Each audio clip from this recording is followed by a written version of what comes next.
The outdoor girls at the hostess house, or doing their best for the soldiers ******* text prepared by Juliet Sutherland and the Project Gutenberg online distributed proofreading team. The outdoor girls at the hostess house or doing their best for the soldiers by Laura Lee Hope, author of The Outdoor Girls of Deepdale, The Moving Picture Girls, The Bobbsey Twins, Bunny Brown and his sister Sue, Six Little Bunkers at Grandma Bell's, etc. Illustrated New York Grosset and Dunlap Publishers. Books for Girls by Laura Lee Hope. 12 Mo. Cloth. Illustrated. The Outdoor Girls series. The Outdoor Girls of Deepdale, The Outdoor Girls at Rainbow Lake, The Outdoor Girls in a Motor Car, The Outdoor Girls in a Winter Camp, The Outdoor Girls in Florida, The Outdoor Girls at Ocean View, The Outdoor Girls on Pine Island, The Outdoor Girls in Army Service, The Outdoor Girls at the Hostess House, The Moving Picture Girls series, The Moving Picture Girls at Oak Farm, The Moving Picture Girls Snowbound, The Moving Picture Girls Under the Palms, The Moving Picture Girls at Rocky Ranch, The Moving Picture Girls at Sea, The Moving Picture Girls in War Plays, The Bobbsey Twins series, 12 titles, The Bunny Brown series, 8 titles, Six Little Bunkers series, 5 titles, Grosset and Dunlap Publishers, New York. The Outdoor Girls at the Hostess House. Contents: Chapter I, Hero Worship 1, Chapter 2, The Accident, Chapter 3, The Shadow of Mystery, Chapter 4, Mrs. Sunseson's Story, Chapter V, Fun and Soldiers, Chapter 6, Planning Capture, Chapter 7, A Lark in the Open, Chapter 8, Enter Sergeant Mullis, Chapter 9, The Bayonet Drill, Chapter X, Alarming Symptoms, Chapter 11, Polite Kidnappers, Chapter 12, Where Love is Deaf, Chapter 13, The Copperhead, Chapter 14, The Rains Titan, Chapter 15, The Fateful Day, Chapter 16, Sparring for Time, Chapter 17, Tears and Patriotism, Chapter 18, After the Boys Left, Chapter 19, Real Tragedy, Chapter XX, The Motorcyclist Again, Chapter XXI, The Chase, Chapter XXII, Startling Developments, Chapter 23, The Miracle, Chapter XXV, Mystery Explained, Chapter XXV, To Carry On. The Outdoor Girls at the Hostess House, Chapter I, Hero Worship. Oh, Molly, please be careful. The big car skidded perilously around a sharp curve and chugged merrily down the road. Goodness, I've been careful so long I'm afraid it will grow on me, Molly Billette, sometimes known as Billy, retorted, a determined set to her pretty chin. Someway, I've got to get it out of my system. The automobile, a big 7-passenger car, belonged to Molly, and the 4 outdoor girls, having secured a half-holiday from their work at the Hostess House, were out for recreation. As may have been gathered, Molly was driving. Amy Blackwell, fearful of an accident, was in the seat beside her, while Grace Ford and Betty Nelson, their beloved little captain, occupied the tonneau and amused themselves by laughing at Amy's fears. "Well, but you needn't take it out on us," Amy said in reply to Molly's assertion. "If you're going to take many more of those 2-wheel turns, I'm going to get out and walk." "Oh, Molly." The speech ended in a wail, as Molly wickedly rounded another curve, jolting Amy half out of her seat. "I don't know but what I agree with Amy," drawled Grace, from the tonneau, helping herself to a chocolate, upon which Betty's eye had just rested longingly.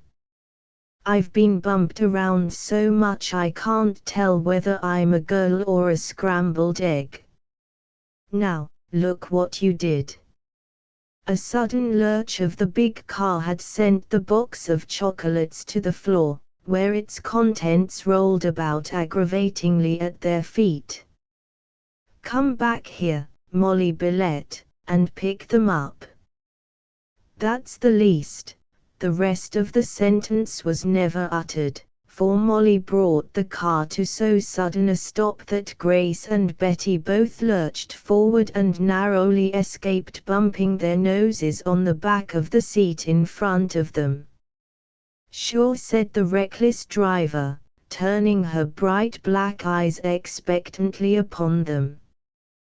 "Will you promise to give me all I pick up?" "All you," Grace was beginning, striving desperately to recover her breath and her dignity at the same time, the accomplishment of which feat was decidedly retarded by growing indignation. "Goodness, I never heard such a—" "Very well," returned Molly, and, without deigning to parley further, turned determinedly to the wheel. "That's all I wanted to know. Just a minute, Molly, dearest," Betty's laughing voice broke in. "You know I'm not worrying about the chocolates at all, but I'm not particularly anxious to spoil my perfectly good shoes with crushed chocolate or, on the other hand, frump my perfectly good nose in a vain attempt to pick them. Which, candy or shoes?" Molly broke in impishly. "Candy," answered Betty soberly. "As I was saying, neither of these alternatives appeal to me, so, with your kind permission, I would beg you to hold your horses, as the vulgar herd would say again," murmured Molly. "Exactly, as the vulgar herd would say," agreed Betty, dimpling adorably, "until we have a chance to collect the scattered sweets." "You win," Molly capitulated, speaking in a tone reserved for the little captain. "Only please make Grace hurry or the afternoon will be over before she begins." "Goodness, listen to it," Grace was beginning, straightening indignantly from her stooping posture and preparing once more to enter the fray. "When it's all her fault, anyway," but Betty upset both speech and dignity by unceremoniously pulling her down again. "Come on. Hurry, Gracie," she commanded. "And don't overlook any, because there's nothing so messy as a chocolate," as if there were any chance of Grace's overlooking a chocolate, scoffed Molly. "Why, all she has to do is whistle to 'em and they come rolling up obediently."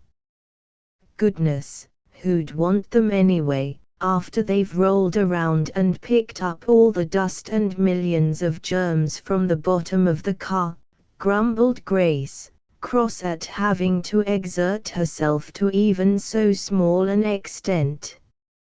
Grace, as my old readers doubtless remember, had been born with an ease-loving disposition that not even close association with the other outdoor girls had served to change.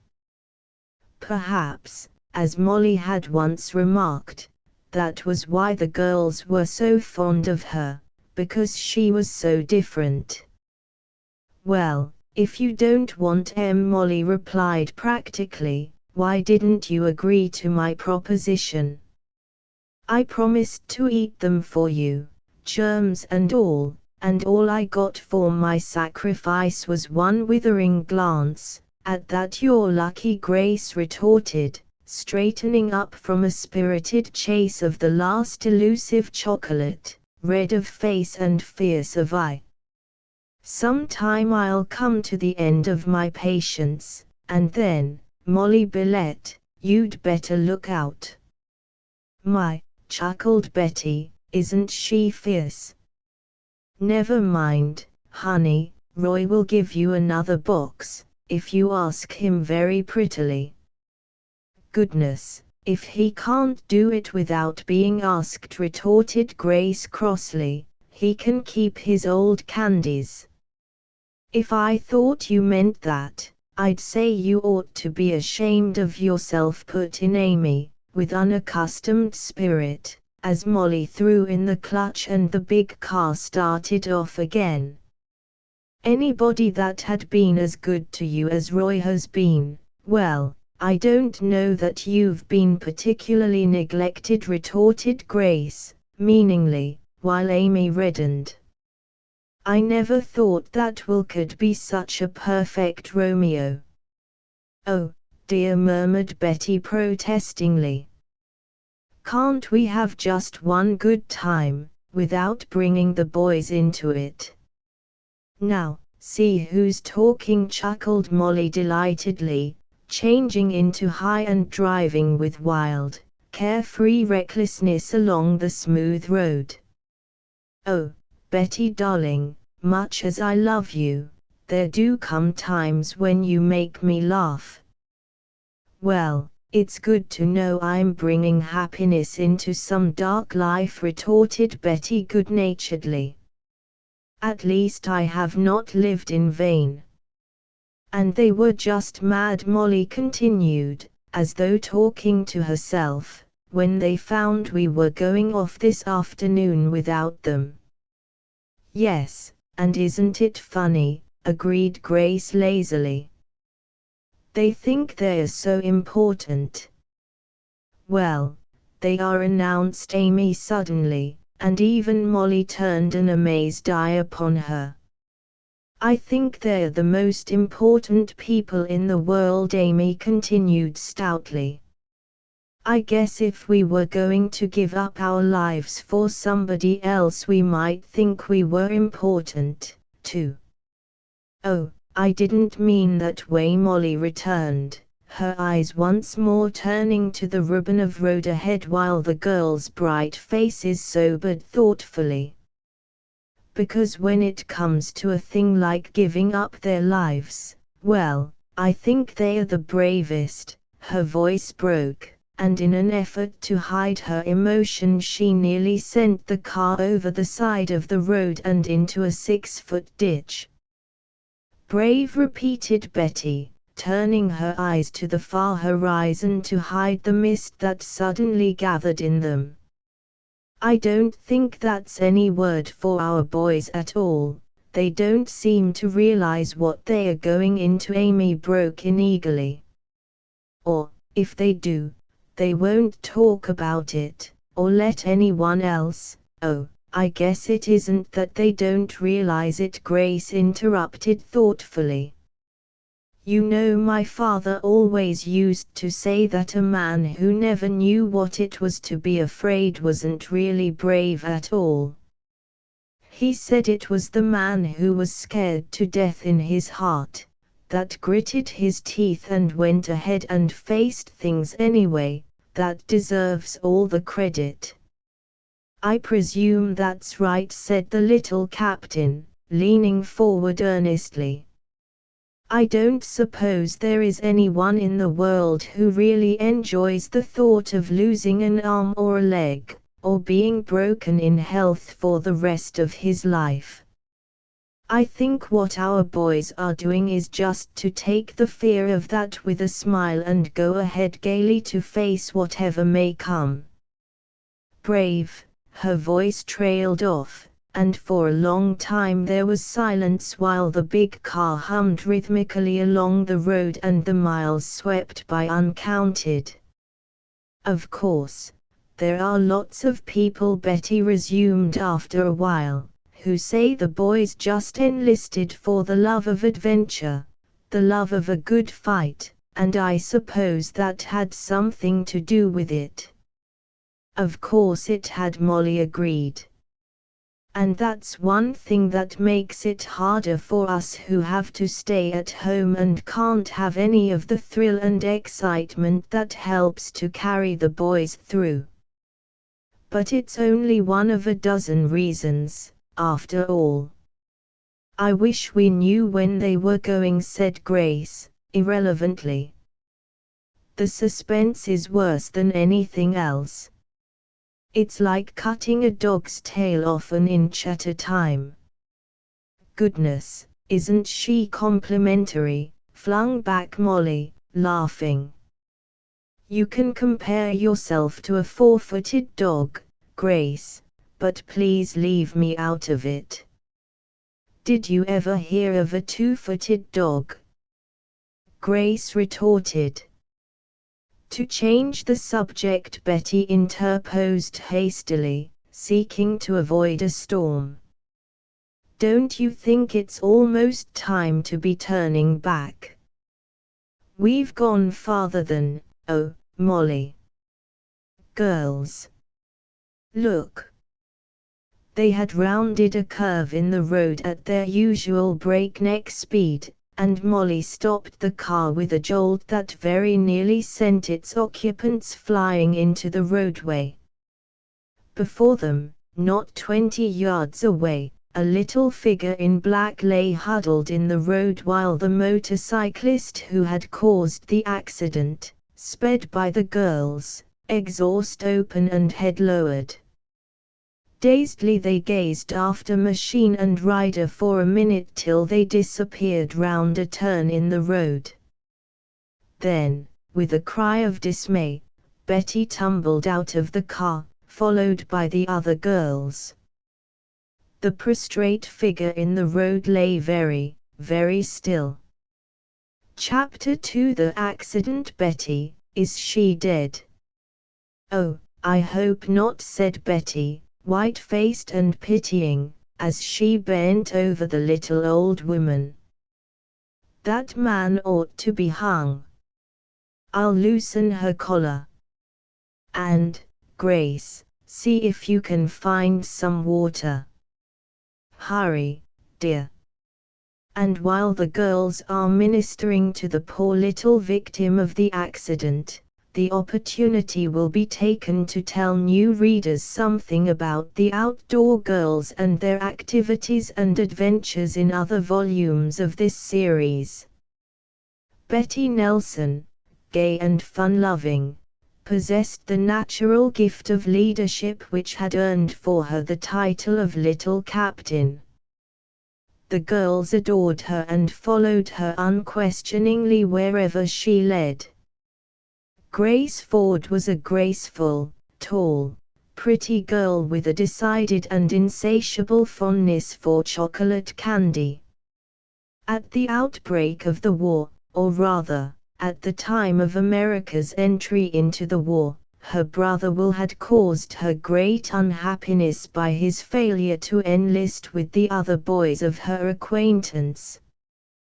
The mystery had been satisfactorily explained later, however, and when this story opens, Will was on his way to make a splendid soldier in America's Army of Democracy. There was a bit of French blood in Molly Billette, or Billy as the girls sometimes called her. Bright black eyes which could, upon occasion, snap fire, and a rather unruly temper attested to this French ancestry. The last one of the quartet was Amy Blackford, quiet and retiring, but given to occasional outbursts which never failed to surprise and delight the girls. The mystery which at one time had surrounded her origin had been cleared up some years before by the finding of Henry Blackford, her long-lost brother. How the girls formed a camping and tramp club and the fun they had on their interesting and adventurous tour, has been told in the first volume of the series, entitled The Outdoor Girls of Deepdale. After this the girls had many adventures, first at Rainbow Lake, to which they went on another tour, this time in an automobile. From there they went to a winter camp where they had many varied and exciting experiences on skates and iceboats. Then followed a glorious trip to Florida, where the girls braved many dangers and took thrilling trips into the wilds of the interior. Their next adventure took them to Ocean View and centered about a mysterious box they found in the sand. Then followed that glorious trip to Pine Island. An aunt of Molly Billette had turned her bungalow over to the outdoor girls for the summer. During their strenuous adventures, the girls had made many friends among the boys and young men of Deepdale, and 4 of these had asked and been granted permission by the girls to accompany them to Pine Island and pitch their camp in the woods nearby. One of the young men was Alan Washburn, a rising young lawyer and a great admirer of Betty. Another was Will Ford, Grace's brother, and a third was his high school chum, Frank Haley. The fourth, Roy Anderson, had been drawn into the circle chiefly through his admiration for Grace. During that eventful summer on Pine Island, the young people had accidentally discovered a gypsy cave, concealed by underbrush, and had succeeded not only in rounding up the band of gypsies but in recovering several valuable articles that had been stolen from the girls. Their last adventure, related in the volume directly preceding this one, and entitled Outdoor Girls in Army Service, found the girls and boys again at Pine Island, but under very much altered conditions. America had entered the Great World War and all the boys but Will Ford had volunteered. Later, the boys were called to Camp Liberty, some distance from Deepdale, and the girls conceived the plan of opening a hostess house for the benefit of the relatives and friends of the boys. The plan worked out very satisfactorily. While still at Pine Island, the girls and boys had come upon a suspicious-looking man in the woods. Upon finding himself discovered, the man had made his escape, but in his hurry had dropped a letter which the girls found to their disgust was written in code. They decided that the man must have been a German spy. At Camp Liberty, the girls succeeded in rounding up the spy, and found, to their surprise, that Will Ford, who was in the Secret Service, had been engaged all that time in tracking him to Earth. Will, having accomplished his mission, immediately enlisted. Now, at the time this story opens, the girls were still at the hostess house and looking forward apprehensively to the time, now imminent, when the boys would be ordered across the sea to fight for the country they loved. "I'll go with Grace," volunteered Amy, in answer to Betty's request for water. "I don't suppose we can find any, but we'll try." The 2 girls hurried off, leaving Molly and Betty to loosen the woman's collar and rub her cold hands. "Betty, Betty, is she dead?" Molly was crying for perhaps the 100th time, when the woman herself answered the question by opening her eyes and looking vacantly about her.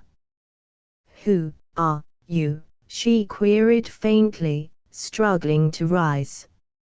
"Oh, please don't try to get up just yet," Betty pleaded, looking very sweet and charming in her solicitude. "I don't think you're strong enough." But the woman seemed of a different mind, and made such a desperate effort to raise herself that Betty had no alternative but to help her to her feet. The girls supported the unsteady little figure while the dim old eyes roved questioningly about. "I got hurt," she gasped, and then quite suddenly fainted again. "Oh, Betty," moaned Molly, her face white with pity. She's hurt worse, much worse, than we thought she was. Oh, what shall we do? There's only one thing to do, replied Betty, trying to hide the tremor in her voice. We'll have to get her to the hospital, and in a hurry. But Grace and Amy, gasped Molly. We can't go without them. We can at least get her into the car, Betty said, indicating the limp little figure in the roadway. You take her feet, Molly, and I'll take her head. We haven't spent all our lives outdoors for nothing. Between them they succeeded in carrying their burden to the car and settled her gently in the tonneau. Oh, if Grace and Amy would only come.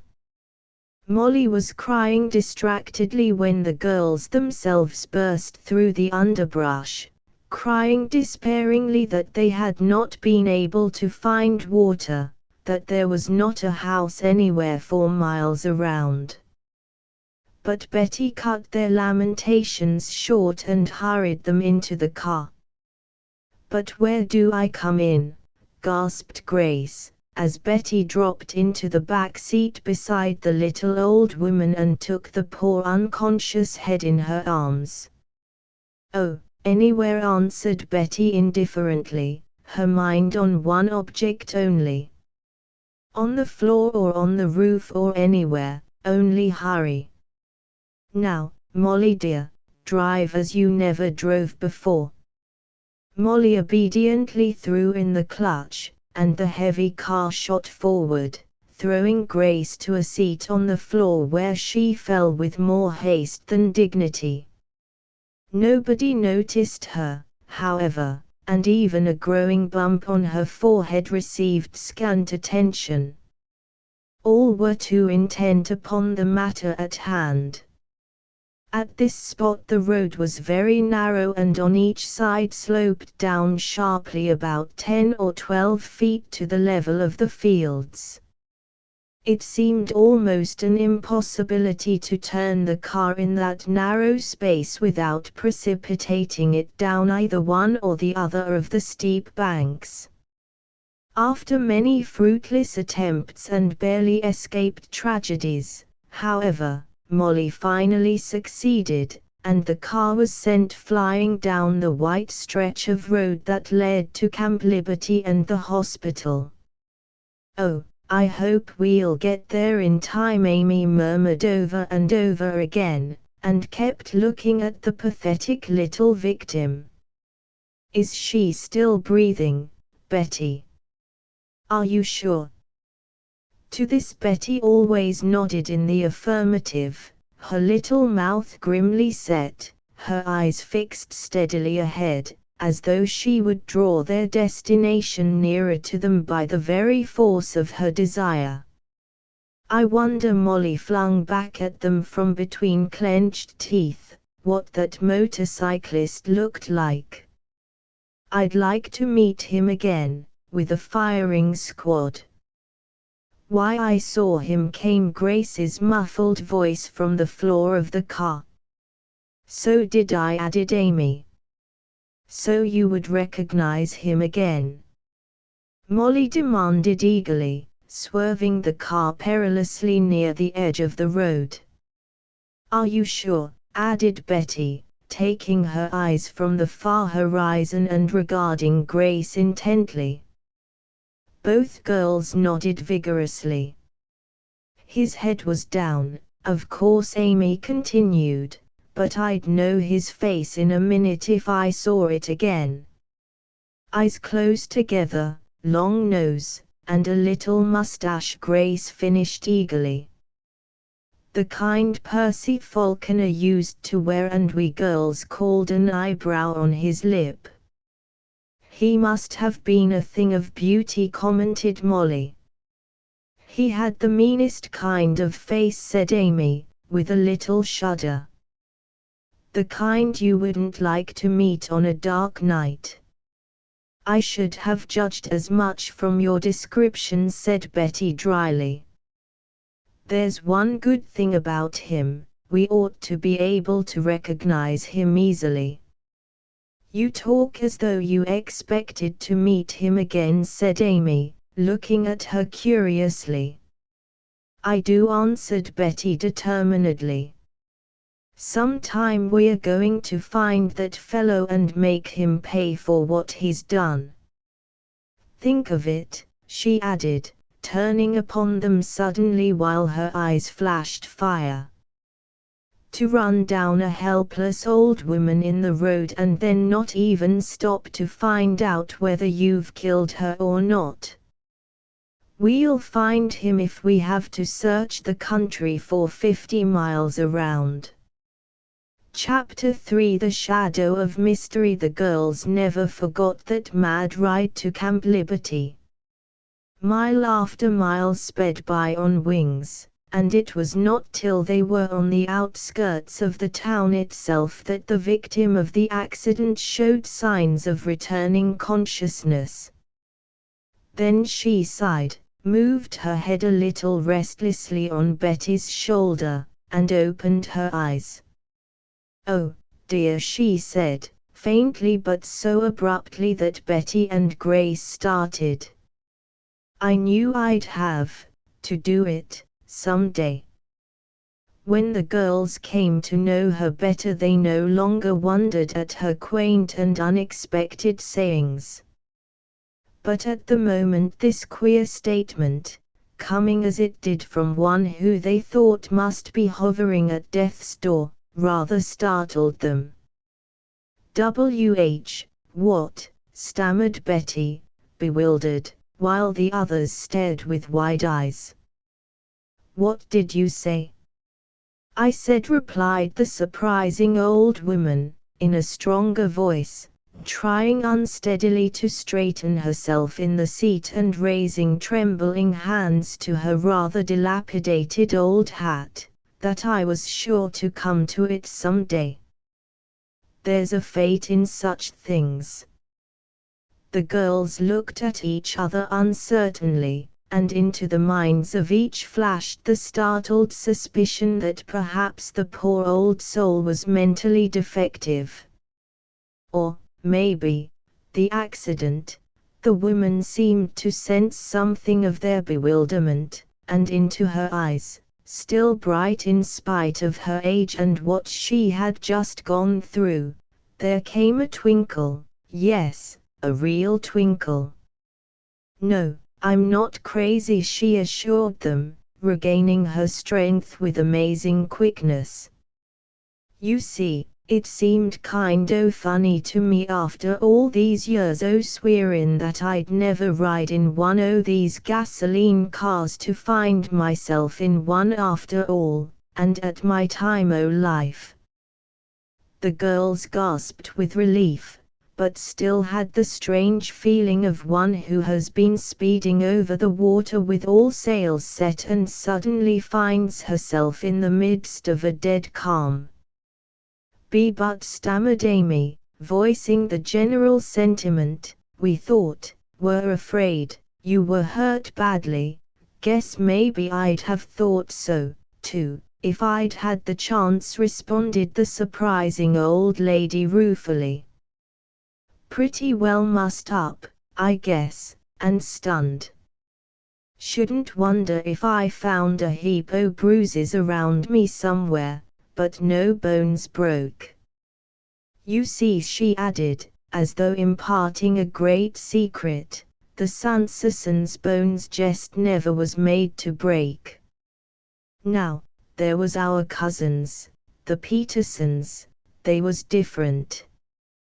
One o' that family wouldn't dare waggle his finger too hard for fear it would bust on him. You see, they was just naturally made that way. My son, Willie, here the brave voice lowered a trifle and tears rose to the bright old eyes, he used to call them in fun, always joking, that boy was, the Breakbone Petersons. But are you sure you aren't hurt? Betty insisted, still with that curious feeling of having the wind taken out of her sails.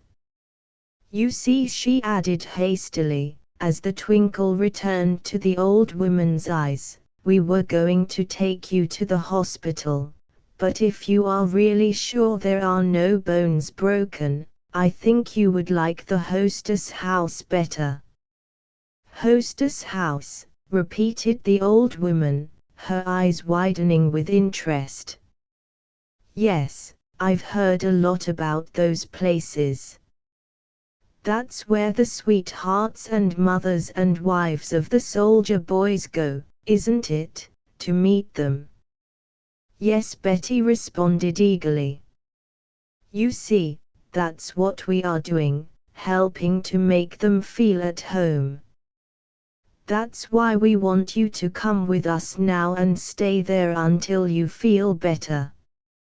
"But I'm not a mother, or a wife, or a sweetheart of any of those boys," objected the little old woman, while the same cloud swept over her face, leaving it wrinkled and old.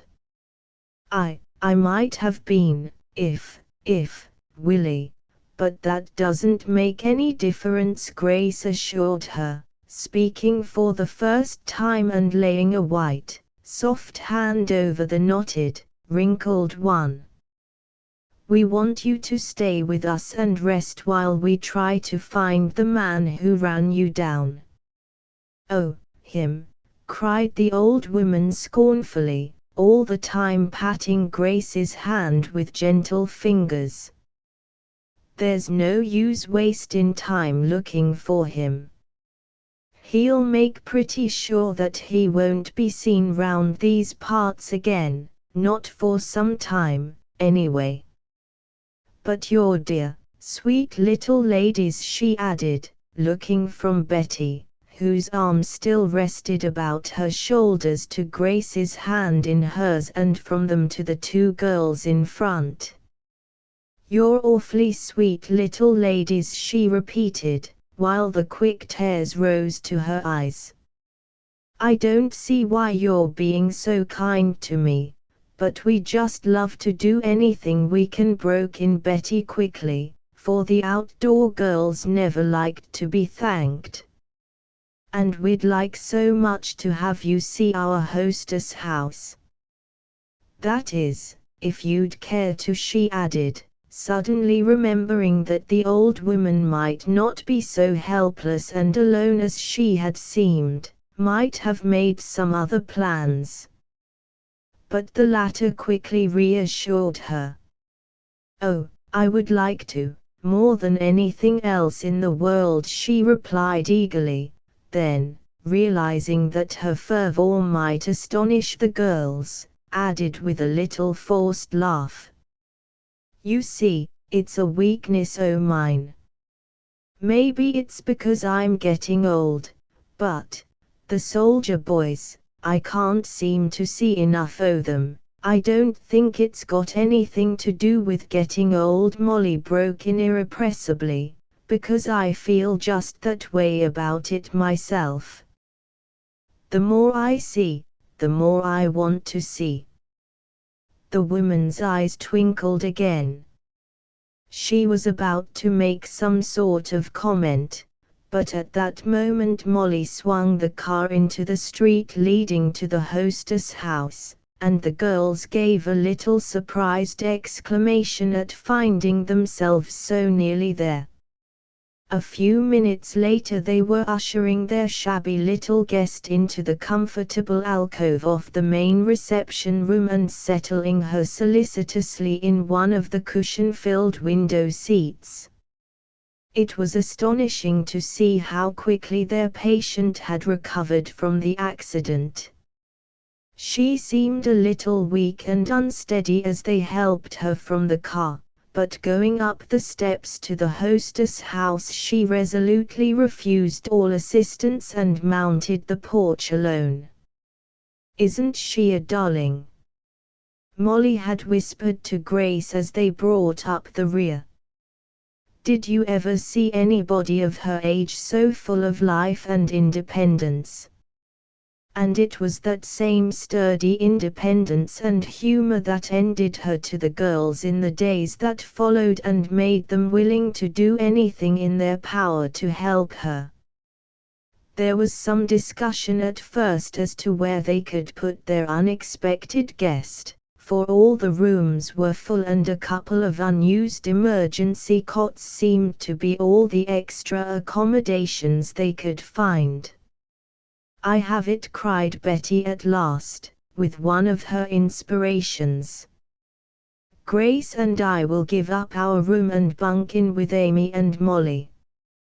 That's where the 2 extra cots will come in good." The idea was applauded enthusiastically, and it took only a short time of scurrying about to put it into action. "But one thing we must remember," Betty cautioned the others, as they surveyed their work with satisfaction. "We mustn't let our old lady guess a word of what we've been doing." "Oh, no, we mustn't," agreed Amy in alarm. "She'd be just as apt as anything to put on her hat and leave us without a word. You know, it is going to be rather close quarters," sighed Grace, as they turned to leave the room. "We won't be able to move without falling over somebody's feet." "You needn't look at mine," Molly retorted with spirit. "Why is it that whenever you make a disparaging remark you never fail to look at me?" "That's easy," Grace returned with a twinkle. "All you have to do is to look in your mirror." "Oh dear, and I suggested it," mourned Betty, as they descended the stairs arm in arm. "We'll have to give them the cots, Amy. It would be murderous to let those 2 sleep together." "Ah, 'tis a deep, dark plot," cried Molly, staggering dramatically and almost falling downstairs. "I see it all. They get the bed while we, poor wretches that we are, toss our uneasy bones upon the cot," Amy screamed, and Grace covered her ears. "Goodness, what do you think this is, a ghost's retreat?" demanded the latter, while Betty chuckled joyfully. "Toss our uneasy bones indeed. Does sound kind of grisly, doesn't it?" Molly admitted.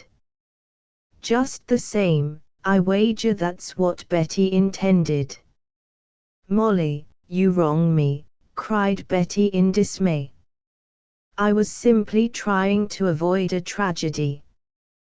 "But, if you're going to toss bones, anyway, you might as well do it in comfort, so, oh, you goose," cried Molly affectionately, and in this manner they entered the den where Mrs. Watson was entertaining, or being entertained by, the little old woman. The girls immediately took possession of the latter and joyfully escorted her to the upper floor to look over her new quarters. "My, isn't this fine?" exclaimed the guest, her face lighting up happily. "A beautiful big bed and 3 fine windows to see the soldier boys from. Are you sure," she added, glancing from one to the other of the 4 eager faces suspiciously, "that I'm not putting you out?" "Because, if I am, why of course you're not," Betty fibbed stoutly, adding, with a swift change of subject, "but I'm sure now that you would like to rest. Look," she added, with quick solicitude, as she saw how white the old lady had become, "your hands are trembling." "No, no, no," disclaimed the little old woman impatiently, as she gazed with set face out of the window that faced upon the parade. "I'm a little cold. And that boy," she pointed with quivering finger at a sturdy, khaki-clad figure, swinging happily over the parade in the direction of the mess hall, he reminded me." "Yes," they cried, crowding about her solicitously, while Betty pushed a chair toward the window and gently forced her into it. He was, just like. The slight form was shaking and the words forced themselves from between her chattering teeth. What my Willie boy would have been now, if he hadn't run away. My little son. My baby. Chapter 4. Mrs. Sanderson's story tears were not only in her eyes now, but running down her wrinkled old face, and the girls, with the tears of real pity in their own eyes, crowded closer about her.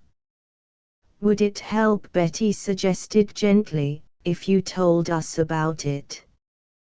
The old lady drew her gaze from the window and let it rest on the sweet, sympathetic young face, and she nodded slowly. I guess maybe it would, she agreed, taking a handkerchief from the pocket in her dress and wiping her eyes. You see, I never have told anybody for years and years, and if it hadn't been for this war I suppose I should have gone right on not telling anybody for the rest of my life. Of course the Yates and Baldwins and all the folks that lived around us knew it, so there was no use telling them. Her voice trailed off and her eyes sought the window with its vista of parade ground and low, roughly built barracks buildings. The girls looked at her. Never in their lives, they thought, had they been so thoroughly interested in anything as they were in the secret sorrow of this gentle old lady, the sorrow that brought that strange cloud of unhappiness every time she mentioned this son of hers who had run away. He must have been a pretty ungrateful sort, thought Molly resentfully, to have run away from a mother who loved him like that. Once more the old lady drew her eyes from the window and fixed them on the circle of eager young faces. I suppose young things like you couldn't be expected to understand, she went on, and yet perhaps you'll be interested more than other folks, count of your having met so many young boys. Oh, we are interested, they cried in chorus, at which the old woman's face lighted up and she went on with more cheerfulness. Well, to begin with, she said, we lived way at the other end o' the world. Danestown, it was called, and my husband, better man never breathed, died when my little boy was only 4 years old. I wasn't so young anymore, for Willie was the youngest. The others had all died when they was babies, and Willie's pa and me was getting along in years when he come to us, the dearest, sweetest, prettiest baby you ever set your eyes on. Well, we had managed to save some little money, though 'twasn't over much at best, and with me working on the farm weekdays and Sundays, we managed to get along pretty well. And I was savin' pennies. Here the old voice trembled and nearly broke, so that it was some minutes before the speaker could go on. The girls tried hard to think of something to say, but as everything that came to them sounded flat and inappropriate, they kept a sympathetic silence, which was perhaps the best they could have done, after all.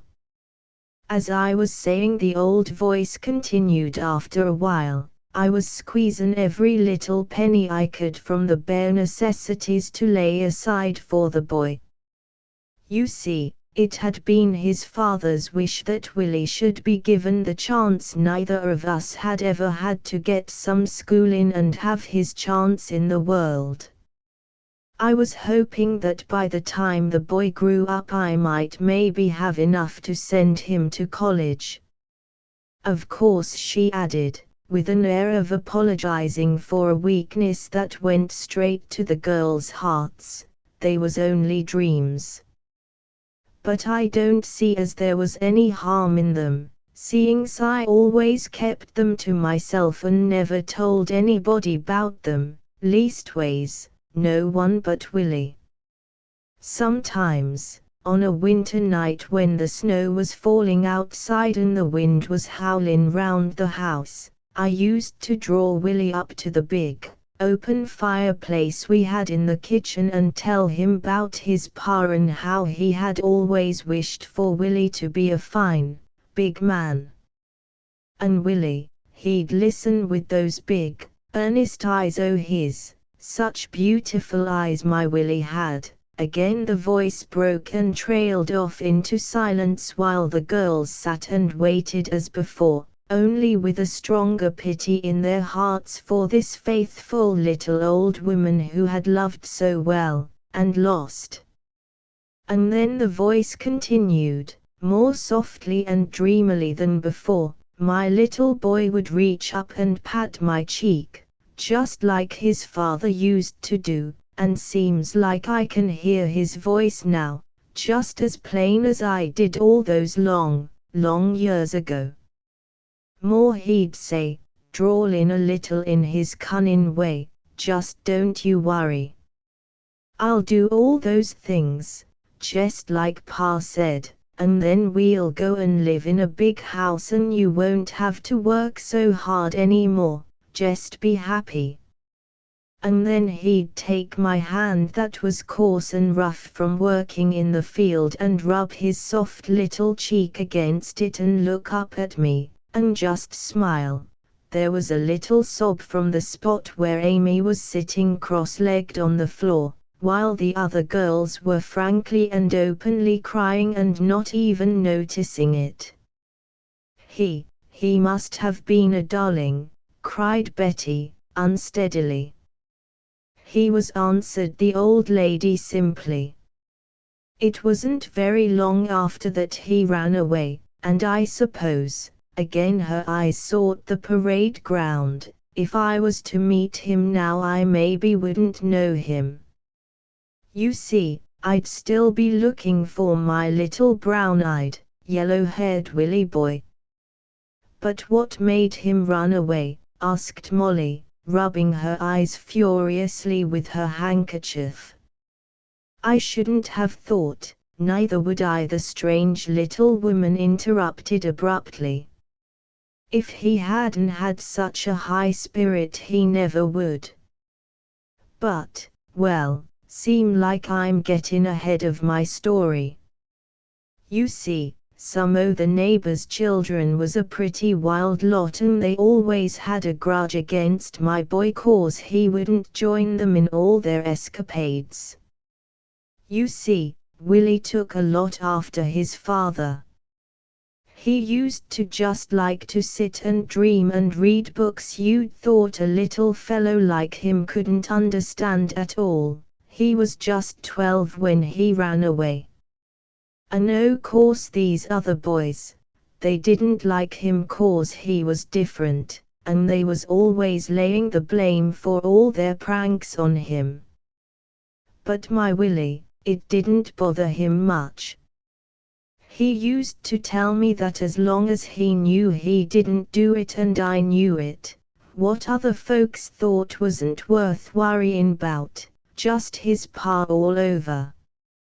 Only, I remember one time the bent old form straightened up proudly and the bright old eyes gleamed, when the other boys started pushing things too far and begun calling my boy names, no names that a boy with any pride in him would stand for. I heard them, they was just around the back o' the house, and I came to the door with my mad up to the boiling point.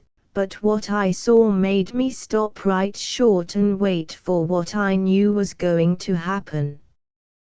Willie, he was sitting on a log by the barn, just wrapped up in a new book he'd found, and it was some time before just what those ragamuffins was saying seeped in. When it did was when I came to the door, boiling with rage. Very quiet, but with a sort o' bulldog set to that chin o' his, Just like his pa, he closed his book and laid it down beside him. "I'll be asking you," he said, drawling very marked and facing the bully o' the crowd that was at least 2 or 3 years older than he was. "I'll be asking you to say what you been saying all over again." The bully did, with trimmings, and Willie listened without turning a hair till he got all through. "Now," he says, more quiet than ever, "I can see him now, with his big eyes blazing black out o' his white face and his little hands that seemed to me scarce more 'en a baby's clenched tight at his side. Now, I guess, I got to lick you." And he did. "He beat him," cried Molly excitedly. "Oh, weren't you proud?" "I guess I was," answered the little old woman, her eyes snapping with the memory. "That was the day my boy showed what was in him, and after that the other boys never called him any more names. But, o' course," she added, while the old cloud erased the glow from her face, "that didn't keep the boys from wanting to get even. Well, then came the awful day when Abner Conway's barn burned and Abner himself came over to accuse my Willie of having started the fire, bringing with him 2 or 3 o' the boys who had tried to call Willie names to swear they'd seen him do it. O' course Willie denied it and I backed him up by saying, and there never was trill words spoken, that Willie was with me before and at the time the barn took fire. But it didn't do any good.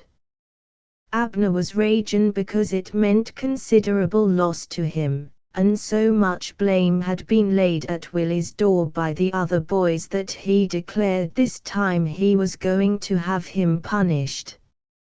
"I'll have the law on him," he shouted, rampagin' round my kitchen like a wild animal. "I'll show that boy o' yours if he can go round settin' folks' barns on fire and not get come up with. I'll give him a taste o' what it feels like to be behind bars. It's time something was done, and, by Jerry, I'm the one to do it." And without another word he slammed out with those grinning imps that was marking all the trouble following at his heels. Well, there isn't very much more to tell. Here she paused, the animation left her face and she looked pitifully old and weary. Betty reached over and patted her hand, and finally she resumed her story. Abner kept his word and brought the sheriff around that same afternoon, but they couldn't find Willie, he was gone. He'd left a note for me, full o' love, but saying that he couldn't bear to bring disgrace on me and so he'd gone away. When he'd done what his pa wanted him to, he said, he'd come back and then we could live in the big house and be happy. And from that day to this, I've never heard a word from my little boy." "Oh," cried Betty, pityingly, "what a terrible thing. I should think he could have written." "But maybe he did, and his letters never reached you." "That old Abner must have been a beast," cried Molly, clenching her hands belligerently. "And those boys. Wouldn't I like to put them behind the bars?" "You see," the old lady went on tonelessly, "it was only a little while after Willie ran away that they found out that tramps started the fire. Of course Abner was sorry then, but it was too late. My boy was gone." "But you'll find him yet," cried Betty hopefully, springing to her feet. "I'm quite sure you will." But the old lady shook her head sadly. "I don't think so, my dear," she said slowly. If my Willie boy had been alive, I'm sure he would have come to me. He's almost certain to be dead. The girls tried to comfort the little old woman for a few minutes more, then had to hurry away to various duties about the hostess house. Molly to help a young Polish boy who had been drafted into the army and who was struggling valiantly and conscientiously to learn English. Grace to write a letter for a southern mountain boy who had never learned to read and write, and Amy and Betty to help a timid and somewhat helpless mother through the long hours of waiting before she could have a brief visit with her son during his time of relief from duty. Chapter V Fun and Soldiers. I wish we could do something for Mrs. Sanderson, Betty remarked with a sigh. I haven't slept a wink for 2 nights just trying to think out some way of finding that boy of hers. He must have been a darling, Grace added thoughtfully. I can't understand how a boy like that could run away from home and stay away for years without even trying to get in touch with his mother. Maybe that charge changed his character, Molly suggested dramatically. I've heard of such things. I've read of them, sniffed Grace. But I must say I never believed it. Give a boy the right sort of character to start with. I don't see where you get that, Molly interrupted hotly. Why, half the criminals in the world are made up of boys who were good enough to start with, but because of some temptation, or their environment, went wrong. But Mrs. Sanderson's Willie wasn't a criminal, suggested Amy mildly. But he was accused of being one and threatened with jail, retorted Molly. And how do you know that wasn't just what he needed to start him on the downward path? Heavens, how melodramatic, drawled Grace. Here, Molly dear, have a candy and try to cheer up. Then I'd have indigestion and never cheer up, retorted Molly crossly. Sometimes you make me feel as if I were on a little island completely surrounded by chocolates, Grace, and whenever anything bothered me I'd only have to eat one, a chocolate, I mean, not the island, to forget all my troubles. Oh, bliss, sighed Grace ecstatically. If you have discovered any such wonderful island, Molly darling, lead me to it, and I will spend all the rest of my life worshipping you. When you're not too busy gobbling the chocolates, Molly returned with a twinkle in her eyes. Which reminds me, broke in Betty, shaking off the thoughtful mood that had taken possession of her, that this is the day of our picnic. And if we don't get back to the hostess house pretty soon, the boys will be there before we have even made a sandwich. Goodness, cried Molly in consternation, all this talk about criminals put the boys entirely out of my head. I should hope so, twinkled Betty. Our boys are as little apt to remind us of criminals as anybody I know. But seriously, she added, a little of the thoughtfulness returning, I think we're making a mistake in thinking that Willie Sanderson has become a criminal. I think there is probably some satisfactory explanation of why he stayed away from home, and perhaps with the help of the people we know we may be able to solve the mystery. Anyway, I don't believe that a boy like that and with a mother like this dear old soul could turn out very badly. But suppose he's dead? Molly put in. Well, then our days of detectivities will be over as far as he's concerned, put in Grace before Betty could reply. Here, Molly, take another chocolate and don't ask foolish questions. Goodness, I think you're going to die, Gracie said Molly, looking her friend over anxiously. This is the first time since the fateful day of our meeting that I can remember your actually offering, me 2 chocolates in succession. It isn't the first time you've taken them, though, suggested Grace dryly. It just occurred to me that since you will take them anyway, I might as well get the credit of offering them. Ah, I guessed it, villainess, cried Molly darkly. I have long suspected that that lovely face hid a soul of venom, I should say, a venomous soul. The girls chuckled and Grace answered lightly, well, as long as you admit my beauty I don't care what you say about the rest. Ah, heartless one, Molly was beginning, when with a laugh Betty hooked an arm through hers and hustled the dramatic one in very undramatic fashion, up the steps into the hostess house. Oh, Betty, you are so impulsive, sighed Molly, as she was finally permitted a chair in the kitchen.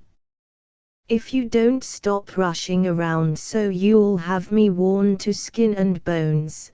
Goodness, have you got those things, too? Asked Betty, as she hurried busily from table to pantry and back again. Please don't be so lazy, Molly dear. The boys will be here before we're half ready, and we don't want to lose a minute of this perfect day. Harder heart than Molly's must have softened at this appeal, and she set to work with a will preparing delicacies for this picnic with the boys. Perhaps the thought was accompanied by a strange, panicky sinking of the heart, the very last picnic they would have together, at least until after the war. Did Alan have any more news for you yesterday? Molly asked suddenly, following up this train of thought.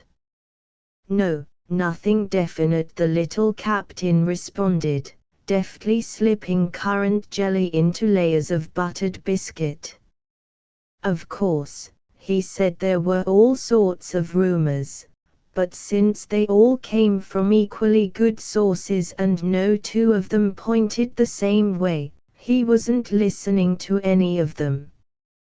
All they really know is that the regiment is all ready and equipped and will surely be on its way very soon. I'm not even thinking of it, said Molly, slamming down the cover of the bread box by way of emphasis, as Amy and Grace came upon the scene. I don't dare to let myself think, she repeated.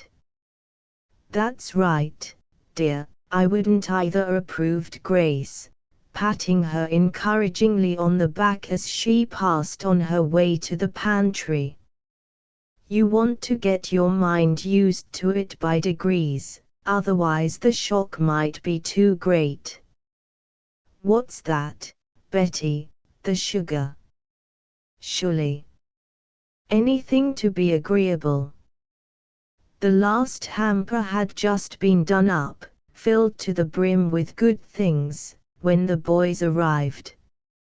Heavens, I'm a fright, cried Grace, viewing herself in the kitchen mirror, a mirror, by the way, which brought out all a person's bad points with Puritan honesty. Go in and keep the boys quiet, Amy, that's a dear, she begged, then, seeing refusal in Amy's eyes, added cajolingly, you always look as if you came out of a bandbox yourself, you know. Please, dear, but Amy was already halfway up the back stairs and paused to make a face at her.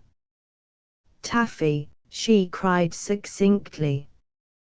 5 minutes later the 3 girls, in various attitudes of impatience, were waiting for Grace while she still primped before the mirror. Just 1 minute more I give you, stated Molly, regarding her wristwatch frowningly. Oh, Molly, if you only wouldn't talk so much, sighed Grace, turning with an air of resignation from the mirror. As soon as you begin to talk, everything goes wrong. My gloves walk under the bed, and my hair stands on end. Goodness, cried Molly, looking injured. Anybody'd think I was a ghost. I'll stand for being called lots of things, but a phantom, ouch. Now what's the idea? For Grace's thumb and forefinger had come together in the fleshy part of her arm. I was just trying to reassure you, explained Grace innocently, as Molly stared indignantly. There's nothing the least bit ethereal, but Molly waited to hear no more, and sped down the stairs after Betty to bounce unceremoniously in upon the boys. Beware, she cried. A lunatic is about to descend upon us. I should say one had already, grinned Alan, at which Molly surrendered. Everybody's against me, she sighed. When one whom I have always called my friend, turns agin me, never mind, she added diplomatically, I made the layer cake, Alan Washburn. Oh, Molly, let me carry your pocketbook, begged Alan in alarm. How do I know you're honest? She retorted with a twinkle, and peace was once more restored. The young folks paired off as usual, and Alan drew Betty a little behind the others.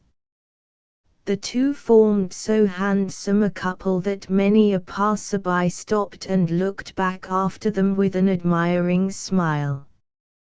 The camp training had improved Alan wonderfully. Always splendidly athletic, he carried himself with a poise and moved with a swing that spoke of perfectly trained muscles, while his handsome face had been tanned to the color of an Indian's. No wonder that when Alan bent toward her and spoke in a certain tone reserved for her alone, Betty found it hard to look at this tall, bronzed soldier who had been her faithful cavalier for, she could not remember how long. I haven't seen you for ages, he murmured, and she glanced sideways at him, dimpling. Not for 24 whole hours, she agreed soberly. Wasn't it this time yesterday? What has yesterday to do with it? He interrupted ardently. I tell you, when a fellow's to be parted from the thing he wants most in the world, every 24 hours count. Alan, she cried, turning upon him in swift alarm, is it settled then? Have you learned anything definite? He shook his head, while his laughing eyes said things that made her turn her own away. Then why, she asked, with a little pout, do you have to scare me so? Because, he answered happily, there's nothing I like better than to see you scared. About that, he added quickly, as she turned an indignant glance upon him. For a moment it seemed as if anger were there to stay, but it was impossible to be very angry with Alan, when he looked at one like that. At least Betty thought so. You'd better be careful, she said with a soft little laugh. If you try that too much, I may not believe you when the real time comes. Betty, he cried fervently, I won't ever do it again, I promise you. At least, he added, straightening up, while in his eyes grew a great resolve, not until that real time comes. But what have you girls been doing this morning? He went on, after a pause. The girl gave an amused but sympathetic laugh before she answered. Then she said, "Molly and I have been trying to keep the hearts of 3 of those recruits that came in yesterday from breaking out right. Poor boys, they're awfully young. I believe they fibbed about their ages, and look like cherubs. None of them has ever been away from home before, and they are pathetically homesick.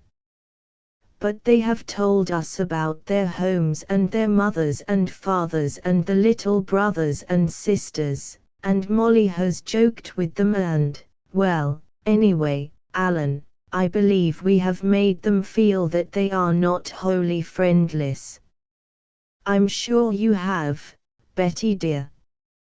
"Poor boys," went on Betty. "I presume it will get easier as they get used to it. Grace has been writing letters for some of the boys who find it hard to do that. Grace is awfully good at that. And Amy, I believe, has been showing some girls who came down to see their brother about the place and trying to keep them interested during the long waits between the times they can see the boy, who, like his sisters, is almost too timid to look out for himself." Admiration shone in Alan Washburn's eyes as he looked at the little captain and remarked, "What lucky people those YWCA officials were to get you girls down here for this hostess house. But come, Betty, the others are beckoning to us." Chapter 6. Planning. Capture. The spot they had chosen for the picnic was quite a distance away from Camp Liberty, and by the time the party finally reached it, both boys and girls were wondering if the generous contents of the hampers would serve even to take the edge off their appetites. "I don't see why we didn't take your car," Molly Grace complained, as they covered the last stretch of dusty road. "We would have been on the picnic grounds and had our lunch eaten by this time." "But just think what's in store for us," Betty reminded her cheerily. "We need a good appetite to eat up all this lunch." "Well, I don't know," Grace grumbled back. "It seems to me I had a good enough appetite for 2 lunches, each twice as big as this, when we started." "Heavens!" cried Frank Haley, who was walking in front with Molly, "I see my chances of a square meal dwindling." "I'm beginning to agree with Grace," grinned Roy Anderson, "that we made a big mistake in not taking the car." "Oh, you're all just lazy," was Molly's accusation. "We haven't been walking more than an hour and there's the spot, just around that turn in the road." Say and Will, who had not yet spoken, turned suddenly to Betty. "Isn't this the road where the accident happened that introduced that nice little old woman, what's her name, Mrs. Sanderson?" Betty supplied. "Yes, that's it." "Isn't this about the place where you found her?" "Goodness, no," put in Amy. "It was on this road, but we were miles out of town." "Will, I'd love you all the rest of my life if you'd only find that motorcyclist and have him punished," said Betty fervently. "It makes me wild when I think how easily he got away from us." "Never mind that," interrupted Will, his eyes twinkling. "All I want is to have you repeat the first part of your speech." "What was that about loving me all the rest of my life?" "Say, what's the idea?" demanded Alan suddenly, having been engrossed in a little dream all his own. "What kind of rash promises are you asking Betty to make?"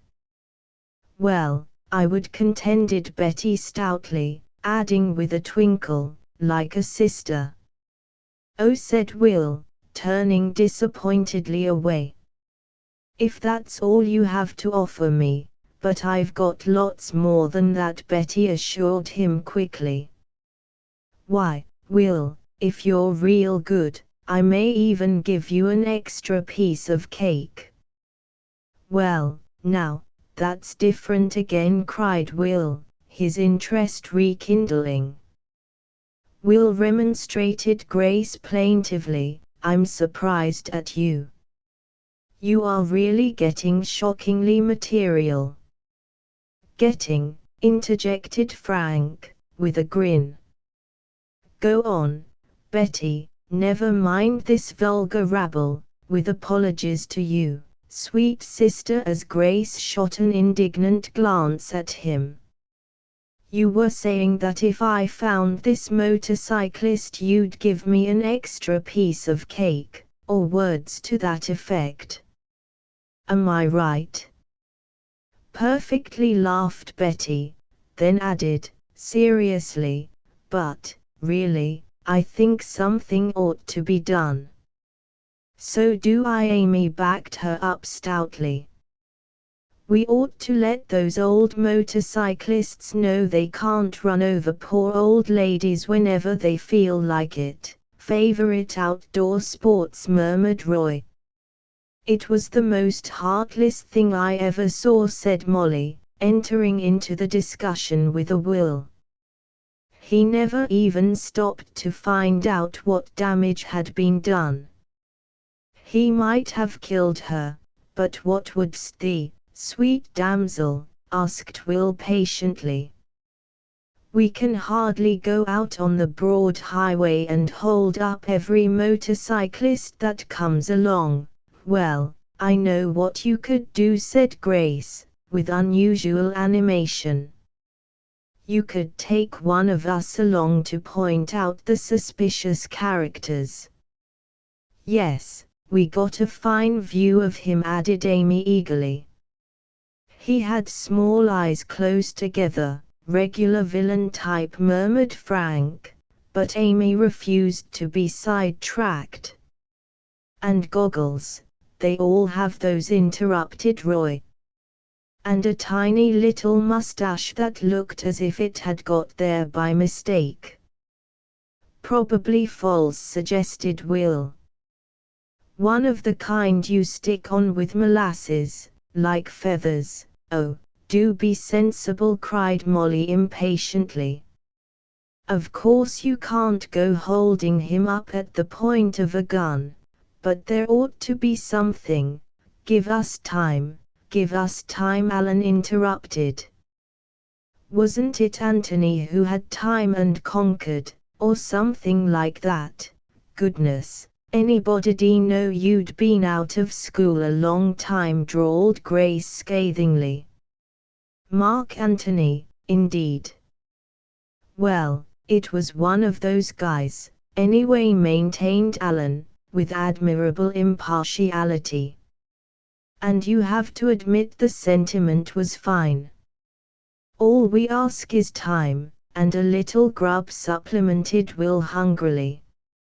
It seems to me I remember somebody saying a couple of hours ago that we were even then approaching our destination, and we seem to be getting no nearer rapidly. Oh, do try to be sensible, cried Molly, for the second time.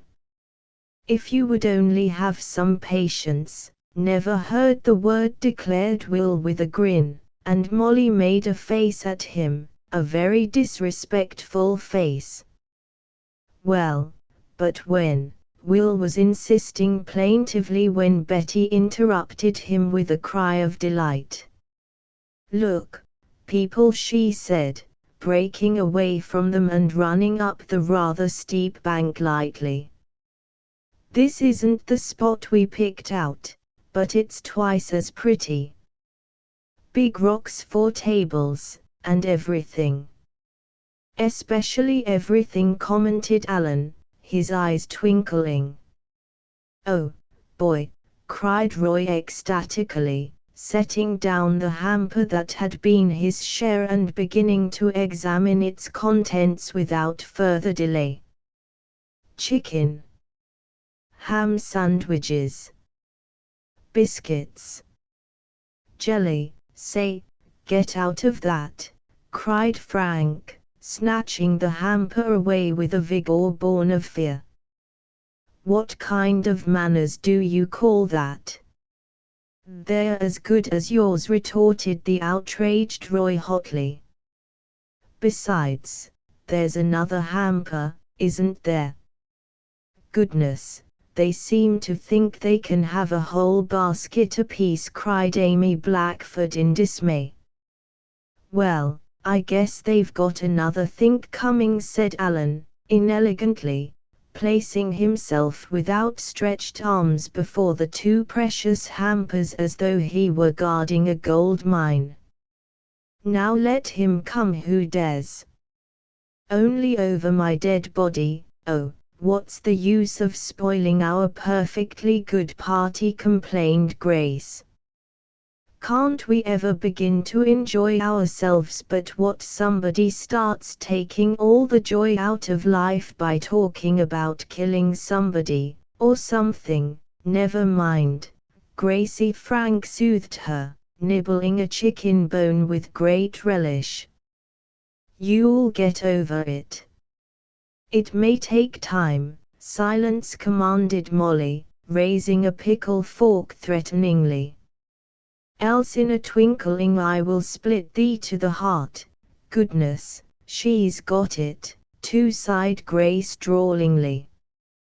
What? Asked Molly briskly. I'm always interested in my symptoms. It isn't a disease, you goose, drawled Grace. Unless, she added, as a second thought, you can call insanity a disease. Well, you ought to know, retorted Molly, as she proceeded to use the pickle fork to advantage. What does your doctor say? Now who's bringing war into the party, I'd like to know, asked Will, helping himself to his 9th biscuit. Goodness, that's just the usual thing, Betty explained, looking prettier, so Alan thought, than ever before, with the background of lacy green to set off her bright coloring. If they don't behave like that, we know they're sick or something.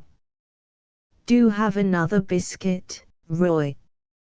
Goodness, and she stared round-eyed down into the empty space where the biscuits had been. They're every one gone. Who did eat them all? Well, you needn't look at me, said Frank in an aggrieved tone. Will's the fellow you've got to watch. Will was about to utter some scathing retort when Grace, who had gotten up to shake the crumbs from her dress and had walked down toward the road, suddenly called to them. It was such an excited, urgent call that they left everything and came running. What? Began Betty. It was the motorcyclist, cried Grace, her face flaming. I couldn't have been mistaken, because I caught a good view of his face. But what was he doing back here? Demanded Amy, while the rest stared at Grace excitedly. That's only a rutty old wagon road, and, well, he was bumping and bouncing like everything, and when he caught sight of me he sent his machine ahead so fast I thought surely he'd have a smash up. Wish he had, said gentle Amy, and at the unusually vindictive expression on her face the others had to laugh. Well, there's nothing more we can do now, said Frank practically. Let's go back and finish our lunch. Probably, he added, as they thoughtfully retraced their steps, he took the wagon road for fear of running into one of you girls. Big coward, cried Betty, with clenched hands. I wish I had been with you, Grace, we might have stopped him. The boys shouted. Such a chance, crowed Roy, but Betty turned on them with flashing eyes. "Well, we might at least have tried," she cried hotly. "That is more than you boys would have done. You don't seem to be even interested," she continued indignantly.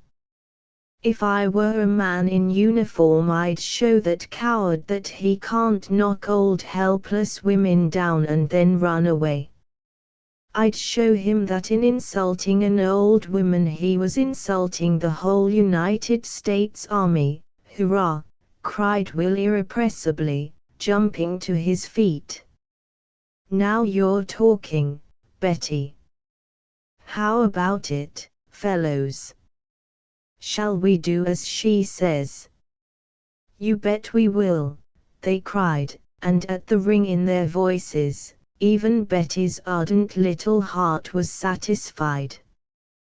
Chapter 7 A Lark in the Open. "Well, where do we go from here, boys?" asked Alan, lazily stretching out on the grass with a convenient, raised bank of moss for a pillow, while the girls repacked the depleted hampers. "It's such a wonderful day, and camp was never like this." "Tell us something we don't know," Frank retorted.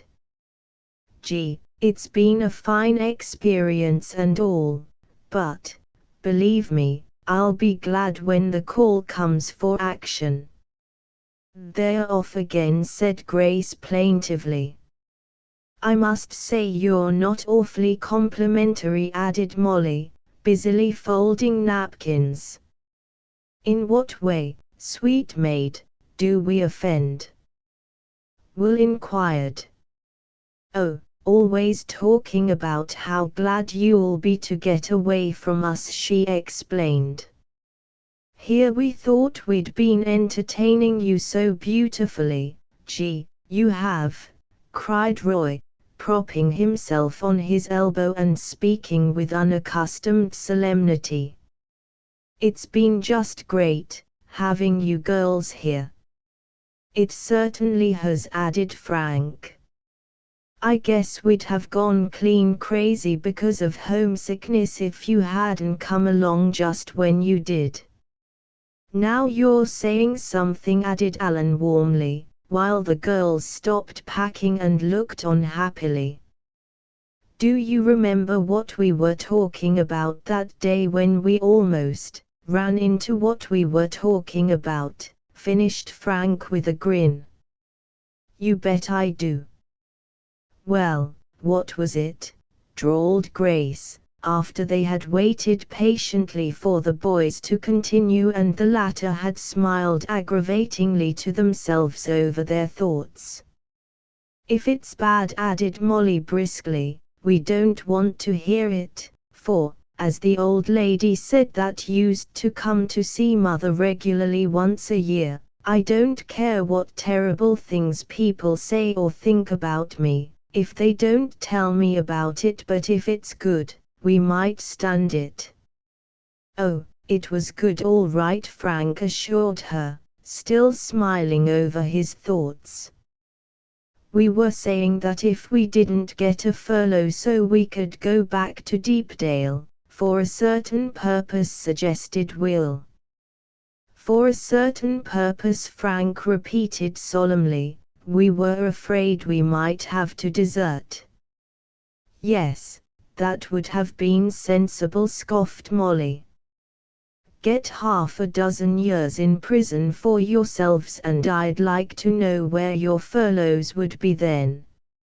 "And you haven't really told us a single nice thing about ourselves," added Betty plaintively.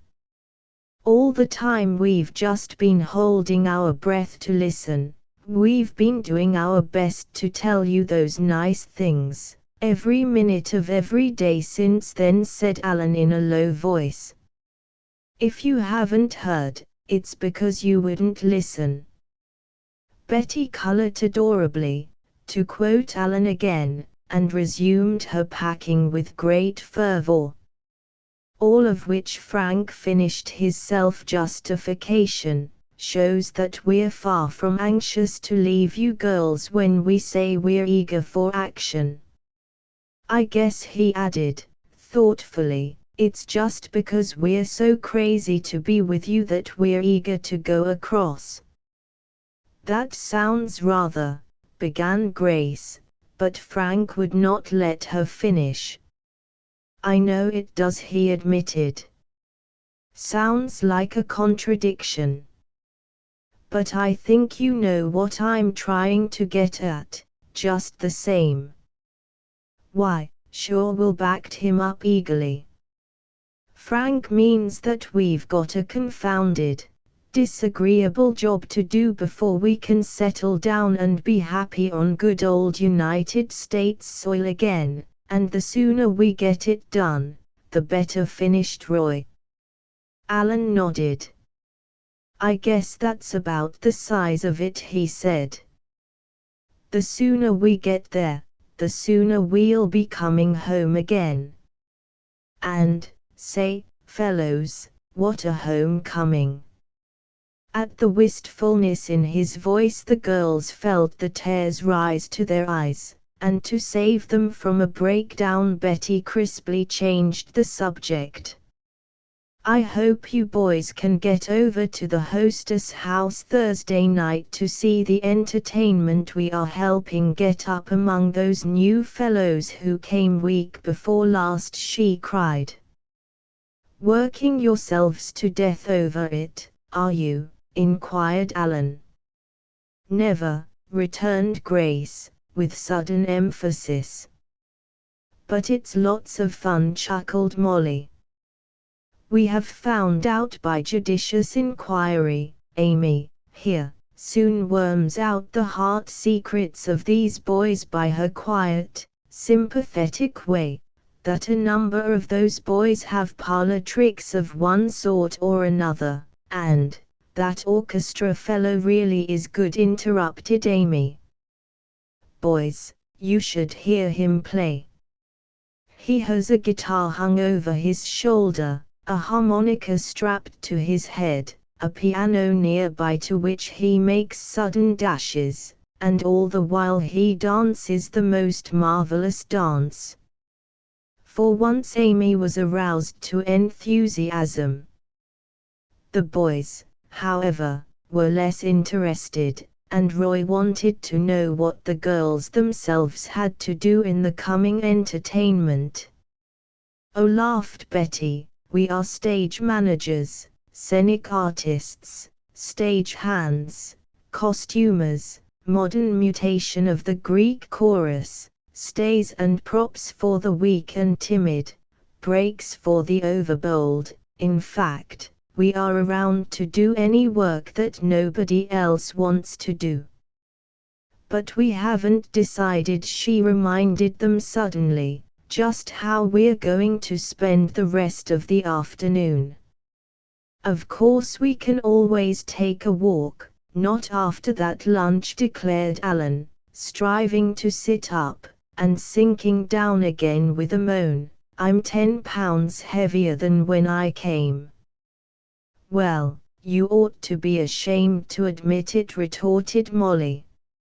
I thought in the army you had to be able to hike 15 miles without winking. Sure. But this is our day off, objected Roy.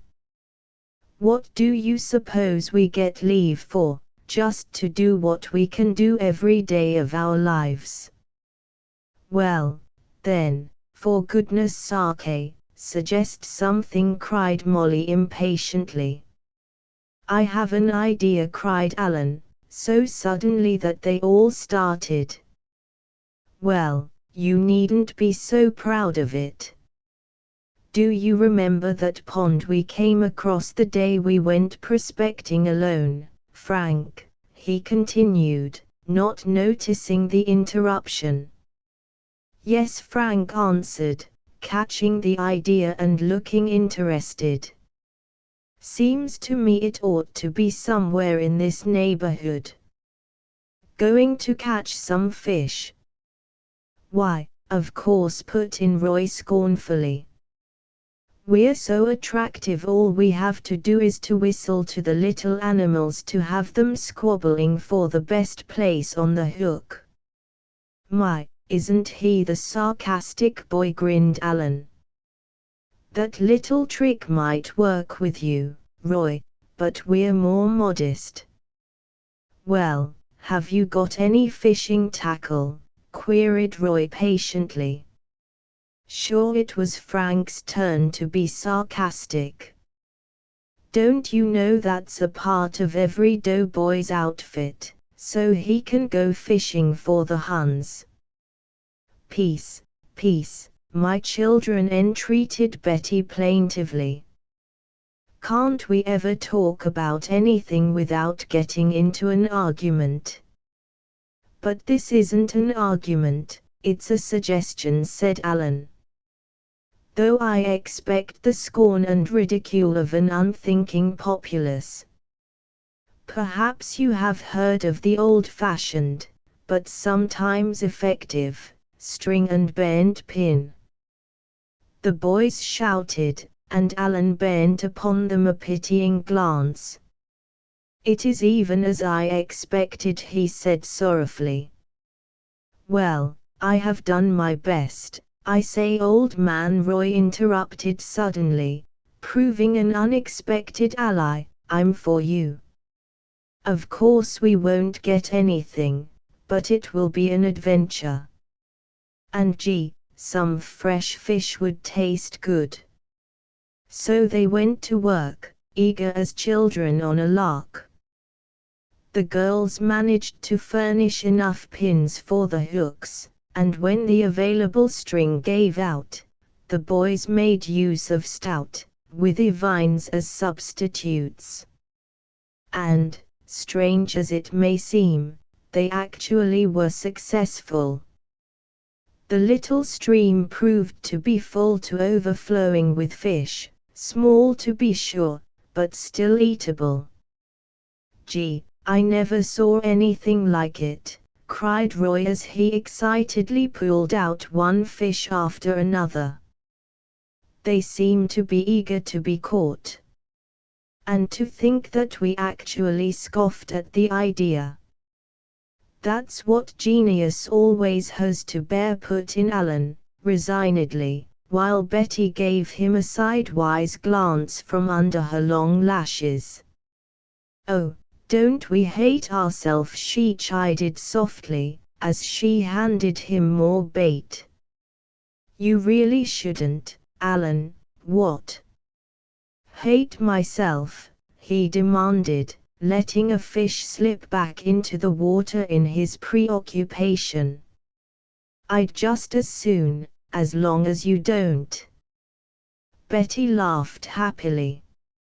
It was so good to be there, unbelievably catching fish, with Alan beside her saying delightful, and foolish, things.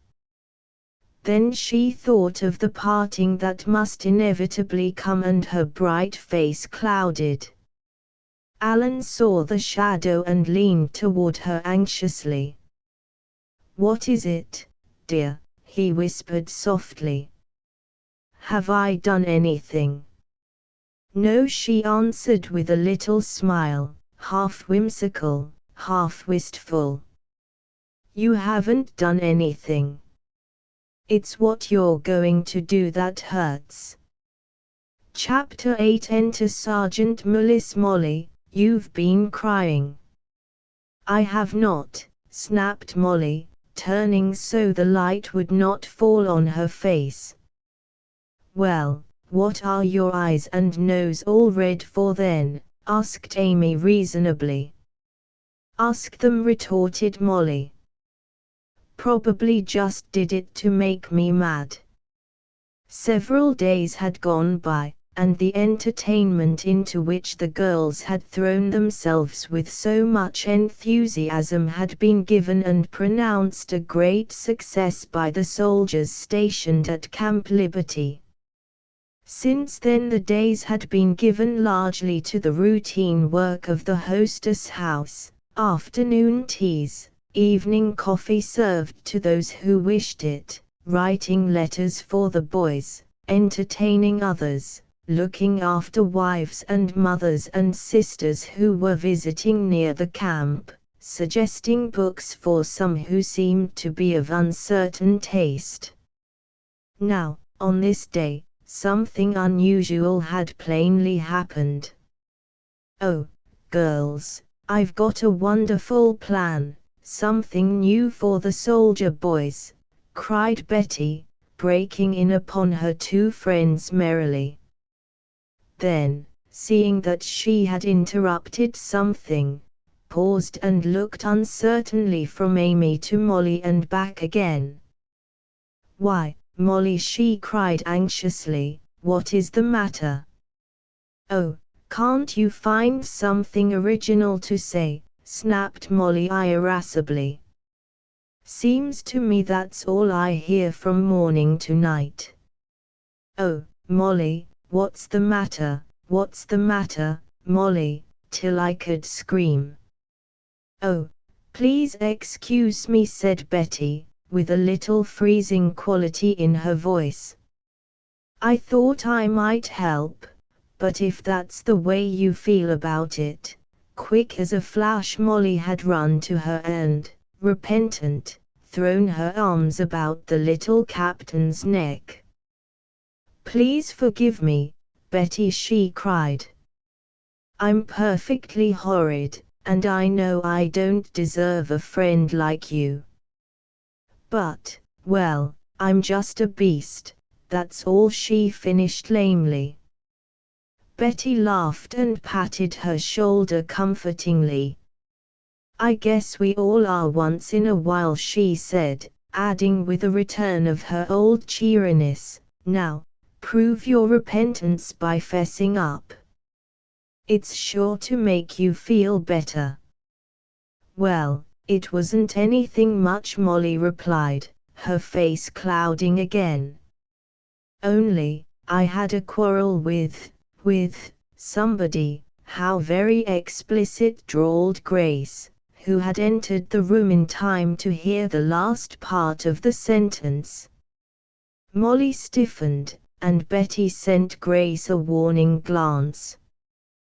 "Go on, Molly dear, I'm awfully interested," Betty hurriedly interposed. "Because, you see," she added ruefully, "I just had a quarrel myself." "You did?" cried the three at once, and crowded around her eagerly. "Oh, Betty, who with?" asked Amy, too excited to bother about grammar. Betty quarreled so seldom with anybody that when she did the girls considered it an event. "I'll tell you about it after Molly has fessed up," evaded Betty, seeming a trifle sorry for her confidence. "Oh, did Molly have one, too?" cried Grace delightedly, while Molly sent her a hostile glance.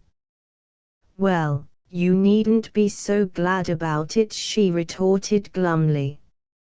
"Maybe it wouldn't seem quite so interesting if it were you and Roy." "Well, how do you know it wasn't?" The three girls stared.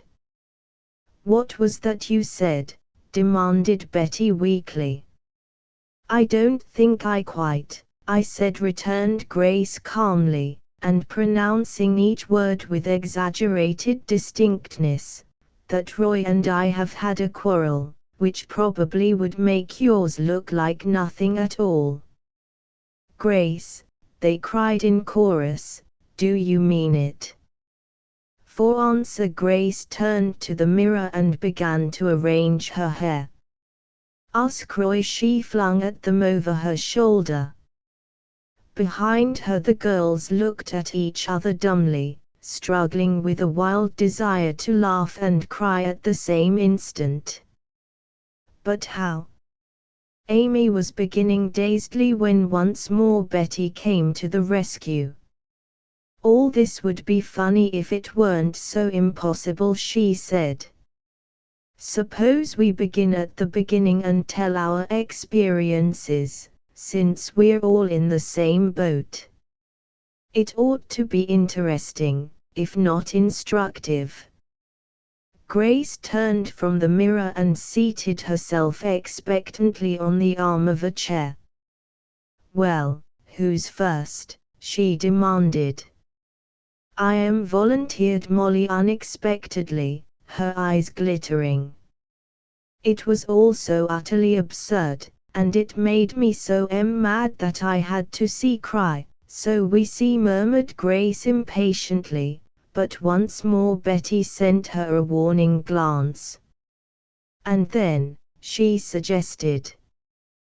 "Well, Frank and I were taking a little walk when all of a sudden I happened to think of the bayonet drill Sergeant Mullis had invited us to." Betty and Grace started and leaned forward eagerly in their chairs. "Yes," they breathed. "Well," continued Molly, her color rising, "I don't know whatever got into Frank. He never used to be like that.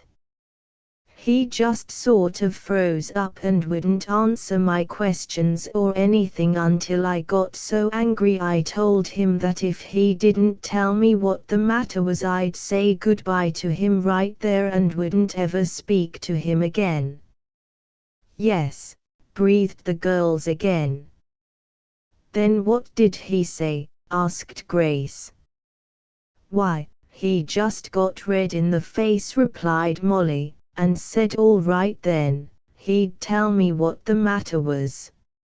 And then he said," she laughed a little hysterically, "that he just couldn't stand the thought of my seeing so much of Sergeant Mullis. Think of it, me, who have never said 2 words alone to the man in my life." "Well, I never," Betty exploded, while the usually placid Grace seemed hardly able to keep her seat. "That's almost exactly what Alan said." "And Roy, too," cried Grace dazedly. "Girls, what does it mean?"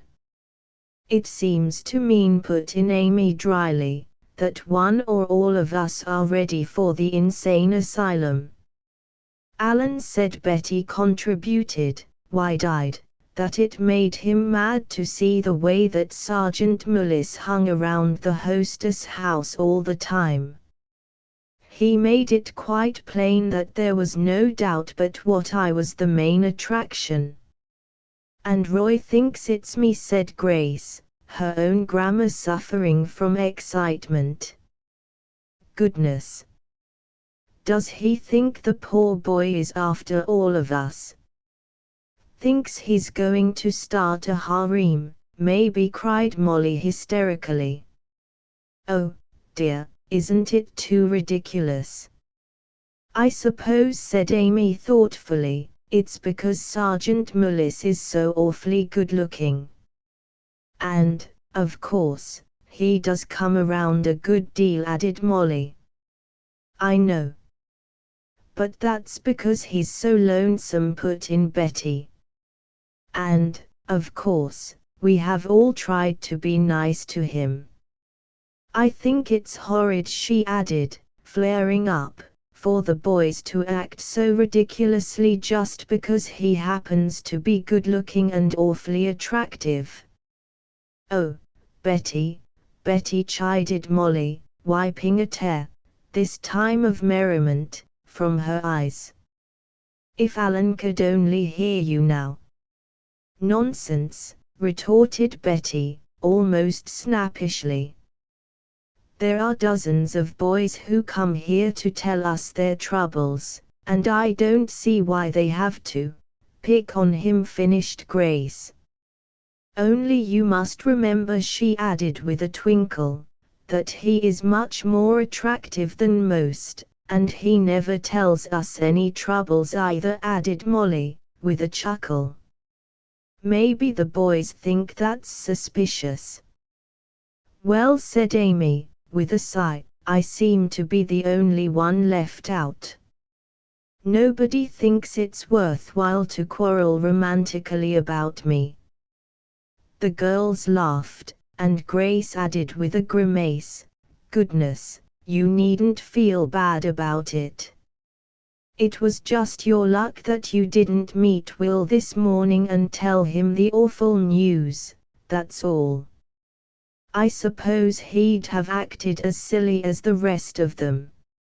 "Maybe it's a plant anyway," suggested Molly dolefully. "A plant?" queried Betty. "What kind, a flower or a TNT factory?" "A plot was what I meant," explained Molly patiently, while the others chuckled. "A plot," repeated Grace, with a return of her drawl. "Heavens, Molly, if there is anything in signs you ought to be a great author someday from the way you're always seeing a plot in everything." "Thank you, I hope so," said Molly. "Well, for goodness sake get to the point," urged Grace impatiently, glancing at the clock. "We'll have to dress pretty soon, to go down to serve the regular afternoon tea to the soldier boys and their friends." "Oh, it just occurred to me," Molly explained, "that perhaps the boys had met some girls in town they liked better than they like us and had gotten up a conspiracy to quarrel with us." "What a brilliant idea," scoffed Grace. "Especially as the boys have been following us around like Mary's little lamb, and have scared all the other boys away." "And without being conceited at all," added Amy, with a chuckle, "the girls I've seen around the town really aren't calculated to steal their hearts away."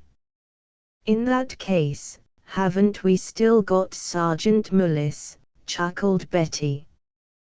They laughed, and Molly added, as they started to dress for the afternoon, "I wonder if the boys really expected that we wouldn't go to this special bayonet drill tomorrow, especially when we've been longing to see one for ages, just because Sergeant Mullis invited us."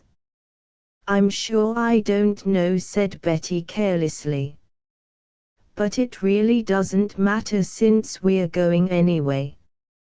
Chapter 9: The Bayonet Drill. It was a beautiful sunshiny day, and the girls felt their spirits soaring happily as they ran down the steps of the Hostess house and started across the parade.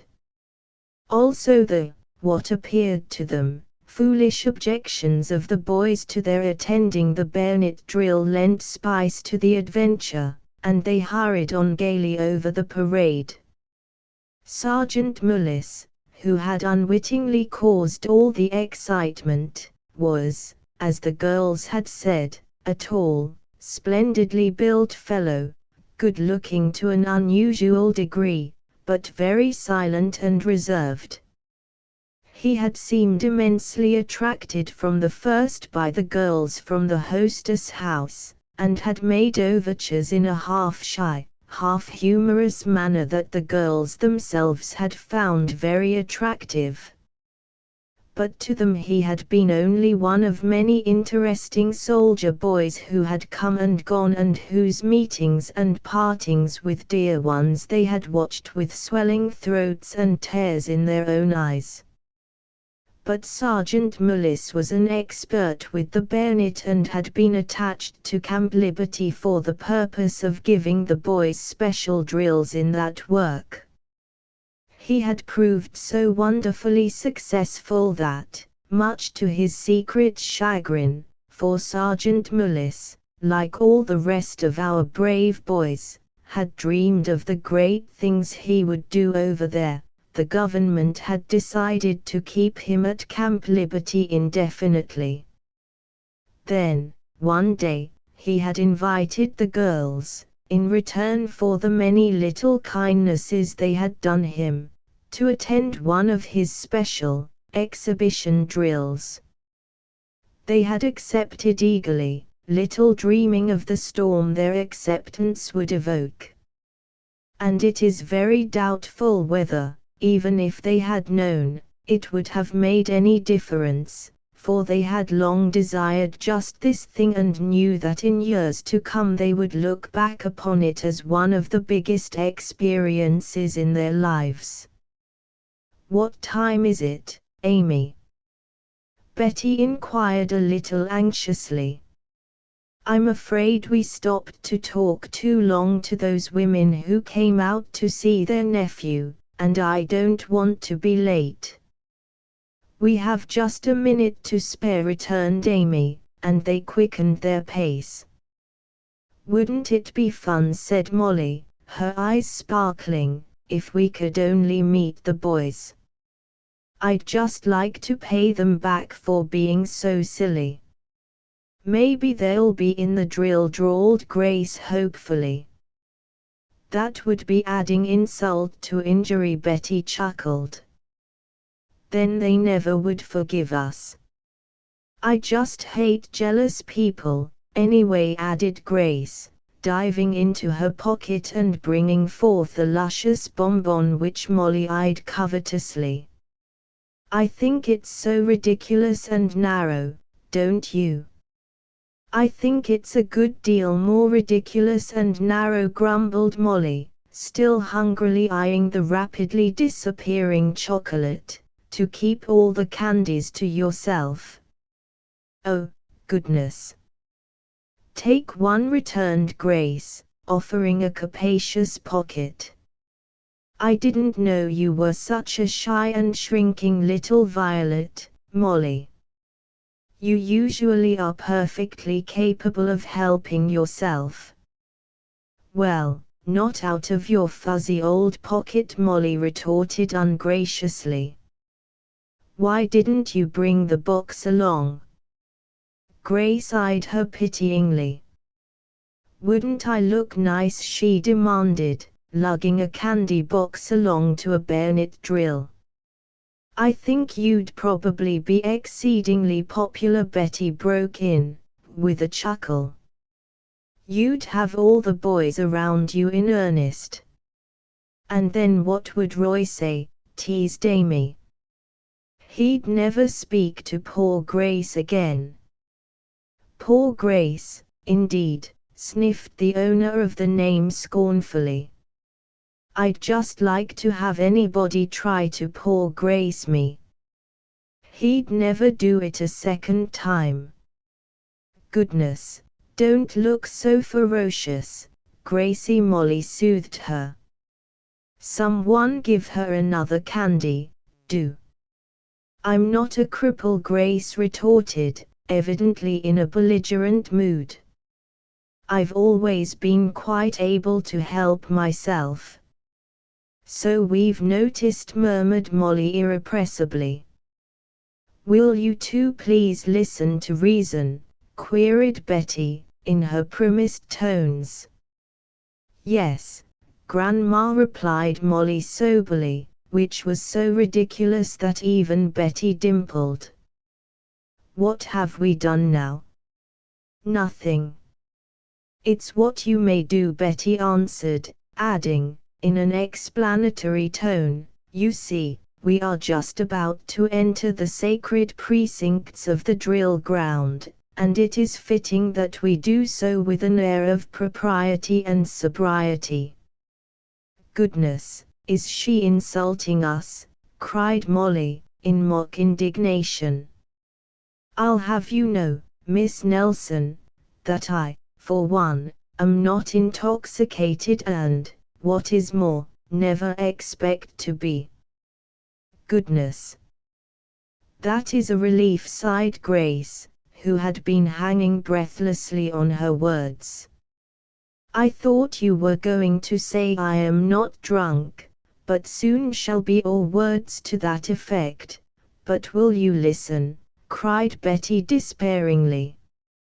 "I've got about as much chance of saying anything sensible, as the man in the moon," finished Grace innocently, then, meeting Betty's outraged eye, added hastily, "Oh, wasn't that what you were going to say?" "No, it wasn't," Betty was beginning, when Molly, for the first time in her life played the part of peacemaker. "Go ahead, honey," she interrupted soothingly. "We're all ears." "Speak for yourself," Grace murmured. But this time Betty would not yield, and insisted upon being heard. "Please listen a minute, girls," she begged. "You know we've got a reputation, deserved or not, of being respectable." "Oh, what a mistake," interpolated Molly. "I said it might be a mistake," Betty continued patiently, although her eyes twinkled. "Anyway, we've got to live up to it, goodness. Just look at the boys. I guess the whole camp must be in the drill." "Yes, I guess Sergeant Mullis was right when he said it was to be an exhibition drill," agreed Molly, all fun temporarily swallowed up in a very real admiration of the spectacle before them. "It's no wonder that Sergeant Mullis is considered a very important personage around here," added Amy. "Oh, look," cried Grace, as they sat down upon a convenient bench. "They've started. Oh, girls, I'm glad I came." Mutely the girls echoed the sentiment, and for the next hour they sat motionless, eyes and attention glued upon the magnificent spectacle of 1,000 men, running, advancing, retreating, attacking, all in obedience to one great plan. They forgot it was only a sham attack, an imitation battle, an exhibition drill. For the moment a curtain had been lifted and they were permitted to see something of the glory, the passion, the horror of democracy's struggle against the armed autocracy of the world. When it was over they sighed and came back to the present almost with a shock, so greatly had they been engrossed in the scene. "Well, Sergeant Mullis may not be much of a talker," were Molly's first words as they rose to go back, "but he certainly knows how to act." "It was wonderful," breathed Betty, her eyes gleaming. "Just think what it must be to be a man in these times. To be able to fight for one's country." "Well, I don't know," said Amy, with a little shudder. "That part of it's all right. But when it comes to being maimed and crippled for life it isn't so much fun." "Oh, Amy, don't," cried Grace, clapping her hands to her ears, while Betty continued spiritedly, "I didn't say it was fun," she cried. "Naturally the boys have to take into consideration the possibility of all that you said, Amy. But there's no glory in the world like giving yourself for a great cause." "Here, here," came a masculine voice in applause, and they turned to find Alan and Frank close behind them. "Well, what will you have?" asked Molly, eyeing them hostilely. "We thought you were lost and gone forever like Clementine, and were quite reconciled," finished Betty primly, her eyes twinkling. "Oh, you did you?" cried Frank, regarding Molly's haughtily tip-tilt little nose with mingled fear and admiration. "Well, I'll have you know, young lady, that you can't get rid of us as easily as all that. May I be permitted to walk beside you, Mamselle?" Molly sighed and permitted the liberty with an air of great resignation. In the meanwhile, Alan was whispering into Betty's almost reluctant little ear. "Did you really mean what you said about its being glorious to give yourself for a great cause?" he asked softly. "Why, I guess so," she stammered, taken off her guard. Why? Oh, just because, he answered vaguely, watching the elusive little dimple at the corner of her mouth. I might want to remind you of it, someday. Chapter X. Alarming symptoms. The girls awoke one morning several days later, days of routine duty at the hostess house, with the delightful sensation of something good impending. Crowded as they were in the one big room for Mrs. Sanderson's accommodation, they had formed the habit of talking over their prospective fun before the actual work and hurry and bustle of the day began. So it was this morning, just after the sun had streamed in through the two big east windows and settled on the tip of Betty's upturned little nose in a most provocative manner. Sleepily she rubbed a hand across her face, then sneezed. "Goodness, she's got the flu," cried Grace in alarm, as she sat up in bed, jerking the covers from her now fully aroused bedfellow. "Amy! Molly! Get me a gas mask, somebody." "I think it's poor Betty that needs the gas mask," retorted Molly dryly. "I never heard you talk so much this early in the morning since the first day of our acquaintance, Grace. What happened to wake you up?" Whereupon Betty sneezed again, and Grace jumped about a foot in the bed. "Please take her away, somebody," she wailed plaintively, while Betty regarded her out of wide and sleep-brilliant eyes. "I heard a doctor say the other day that at the second sneeze it was time to go to the hospital." "Well, run along," twinkled Betty, adding, with a speculative look, "if you'll wait just about 2 minutes, I think I can give you another one." But Grace waited to hear no more. With a bound she was out of the bed and halfway across the room. "Goodness," remarked quiet Amy, with a laugh, "I should think it would be almost worthwhile having the flu, Betty, just to see Gracie move like that." "Well, I don't know about that," said Betty, rubbing the offending little nose ruefully. "It's easy to talk when it's someone else who's got it. Nobody seems to have any sympathy for me at all." "We would, dear," cried Molly, slipping out of her own bed and taking Grace's place beside Betty on the sun-flooded cot, "only you don't really look as though you were dying of anything, you know, especially influenza.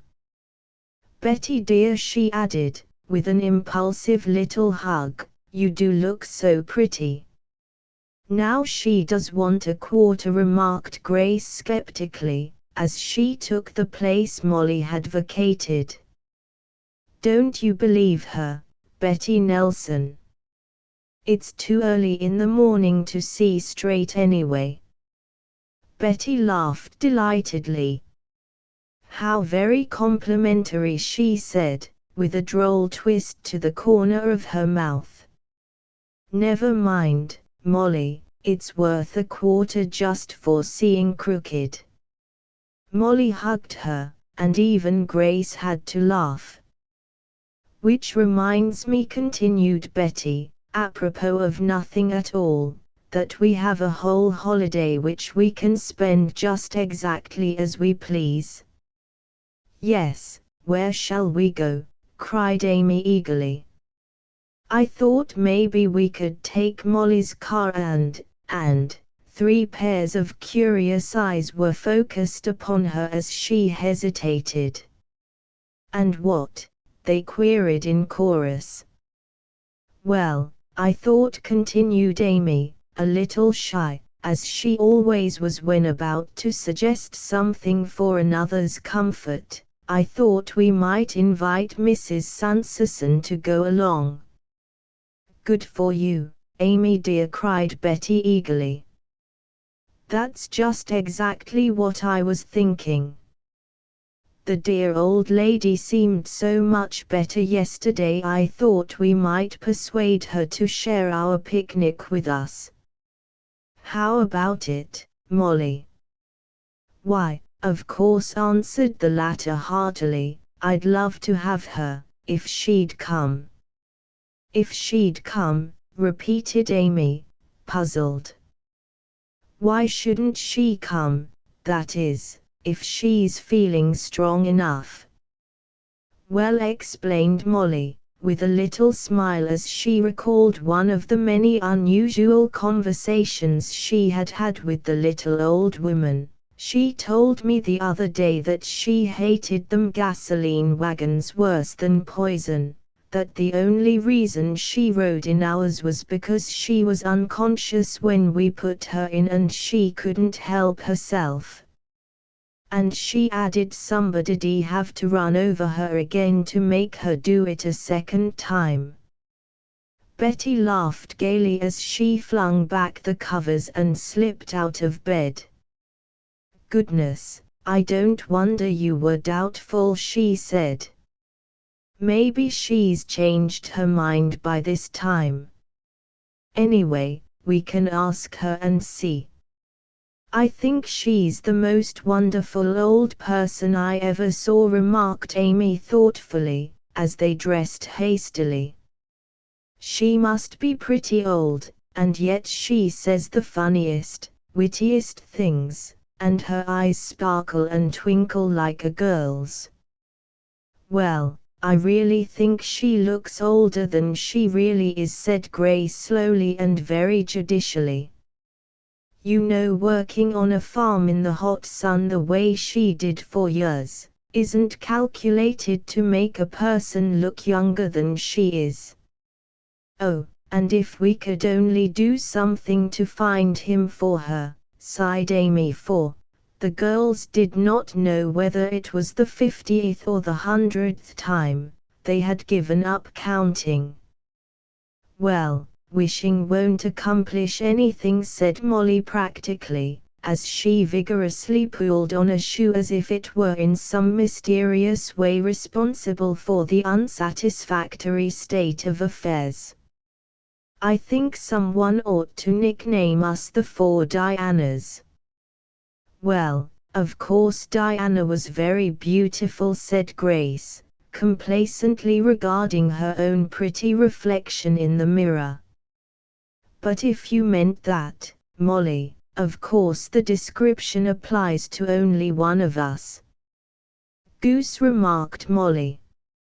Of course I wasn't thinking of Diana's beauty.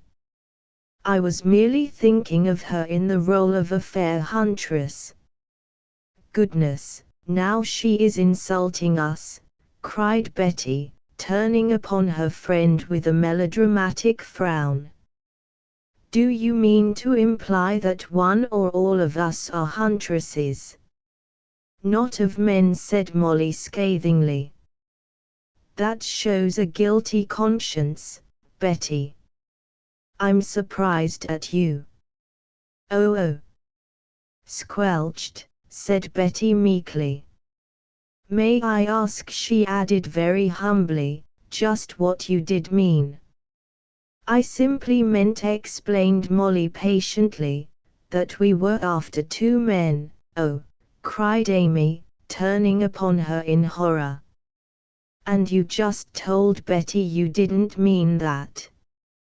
I didn't, cried the badgered Molly in desperation, then turned away in disgust. There's no use trying to tell you anything, she said. Go ahead, Molly dear, urged Betty.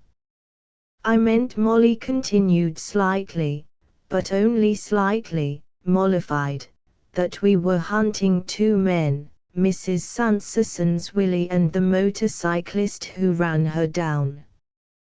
And we haven't any more real chance of finding them than a celluloid dog has chasing an asbestos cat in, began Grace. That will do, cried Betty primly, though her eyes danced. "After this, you will kindly answer when you are spoken to, Miss Ford, and at no other time." "Oh, is that so?" mocked Grace. "Well, I'll just tell you, Miss Nelson, that although I am extremely fond of you, mistaken as that may be, I will take no dictation from you or anyone else. I'll give you more than dictation, if you don't stop maundering," threatened Molly. "A girl has about as much chance of saying anything sensible." "Did you ever try?" queried Grace innocently, and Betty and Amy had to form a human barrier between the two enemies. "Goodness, please don't kill her," Molly begged the little captain, her eyes twinkling. "Not till after breakfast, anyway. I want to give you a chance to think it over." "Yes, they're punishing murderers terribly," added Amy. "I heard Major Adams say." "All right," Molly agreed, "I'll let her off until after breakfast, but for one reason and one only." "And that?" they queried breathlessly. "I'll be stronger then," she said. Chapter 11 Polite Kidnappers. But it seems that breakfasteth charms to soothe the savage breast, for after Molly had attacked and conquered the appetizing fruit and cereal, ham and eggs, she seemed to forget all about her dire threat and smiled amiably at her intended victim across the table. "How long will it take you to get ready, Grace?" she inquired.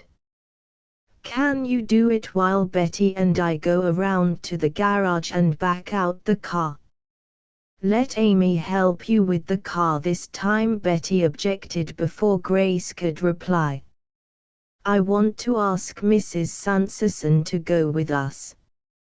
Molly clapped her hand over her mouth in a gesture of dismay.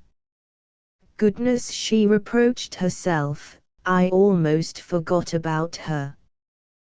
"Yes, go ahead, Betty, and do your best to get her. I know it would do her good. But you had better take Amy with you to help persuade Mrs. Sanderson. Amy and you together are a pair that will be hard to refuse." "There goes Mr. Breton now. He's so grateful for what we girls have done for him here, as though it were anything at all, that he'd do far more than help get the car ready. I'll get his help, while you and Amy go for Mrs. Sanderson and Grace gets ready. Now, rush. Hurry. Fly. Off with you." Molly ran out of the house and after the young soldier whose help she sought. Grace went to her room for some last-minute dressing, and Amy and Betty went upstairs to importune Mrs. Sanderson. "Well, good morning, my dears," said the old woman, delighted at sight of their bright faces. "I declare, if you don't bring all the sunshine in with you. It is lovely of you to call on an old woman so early in the morning." "Well, you see," said Betty, eagerly diving right into the middle of her subject. "We've come to kidnap you. Please, won't you let us?" "Kidnap me?" repeated the old lady, patting the soft cheek with a puzzled air. "Why, it seems to me sort of unusual to ask a body if you can kidnap 'em." Betty laughed. "Well, I guess maybe it is," she admitted gaily. "But, you see, we can't very well do it without asking you. Molly said," she added, taking the little lady's hand in hers and squeezing it affectionately, "that you told her the only way we could get you to do it was to make you unconscious again." And she finished, with an adorable little coaxing smile. "We couldn't do that, you know. We're altogether too fond of you." Mrs. Sanderson laughed and pinched her cheek. "Very well, honey," she chuckled. "Now if you'll tell me what it's all about, we want you to go on a picnic with us," broke in Amy. "A picnic," repeated the old lady, more puzzled than before. "What sort of picnic?" "An automobile picnic," explained Betty, adding quickly as she saw refusal in the bright old eyes. "Oh, please don't say no yet. We've got the whole day off, and we're going to take Molly's car and go off all by ourselves and eat our lunch and admire the view and taste gasoline for a week after," finished the old lady with a little grimace. Then she added quickly, as she saw the hurt look in Betty's bright face, "No, I didn't exactly mean that, dear, and I wouldn't say anything to make you feel bad for worlds, that I wouldn't, only, I just can't bring myself to ride in those automobiles." You see, there was an almost pathetic appeal for understanding in the bright old eyes. "I guess I'm maybe too old to change my ways, and I get tired easy. I'll tell you what we'll do," Amy intervened with rare tact. "Someday when we're going for just a little ride around the block, we'll ask you again. Maybe you'll feel more like it then, and you can get used to it by degrees." "That's awfully nice of you, dearie," said the old woman, looking gratefully from one bright face to the other. "I suppose you don't know how much I appreciate all you've done for me," she added, her voice breaking a little, "'cause I never could tell you if I lived for 100 years.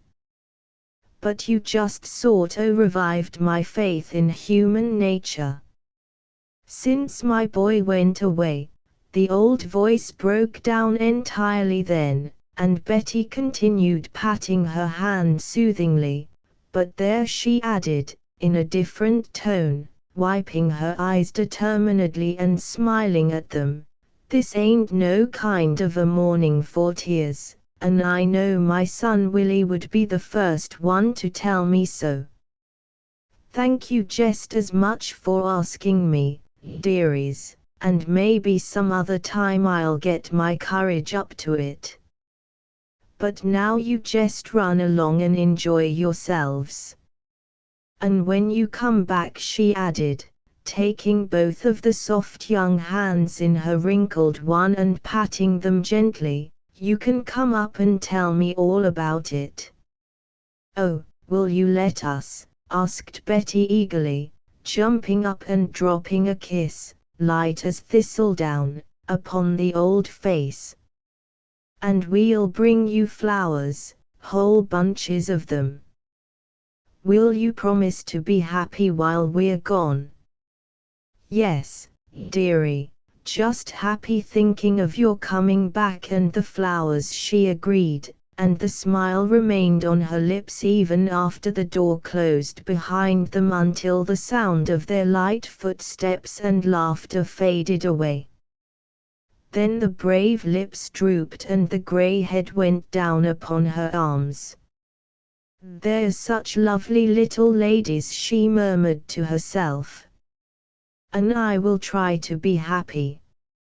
Only, I want my boy, my little son, my baby." "Meanwhile, isn't she the dearest thing?" asked Amy of Betty as they went into the kitchen to gather up the picnic baskets. "I'm getting so fond of her it will just hurt like everything to have her go away." "Go away? Oh, Amy," cried the little captain in surprise, facing her as though that possibility had not yet entered her mind. "Why, yes," repeated Amy, astonished at Betty's amazement. She's almost well now, and, of course, she's too independent to want to stay here when she's all right again.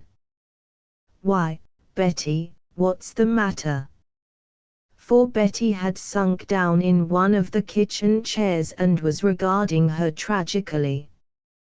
But, Amy, she mustn't go away, she argued weakly, knowing that she really had no argument at all.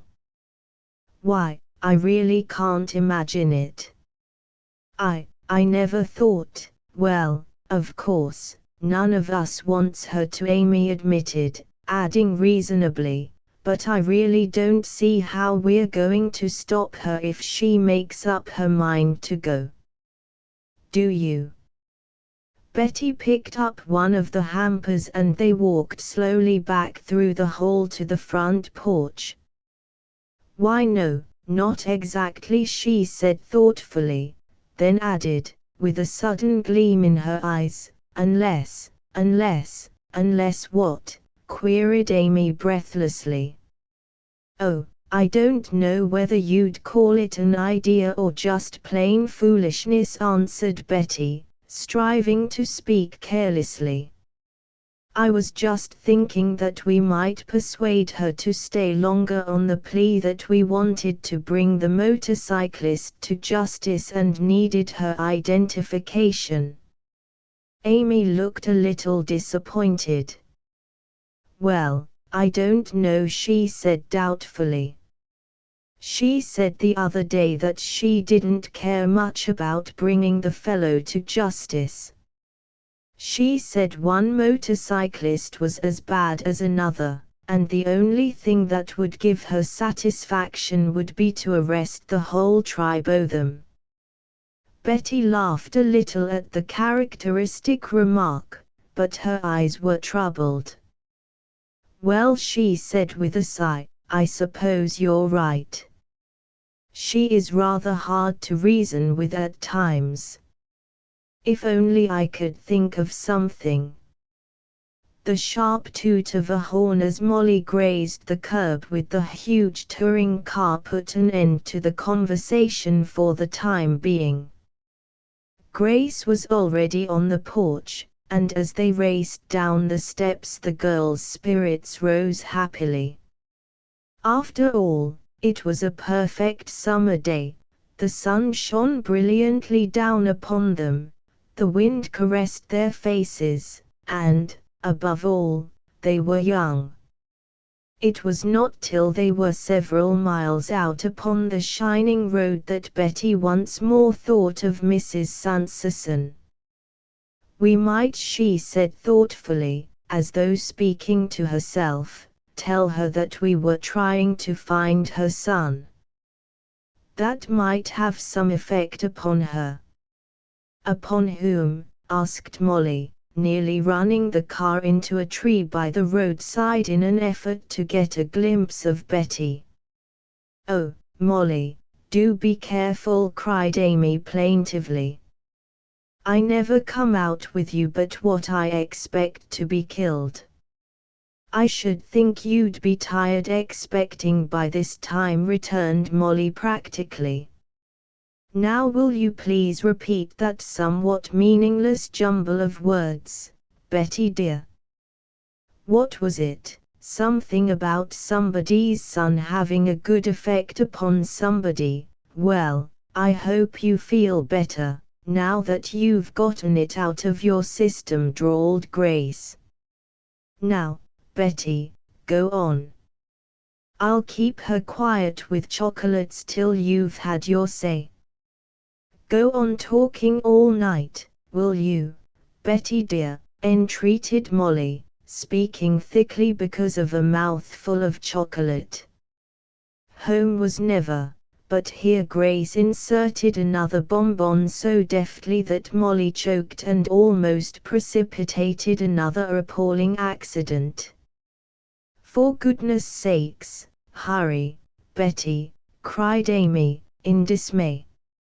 If you don't, there won't be anything of us left to listen to you. Well, said Betty obediently, for she had been so busy with her own thoughts that half the persiflage and gay bantering had passed above her head. I was speaking of Mrs. Sanderson and her son. I thought that if we told her we were trying to find her Willie, she might consent to stay on with us a little longer. But wouldn't that be rather raising false hopes, objected Grace. We haven't very much chance of really making such a promise good, you know. Well, but if we tried hard enough we might think of something, Betty insisted. We might, she added vaguely. We might advertise. In what? Queried Amy. The papers, of course, Betty answered impatiently. Well, said Molly, chewing down the last bit of chocolate and speaking thoughtfully, there may be something in your idea, at that, Betty. I don't know about the others, but I'm with you, anyway. Chapter 12. Where love is deaf. Doesn't it seem funny, Amy was saying as she daintily but thoroughly gnawed a chicken bone, not to have the boys with us. Well, I think, returned Molly, her nose at an independent angle, that it's mighty nice, for a change. Yes, Grace agreed, employing her paper napkin to remedy the damage done by a vivid spot of jelly on her skirt. They seem to think they can dictate to us. Imagine it. To us. Outdoor girls who have never known what it was to take dictation from anyone. Except our daddies, Betty broke in, her eyes twinkling. I've seen even you stand at attention, Gracie dear, when Mr. Ford spoke. Oh well, of course, said Grace, dismissing the interruption with a wave of her hand. We've got to obey our parents, till we're 21 anyway. Then I guess we've got to go on obeying all the rest of our lives, said Molly, with a sigh. They looked at her curiously. For who, she went on to explain reasonably, in her right senses is going to admit to being 21. To finish what I was saying, Grace continued, while Betty and Amy chuckled and Molly looked wide-eyed and innocent, I, for one, will never take dictation from anyone outside the home folks, especially mere boys our own age. Well, no one asked you to, said Molly calmly. I really don't see what all the speech-making's about, she added. It was about the boys, said Amy, mumbling over her third piece of chicken.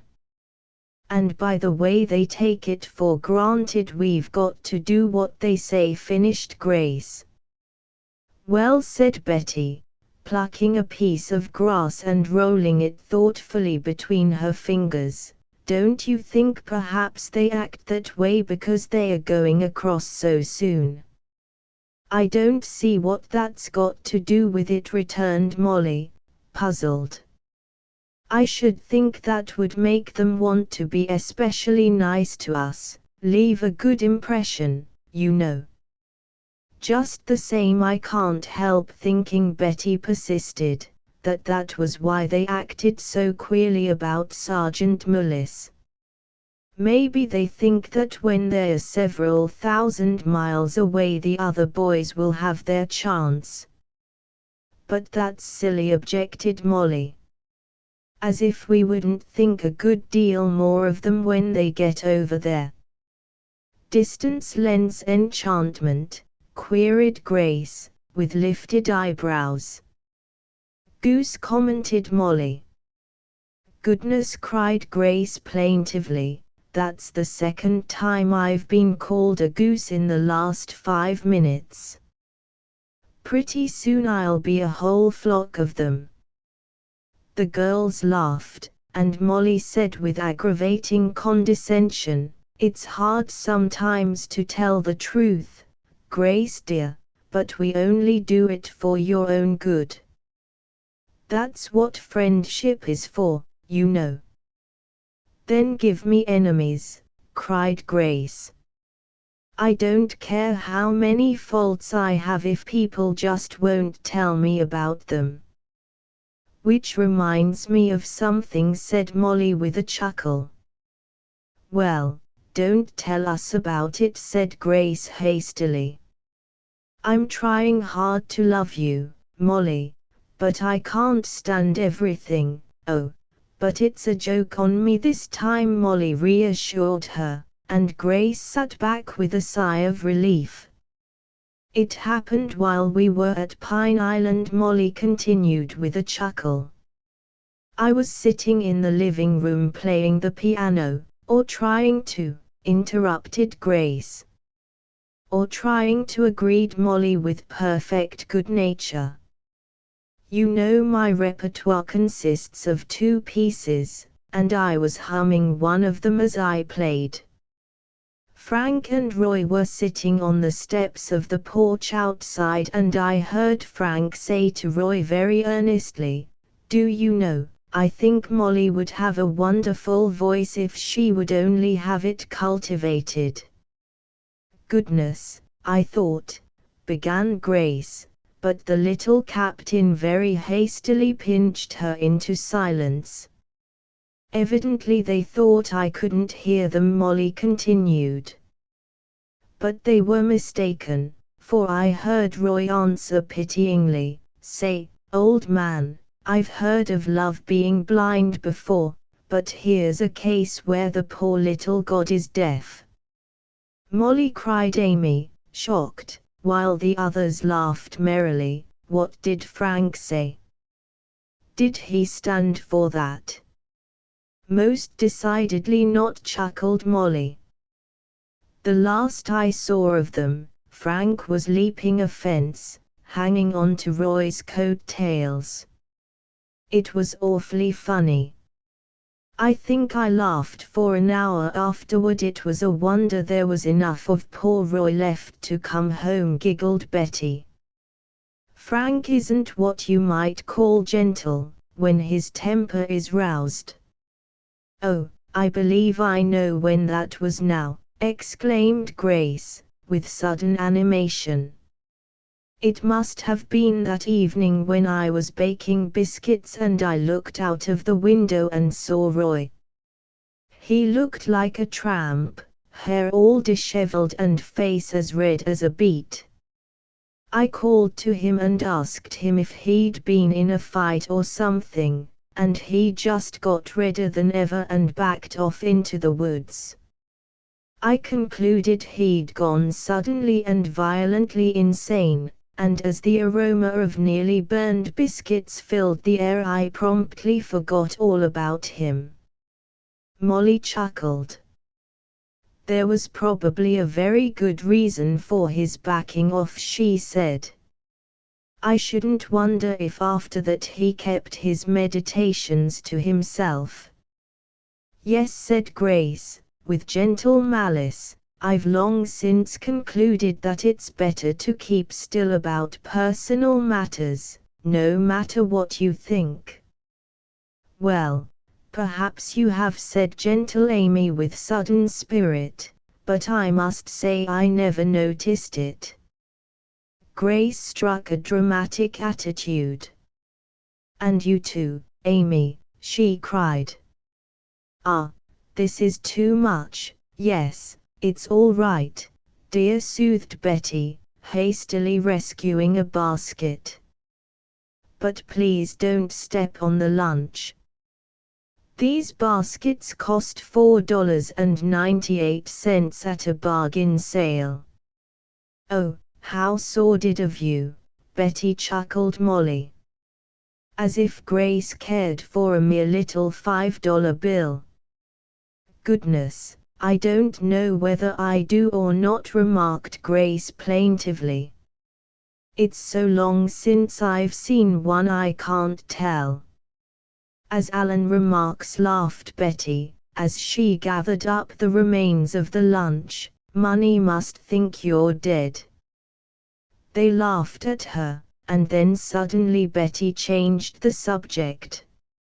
"You know, I overheard something the other day," she said, "that's just made me terribly blue whenever I've let myself think of it."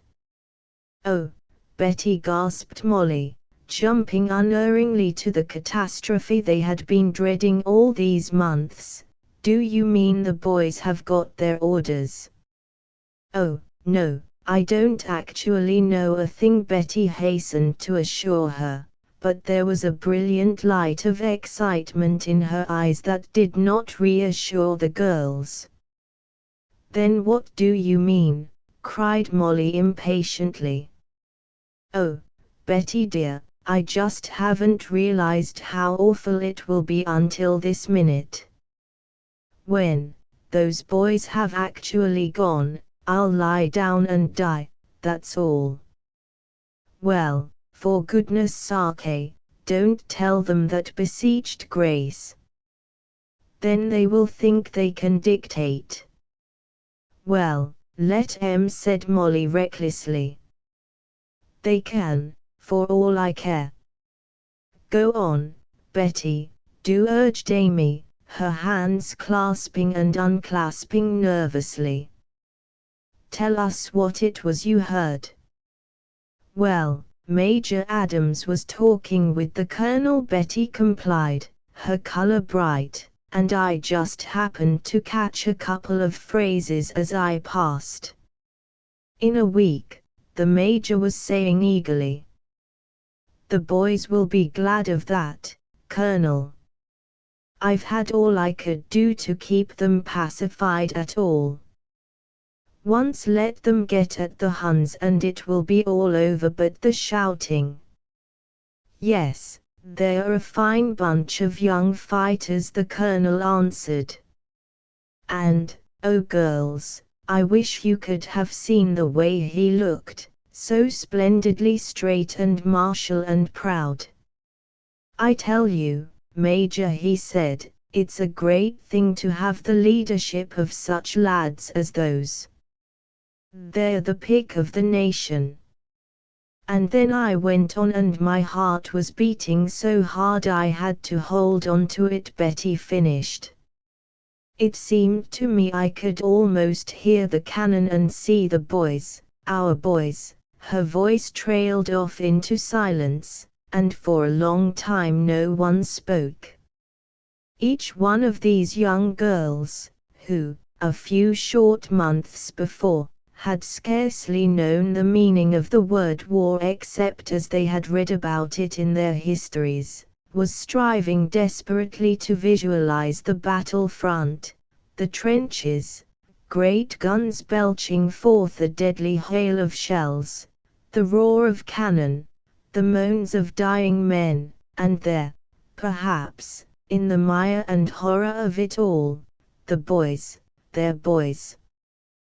Chapter 13. The Copperhead. Betty was the first to break the silence. "But, of course," she said, and they started at the sound of her voice. So far away had their thoughts been wandering, "it may only be one more of those rumors the boys are always talking about." "I suppose so," said Grace, with a sigh. "Anyway, it won't do any good to worry about it till the time comes." "Well, I don't know," said Molly a little irritably. "It's like having a sword hanging over your head all the time. I'd just as soon have it cut me in two now and get it over with." "Yes, it is something like cutting the poor dog's tail off an inch at a time," sighed Amy, and at the comparison and her sober countenance they had to laugh despite the very real trouble at their hearts. "I wish," said Betty wistfully after a while, "the boys could have gotten leave today. I should like to have just one more picnic with them. We've had such good times together. And we're going to have lots more," she added, springing to her feet with a sudden, swift smile. That's our part of the business from now on. Just to keep smiling and make up our minds that they are coming back to us just as they went, only better. They couldn't be, declared Amy, and once more the other outdoor girls laughed and hugged her. Anyway, they've got one good backer in you, Amy dear, said Betty fondly. You've no idea how fond all the boys are of you. I declare, sometimes I'm almost jealous. You, cried Amy incredulously, looking at the flushed face and shining eyes. You'll never need to be jealous of anybody in your life, Betty Nelson, and especially of me, she added modestly. Betty laughed and hugged her again. Girls, it's getting late, she said suddenly, with another of her swift changes of subject. I guess perhaps it's time we were starting back. Oh, I forgot, she added, in consternation. Or rather, Amy and I, promised Mrs. Sanderson we'd gather some flowers for her, and now we've got to do it, even if it is late. Of course we have, agreed Molly, rising with alacrity. It wouldn't do at all to disappoint her. It must have been a pretty lonely day for her, said Amy thoughtfully, as she snapped the lid of a basket shut. I wish she had come with us. Well, we're pretty much in the same boat as she is, or will be soon, mused Molly, as the girls scattered to make good Betty's promise. How so? queried Amy. Why, said Molly, she's already lost her boy and now we're about to lose ours. Goodness, Molly, cried Grace indignantly, while the others chuckled, you make me feel 80 years old.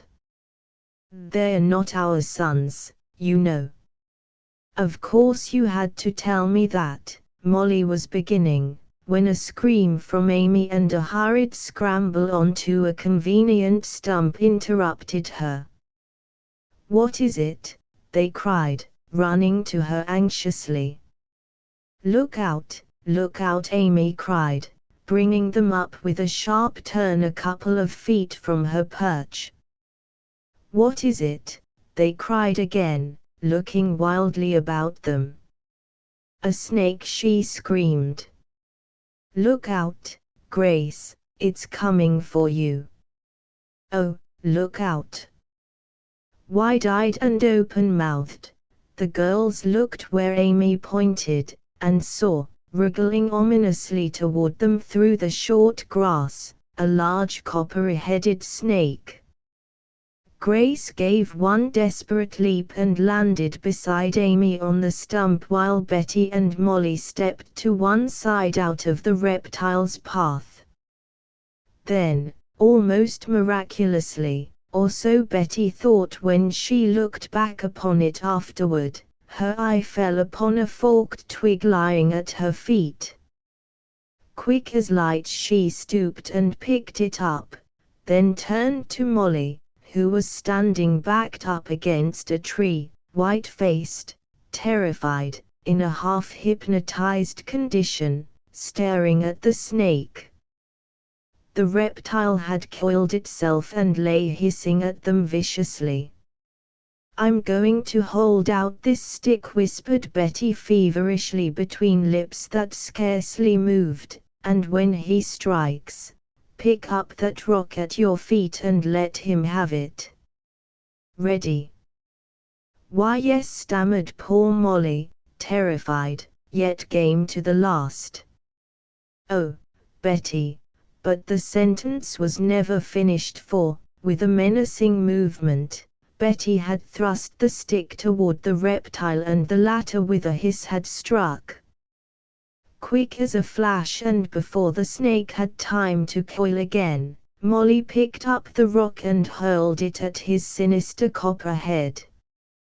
Her aim was true, and the long, slithery body, robbed of its deadliness, writhed and beat furiously at the short stubbly grass.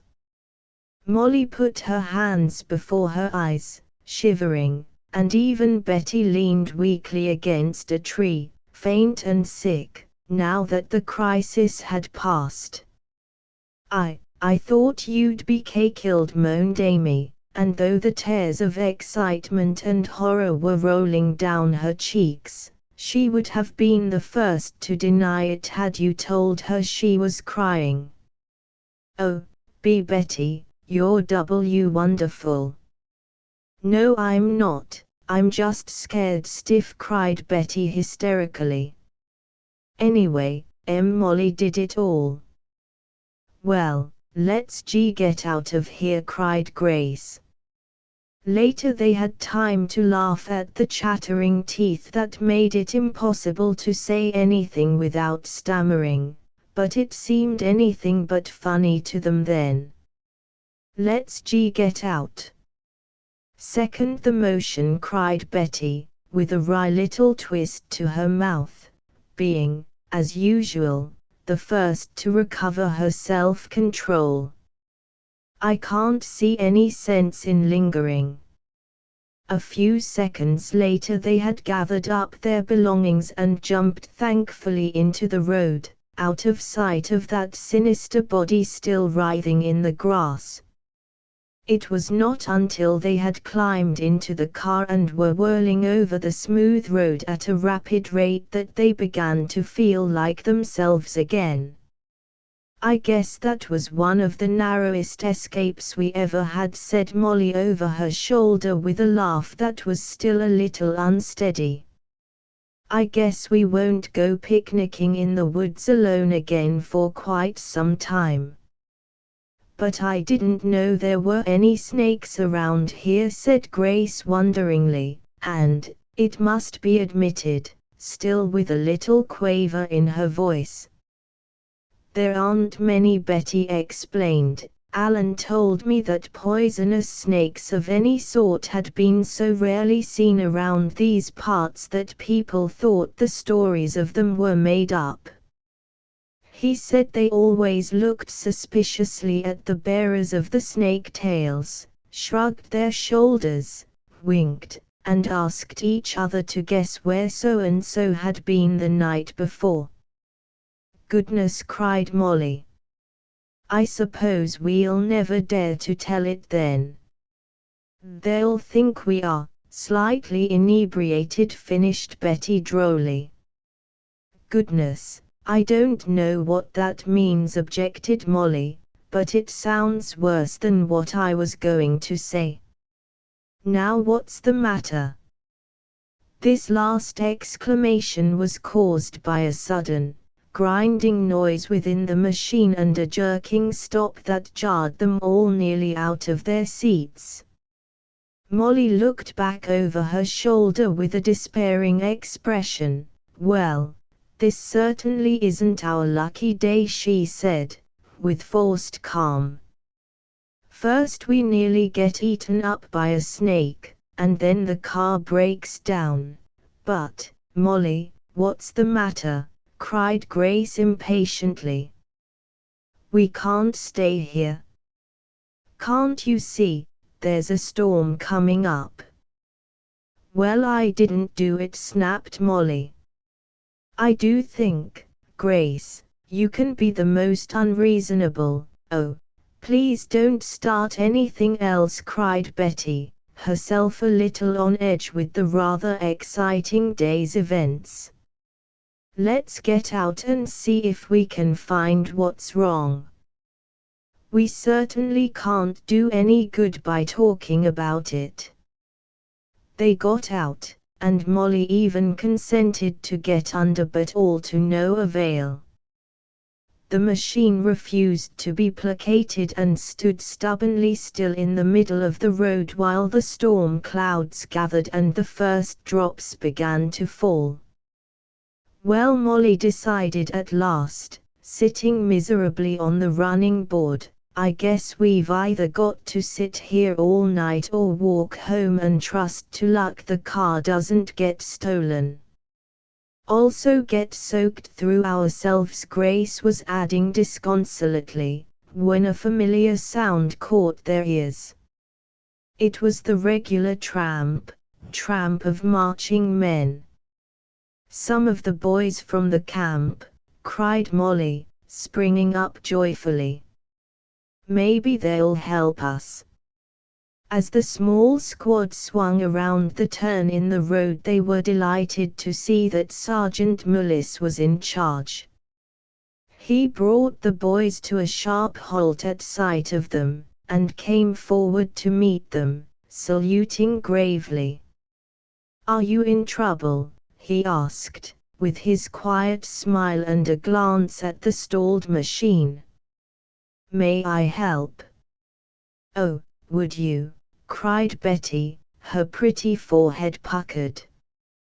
"We do want to get back before the storm breaks." Without a word, the young fellow removed his jacket and examined the machine carefully. Then, with equal gravity, he wormed his way under the car. In what seemed to the girls no more than a minute, he reappeared and smiled at them. "I guess it's all right now," he assured them with another punctilious salute. "If I might suggest that there's no time to be lost," with a significant glance toward the lowering sky. For answer, Molly threw in the clutch and the machine purred evenly. Then, with a little impulsive gesture, she turned to the sergeant. It's a long way to Camp Liberty," she said, with pretty hesitation. "Won't you let us show you how grateful we are by letting us take you there?" "Please do," urged Betty. He considered a moment, then with another of his grave smiles saluted once more and turned to the boys who stood waiting in the road. "Pile in, fellows," he said. "We'll just about make it before the storm." Then, while the boys obeyed, scrambling in any way, and Betty and Grace squeezed themselves into the front seat, Sergeant Mullis leaned over and said, very quietly, "Thank you." Chapter 14. The rains tighten. "A week," sighed Betty. "Oh, Molly dear, a week's such a very little time." "Goodness, it isn't even that now," Molly returned, dropping a stitch in the sweater she was making and not even noticing it, an almost unheard of procedure. "That is," she added, with a slight little flicker of hope, "if you're sure you heard the Major aright, Betty. Mightn't he have been speaking of something else?" "Well, I told you what he said," answered Betty, a trifle impatiently, for she also had dropped a stitch and saw before her the weary process of ripping out 2 whole rows of her helmet, and helmets were such mean things to make, anyway. When he spoke of a week, she added, ripping vindictively, and then said that the boys would be glad the waiting was over. "It seems to me there's just about one conclusion we can come to." "Oh, all right, but you needn't be so cross about it," returned Molly, who, being very cross herself, could not make allowance for the malady in anyone else. "Have you seen any of the boys lately?" she asked, after an interval of deep concentration. "We've been kept so busy here at the Hostess house lately with these other boys that our boys might as well be dead and buried for all I've seen of them." "Who's talking about being dead and buried?" demanded a third voice, and they turned to see Grace in the doorway with the inevitable candy box under her arm. "Can't you choose a more cheerful subject?" she added, coming in and seating herself luxuriously in a big chair. "There's enough of that being done anyway," You talk as if getting dead and buried were some sort of new indoor sport, interrupted Molly, glad to have this old familiar enemy to spar with. Goodness, there's no more sport in anything, returned Grace, disconsolately. I don't see why any old swell-headed German, Grace, exclaimed Betty, but with twinkling eyes. What language? Oh, I could do lots better than that, returned Grace tranquilly, if I weren't in polite society. You flatter us, murmured Molly. I know it, Grace retorted, still calmly. Anyway, I was remarking that I didn't see why any swell-headed old German was allowed to take the world by the ears and turn it upside down. Gee, who's allowing him? Cried a masculine voice from the door, and the girls turned with a chorus of greetings to welcome Roy. We were just saying we thought you were dead, remarked Molly somberly, never lifting her eyes from the sweater as he seated himself beside her. Sorry to disappoint you, he replied cheerfully. As Frank remarked unflatteringly this morning, you are far from being a dead one. Go and reform. Was he speaking of me?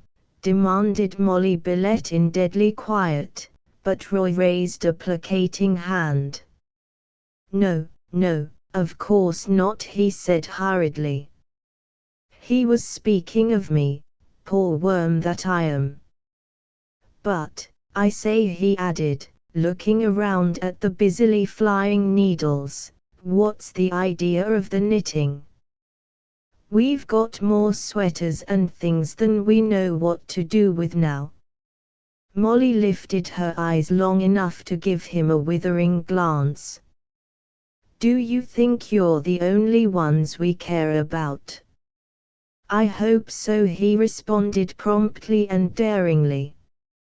Do you think maybe we'd better leave, Betty? Inquired Grace with delicately lifted eyebrows, while Molly flushed scarlet. If you do, I'll never speak to you again, cried the latter, in alarm, adding, to change the subject, where are the other boys, Roy? You usually travel in fours. Well, as long as you didn't say on all fours, it's all right, responded Roy in a weak attempt at a joke that focused 3 pairs of girlish eyes scornfully upon him. Roy, they chorused. All right, don't shoot, he pleaded. What was that you asked me, Molly? I asked you, returned Molly, with deliberation, where the other boys were. I don't know. And what's more, I don't care, replied Roy independently, leaning back and crossing his long legs with a sigh of content. We've all been trying to get leave to come over and see you girls, and so far I'm the only one who's succeeded. The old boy, that is, the colonel, he corrected himself, gravely saluting the imaginary officer, is drawing the reins pretty tight these days. Looks, he added, striving to keep the excitement out of his voice, pretty much like business. Like business, they repeated in chorus, and were about to follow it up with a shower of questions when there was the sound of more masculine voices in the hall, and the missing members of the quartet precipitated themselves upon the assembled company. Roy looked disgusted, the girls happy. So you thought you'd have the field all to yourself, did you? Alan demanded of the disconsolate Roy. Well, that's the time you counted your chickens too soon. Then, turning to Betty, he caught her 2 hands in his and waltzed her exuberantly about the room. Betty, Betty, he cried, his voice keen, his eyes shining with excitement. "We've got special permission to tell you, because you're in the service. We're going, little girl. We're on our way to lick the tar out of those Huns." "Alan." Betty's face went suddenly white and she sank down on the arm of a chair, regarding him with wide, dark eyes. The other three boys with Molly and Grace were gathered in the opposite corner of the room, chattering like magpies. It's really come," she demanded, unsteadily. "Oh, Alan, when?" "Day after tomorrow," he replied, his own hands shaking a little as they closed over hers. "Are you going to congratulate me, Betty?" "Oh, of course," she answered, smiling at him with a bravery that made him long to gather her in his arms and comfort her. She looked so little and plucky and utterly adorable. "Then do it," he said whimsically, putting his hands behind him to keep them out of temptation. "See, congratulations," she stammered, then her lip trembled and she bit it to keep it steady. "I know how much you've been wanting it," she continued, striving for a matter-of-fact tone, "and so, of course, I'm glad for your sake." Only, he prompted, gripping his hands hard to make them behave. "Only," she added, her voice scarcely above a whisper, and glancing up at him shyly, "I can't very well help missing you, Alan, just at first." "Betty," he cried, his hands breaking away from their imprisonment and seeking hers fiercely, "I'm trying so hard to do the right thing, be honorable and all that, wait till I come back, you know, but I can't. It isn't human nature. You're too wonderful, too utterly, Alan, don't," she cried breathlessly. "You forget we're not alone." "I don't care," he was beginning headily, but she wrenched her hands free, and, eluding him, plunged into the excited group at the other end of the room. "Hello, Betty," Molly cried, her voice high with excitement. "I guess you were right after all, only it's 5 whole days sooner than we expected." I wish they'd stop the old war," sighed Amy, who had come in time to share the wonderful news. "I just can't bear the thought of it." "Gee, that would be a nice note," broke in Will boyishly. "After all these weeks of training, to have the war stop just as we got ready to have a hand in it. We'll be lucky if we don't leave a couple of hands in it," said Roy, again trying to be witty and again finding himself the battery for a score of indignant glances. "If you think that's funny," Grace was beginning when Betty, color high, heart still beating suffocatingly from that brief little battle with Alan and her own inclination, interceded in his behalf. "Oh, do leave him alone," she cried, patting Roy's scorned shoulder soothingly. "I, for one, would forgive him for anything he said or did just now without even being asked." Roy gave her a grateful glance and Alan whispered close in her ear. "You can be kind to everyone but the one who loves you, Betty. Is that it?" His voice was so low that no one but Betty could hear. And Betty felt an added rush of color sting her cheeks, and turned her eyes away to hide the confusion, the sudden fright in them. If they had been alone, no one knows what might have happened. But, even as it was, Alan, watching the flaming color and the downcast eyes, felt his heart leap joyfully and was almost satisfied. Chapter 15. The fateful day. The rain that had been pouring down steadily all night stopped about dawn. Betty raised herself on one elbow to look out the window and was greeted by a dazzling burst of sunshine, as the glorious disk dispersed the fog and took possession of the world. A good omen, she murmured to herself, rubbing the sleepiness from her eyes. Perhaps that's how the Huns will melt away before our boys. What are you talking to yourself about? Queried Grace, irritably. A person has a fine chance to sleep, cried Betty, indignantly. What on earth do you want to sleep for? Do you know what day this is?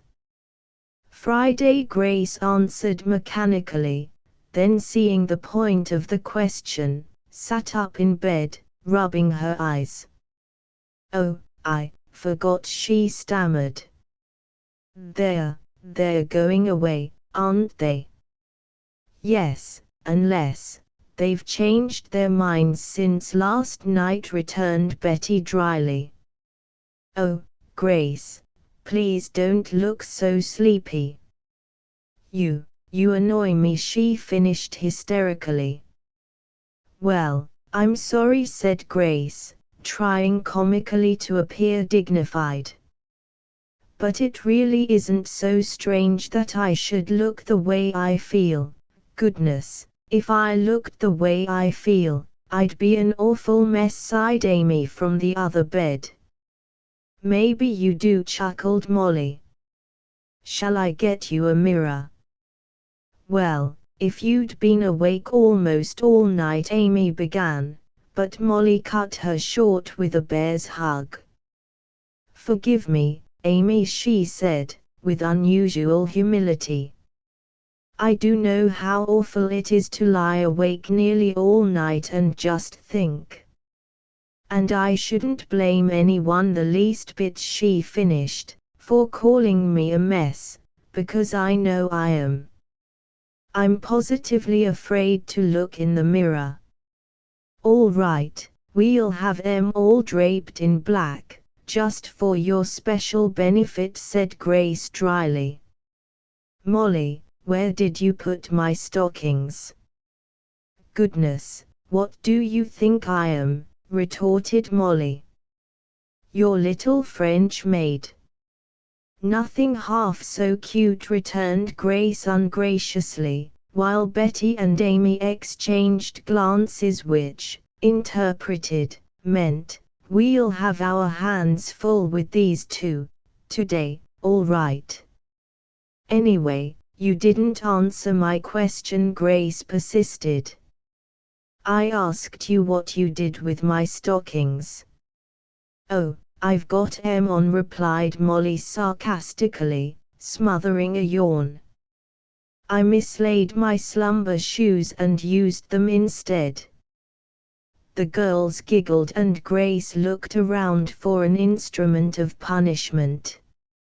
Not finding any, she was forced to resort to sarcasm. I guess you must have caught that particular form of insanity from Roy, she said. Well, as long as it wasn't the measles, Molly was beginning when Amy broke in with one of those absolutely irrelevant remarks of hers, that made her different from everyone else.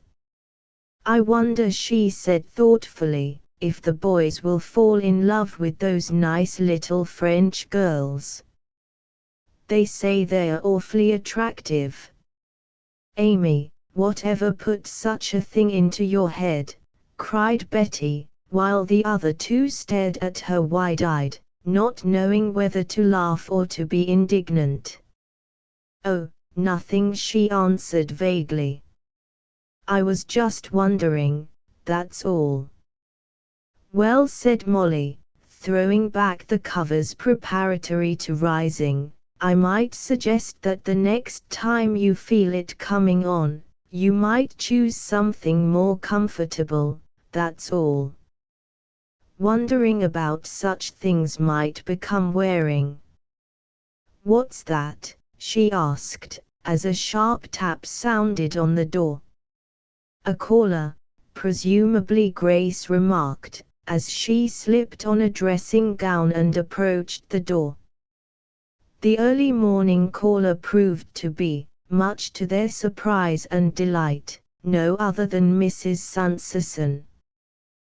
The old lady's eyes were unusually bright, and there was a flush on her face. "I haven't been able to sleep all night," she said, her hands fluttering nervously in her lap.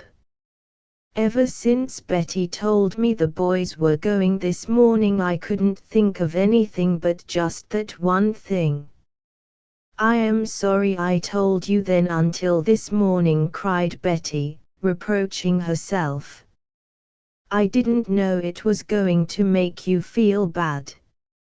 "Oh, it wasn't your fault, dear," the old woman hastened to reassure her. "And it really didn't make me feel bad, not for them, anyway. They're lucky to be able to fight, even to die, for a country like ours." Only she paused, and some of the light died out of her eyes. "I couldn't help wishing," "Yes," they prompted gently.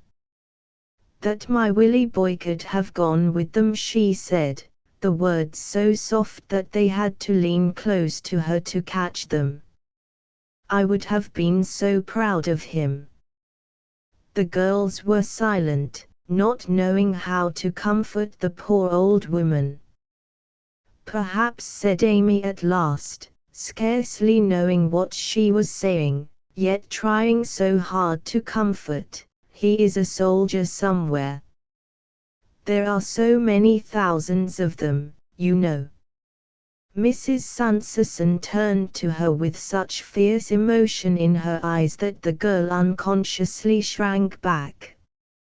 "If I thought that," she said, her voice tense, her hands clasped so tightly in her lap that the knuckles showed white, "I'd be willing, glad, to die the next minute. If I could just see my boy in uniform, even if I knew I could never see him again." Her voice trailed off, and once more the light died out of her eyes.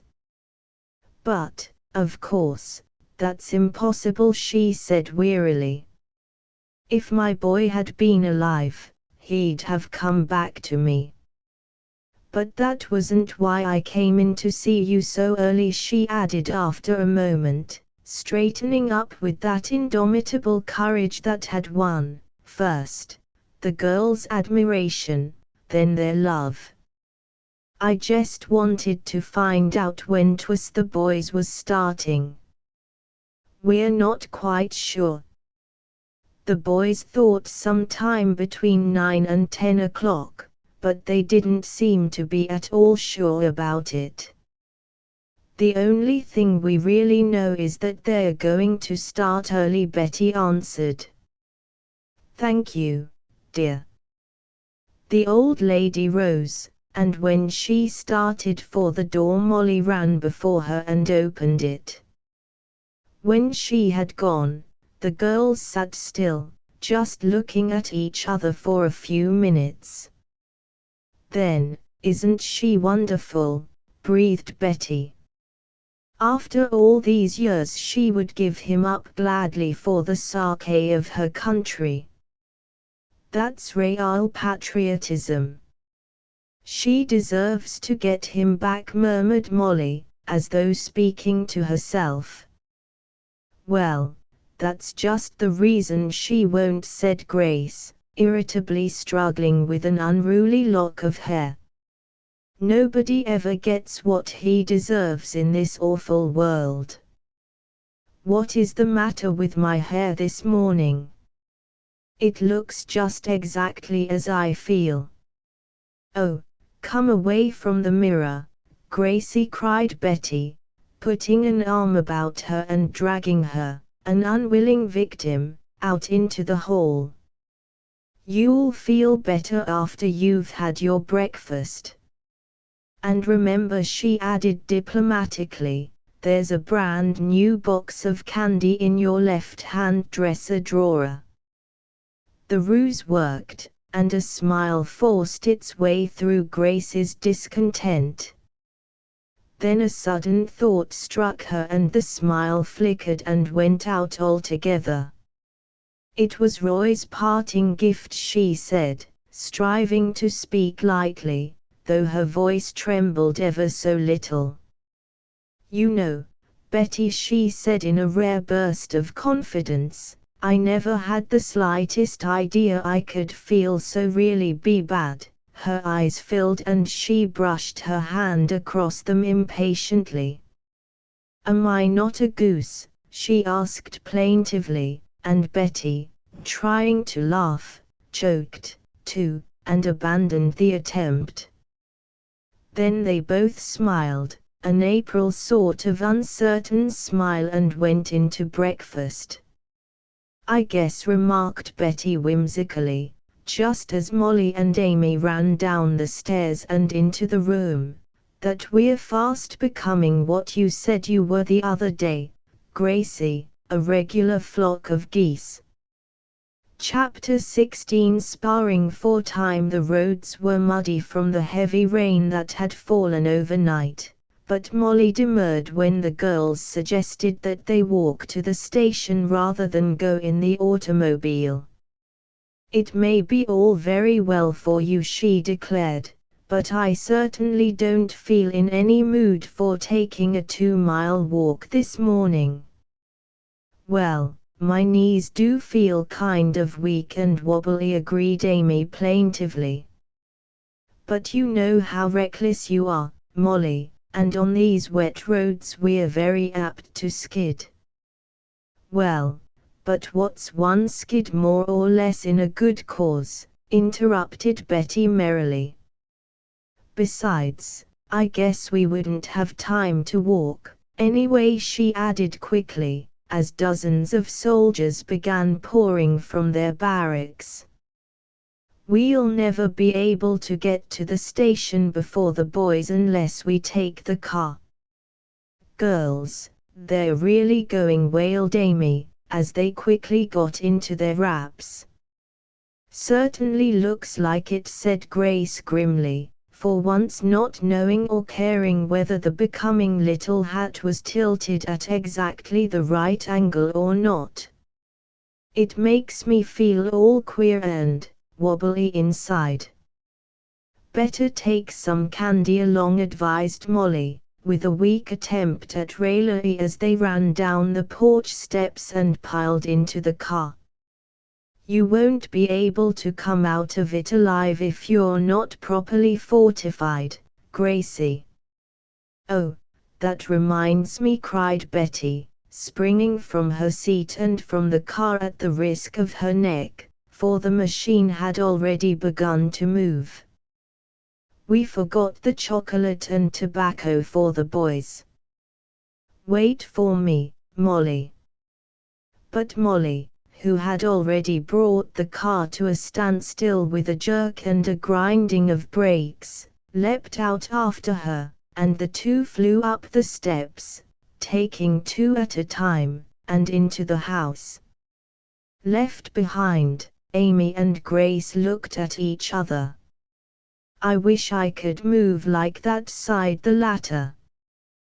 "Those two get things done while I'm just beginning to think about it." "And here they come back again," marveled Amy. "Yes, we have, and it's just about time, too," panted Betty, as they scrambled into the machine.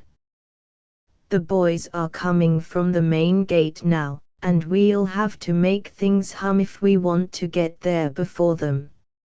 "As Frank would remark," agreed Molly, "you said it. This is going to be the race of a lifetime." "But Molly," said Amy, gripping both hands tight in her lap as the car swerved sharply and executed a magnificent skid on two wheels. "You know it won't do either the boys or us any good if we get killed on the way." "Doobie," Amy Blackford cried Molly in an ominous tone of voice, "if you say that word to me again I will run into a tree or something just for spite." Amy gave a plaintive little moan, and her two hands gripped tighter in her lap. "All right," she said. "I'm glad I made my will a couple of days ago." Grace turned an interested and speculative eye upon her. "Oh, you did," she remarked, adding in a wheedling tone, "What did you leave me, dear? You know I always was your best friend." "Goodness, I wonder who's my worst then," retorted Amy, with an unexpected flash of humor. "OOF, that was a bad one." Gracie Betty laughed, glad of any diversion to keep the vision of those splendid, marching boys in the background as long as possible. Unconsciously the girls were sparring for time.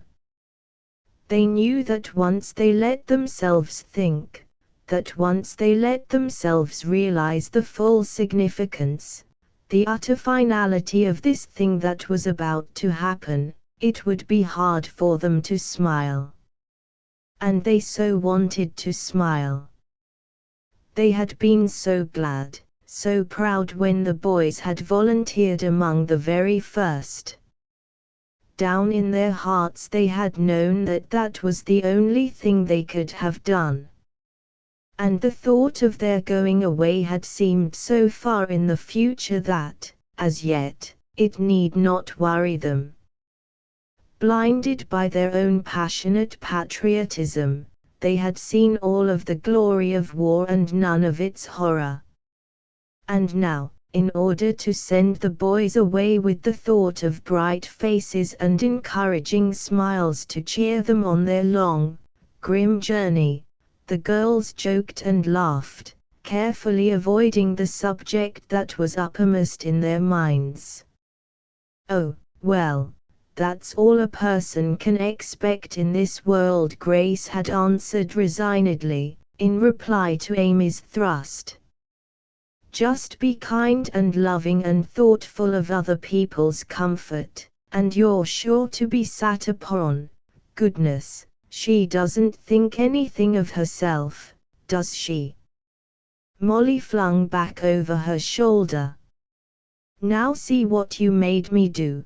The exclamation was fairly jerked from her as the car lurched into a deep rut at the side of the road, skidded for a minute, seemingly uncertain whether to fling them out on the bank or continue its way, then bumped up on the road again and continued its flight. "Oh, Molly, do be," Amy began, but a sudden grim straightening of Molly's back warned her in time, and with a gasp she choked back the forbidden word. "Goodness, isn't she well trained?" laughed Betty, as Molly bent once more over the wheel. "Who wouldn't be?" protested Amy plaintively, "if a cannibal should come and hang an axe over his head." "Is she calling me names?" demanded Molly ferociously, half turning in her seat. "If she is, please tell her to say it to my face." "Well, I would if I could," cried poor Amy desperately. "But I'd have to be an acrobat, or an idiot. The last ought to be easy," drawled Grace, then hastily offered her candy. "I didn't mean it, Amy dear," she retracted humbly. "Really I didn't." "Don't you believe her?" said Betty whimsically. "She only wants to find out what you left in your will, Amy." "I wouldn't dare tell her now, anyway," returned Amy, with a twinkle. "Methinks it might very easily become my death warrant." "How so?"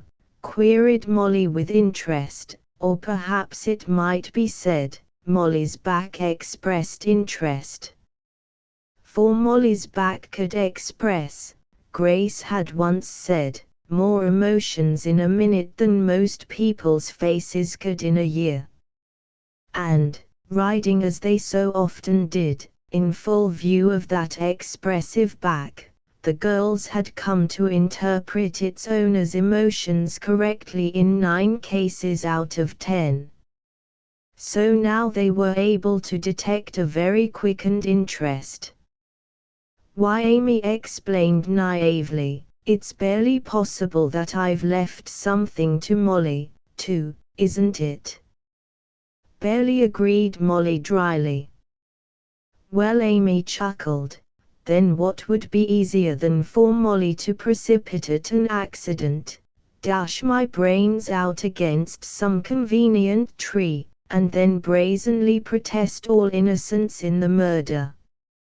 "Nothing," said Molly, with the same dryness of intonation, "except the bare possibility of dashing my own brains out in the transaction." "Oh, well, it could be fixed," said Amy with confidence. "Do you really think so?" Molly's back once more betrayed a lively interest, and the girls chuckled. "Suppose you tell me about it." "And sign my own death warrant," returned Amy plaintively. "Goodness, you must think I'm foolisher than I am." "Impossible," retorted Molly, and once more Amy sighed and folded her hands resignedly in her lap. "All right," she threatened, "if we only live through this, I'll change my will, that's all, and leave everything to Betty and Mrs. Sanderson." "Goodness, what have I done?" cried Grace in dismay. "Didn't I just offer you another candy and everything?" "I didn't notice the everything," said Amy. "Well, you noticed the candy," retorted Grace with spirit, "and it was the fattest, juiciest one in the box, too." "Well, give it back," Amy directed Molly, and Amy, in the act of swallowing the fat juicy chocolate, choked on a chuckle. "Too late," she cried. "It is decapitated." "I thought I heard its death rattle," sighed Grace, mournfully adding, as the girls laughed at her, "Oh, I don't know what's the matter with me this morning. I never felt so foolish before." "Girls," she said, and suddenly her voice quivered and her eyes filled, "I've tried so not to think of it, but I can't fight it off much longer. Will and I have always been such chums, played and worked and even quarreled together." "Please don't, Gracie," cried Betty, her face flushing and her eyes growing dark and wide. "It would be so easy just to give way, but we're in the service, too, you know, and we must be at least as brave as the boys." I guess maybe that's impossible," said Molly, her voice, even her straight little back, betraying emotion. "Nobody could be as brave as they are." "Well, we never know what we can do till we try, do we?" cried Betty, that indomitable fighting spirit of hers rising to the emergency. "If we say we can't, of course we can't, but we can do our best, can't we? If the boys aren't crying, why should we?" "That's the way to talk," cried Molly, straightening defiantly at the challenge. "We don't have to, and, what's more, we won't." Chapter 17 Tears and Patriotism. It was a valiant determination, that one, to smile whatever happened, but somehow, way down in their brave hearts, the girls doubted a little. They would do their best, but, after all, they were only human, and there are times when to smile is the hardest achievement in the world. We're nearly there, ventured Amy, after a little interval of silence, during which the girls had been busily gathering all their resources for the crisis just before them. Do you suppose we've got in ahead of the boys? Goodness, I should hope so, retorted Molly, with a brief return of her old spirit.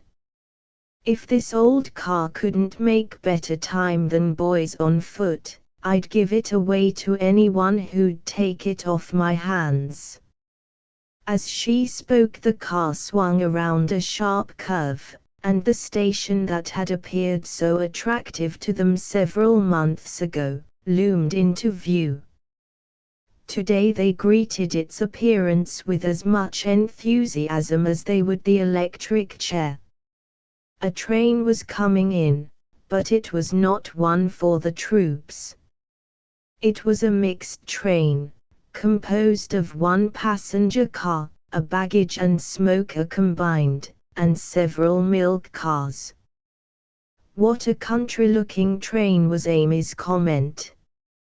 She addressed Betty, but the little captain did not answer, for the reason that she was staring into the baggage car, the side door to which was wide open. See that man? She pointed to an individual who stood in the baggage car, his hands holding up a motorcycle. Oh, Betty, is it that man, our motorcyclist? Began Molly. I am sure it is, cried Grace. The man was looking toward the end of the baggage car, so they got only a side look at his face. Then the train moved away and was soon out of sight. Well, if that's the fellow, he is gone, murmured Amy. Now, maybe, we'll never have a chance to catch him, added Molly. Oh, we'll catch him yet, declared Betty. Under ordinary circumstances the outdoor girls would have given the incident considerable attention. But now their thoughts were of the soldier boys so soon to leave. Didn't the boys say they were entraining for Philadelphia? Asked Grace, trying hard to make her voice sound natural and merely conversational. Yes, that's where a great many of them go, Betty answered, praying desperately that she might fight down that flood of tears that every moment threatened to rise and overwhelm her. I won't be weak and foolish, she was saying, over and over, to herself. I won't, I won't, I won't. Then the car came to a standstill beside the platform and the girls sat looking at each other, not quite sure what to do next. Do you think it would be all right to stay here? Asked Molly uncertainly. Of course we could get out when the boys came. It's a little conspicuous, don't you think? Suggested Amy mildly. Yes. It looks as if we had come to see a parade or something, Grace agreed. There was a great deal of luggage and many boxes piled at one end of the station, and it was upon these that Betty's eyes, roaming in search of some sheltered spot, finally focused. We could slip in behind those packing cases and things, she suggested, and then we could see without being too much seen ourselves. Then the boys might not see us, protested Molly, clenching her teeth over her trembling lip.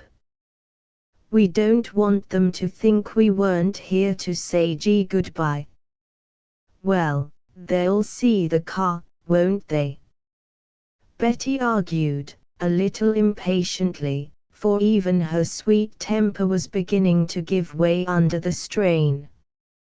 They'll know by that we're here, and then if they miss us, they deserve to, that's all.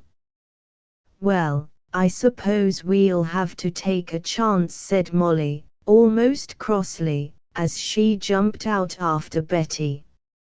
I only wish it was all over. The waiting is getting on my nerves.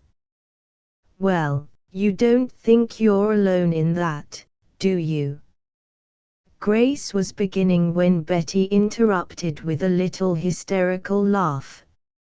I don't see how it's going to make us feel very much better to quarrel about it, she said, adding whimsically, come ahead you two, kiss and make up before the boys come. You know they always said it made them jealous enough to commit murder when we did it in their presence. They laughed unsteadily, and Molly threw an affectionate and repentant arm about the little captain's shoulders. Betty, dear, you make me ashamed of myself, she said impulsively. As if you didn't have enough to worry about yourself without my making you more. I'm a selfish pig, that's all. Just then the sound that they had all been unconsciously listening for struck heavily upon their ears. The regular tramp of hundreds, thousands, of marching feet. Oh, they're coming, cried Amy, in a sort of suffocated little moan. Well, of course they're coming, retorted Molly, her nerves jumping with the effort to speak coolly. We've been almost expecting that they would, haven't we? Oh, I know. But it all seemed like a terrible daydream till now, returned Amy, looking so like a bewildered child that Betty put a comforting arm about her and drew her into the little recess beside her. It isn't a dream, Amy dear, she said, very steadily. I don't think we were ever more fully or terribly awake than we are now.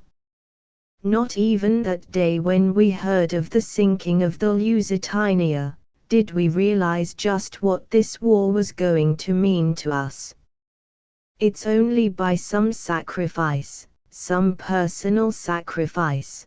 But the brave voice broke and died into silence while she listened with almost straining intensity to that regular beat of marching feet, coming nearer, ever nearer, and in the distance came the long, warning whistle of the train that was going to take them away.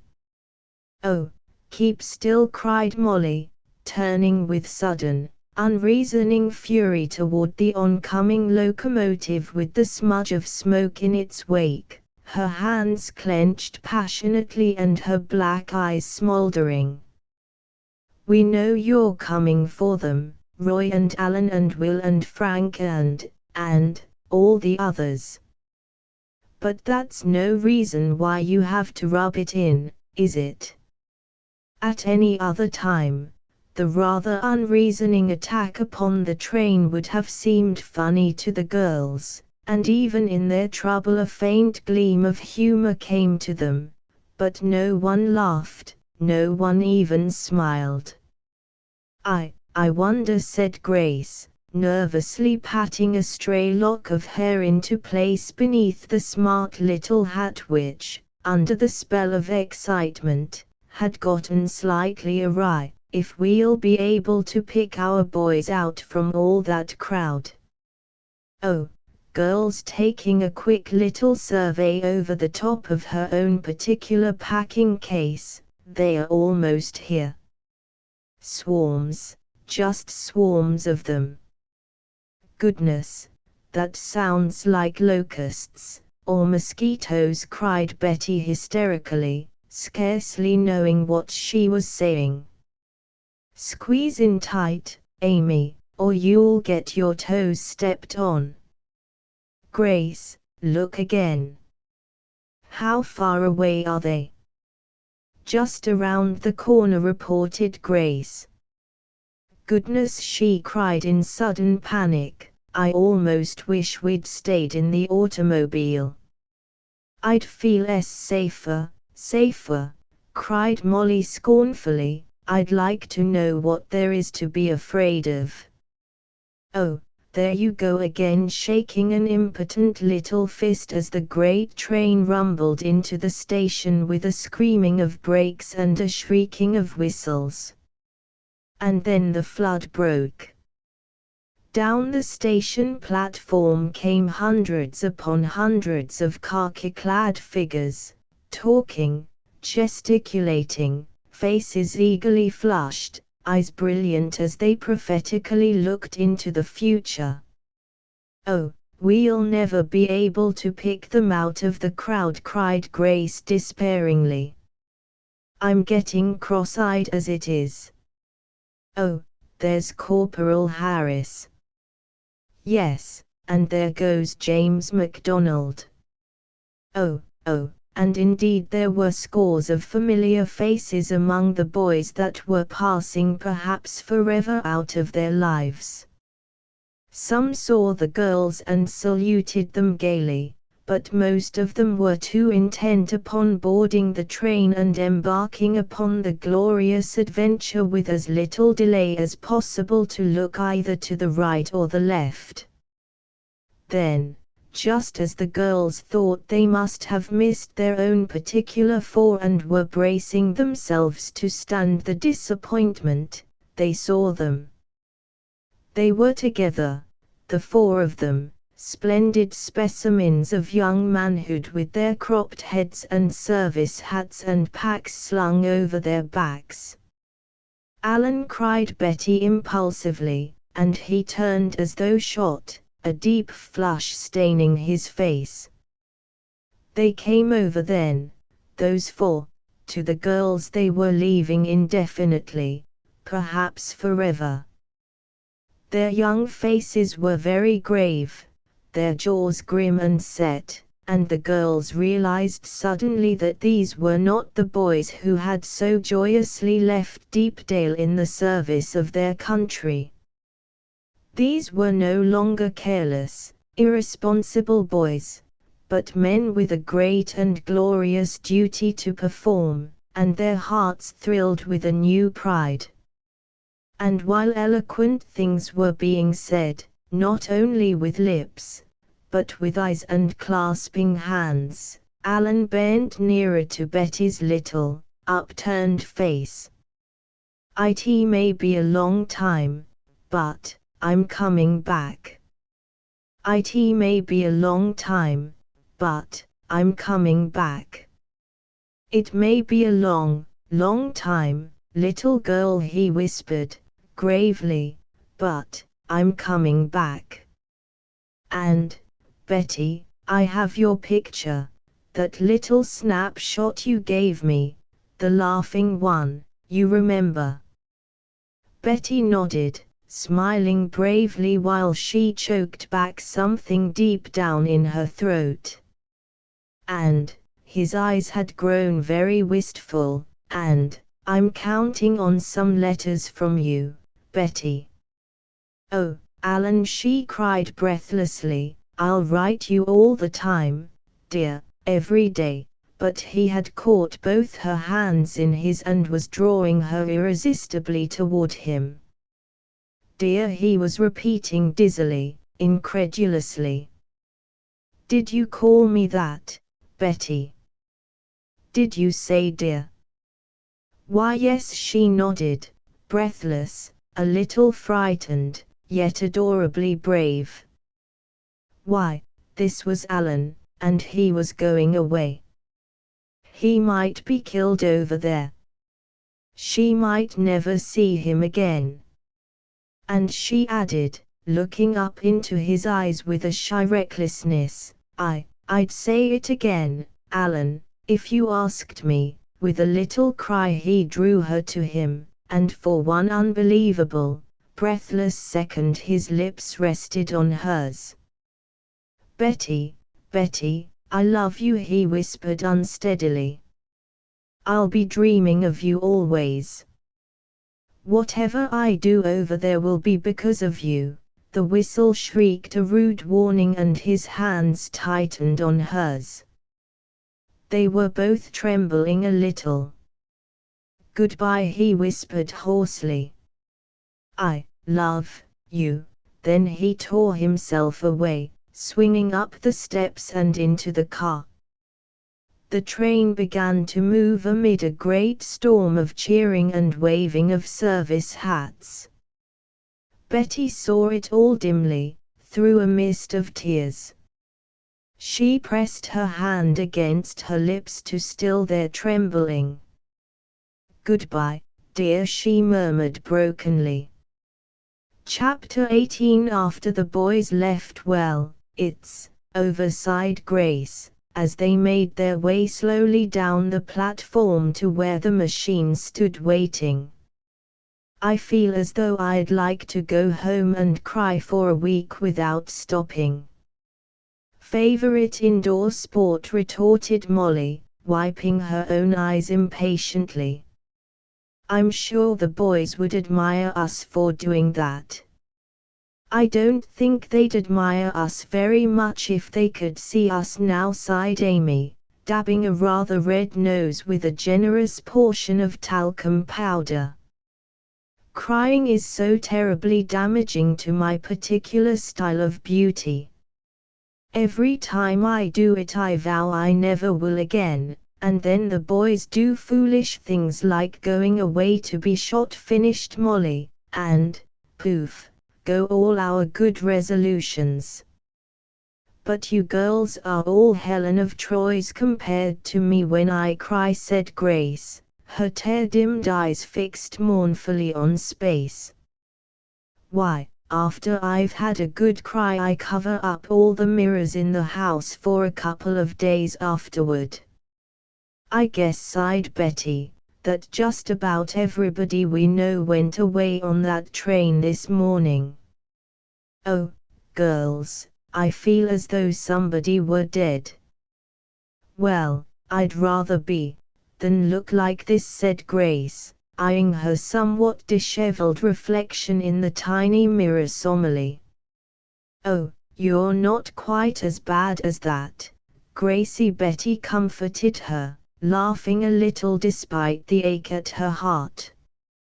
A little cold water and a curling iron will work wonders, Betty, cried Grace, pausing in the act of applying still more powder to the tip of her nose and regarding the little captain with a horrified expression.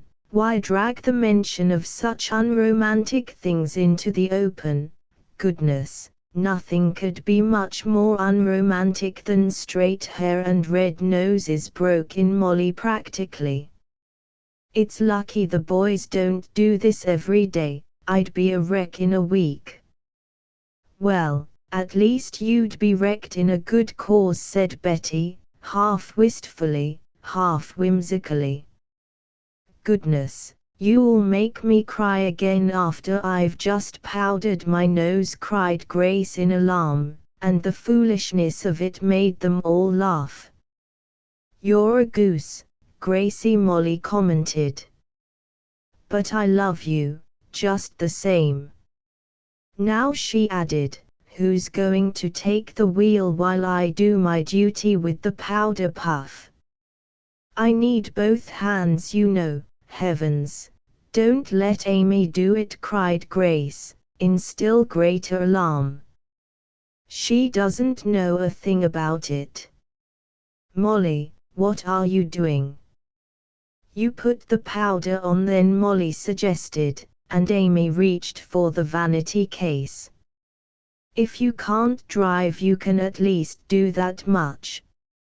Amy, you're getting it in my eyes. Do be careful. Molly Billette, if you dare use that word again, cried Amy, her eyes twinkling, I'll blind you with powder, just for spite.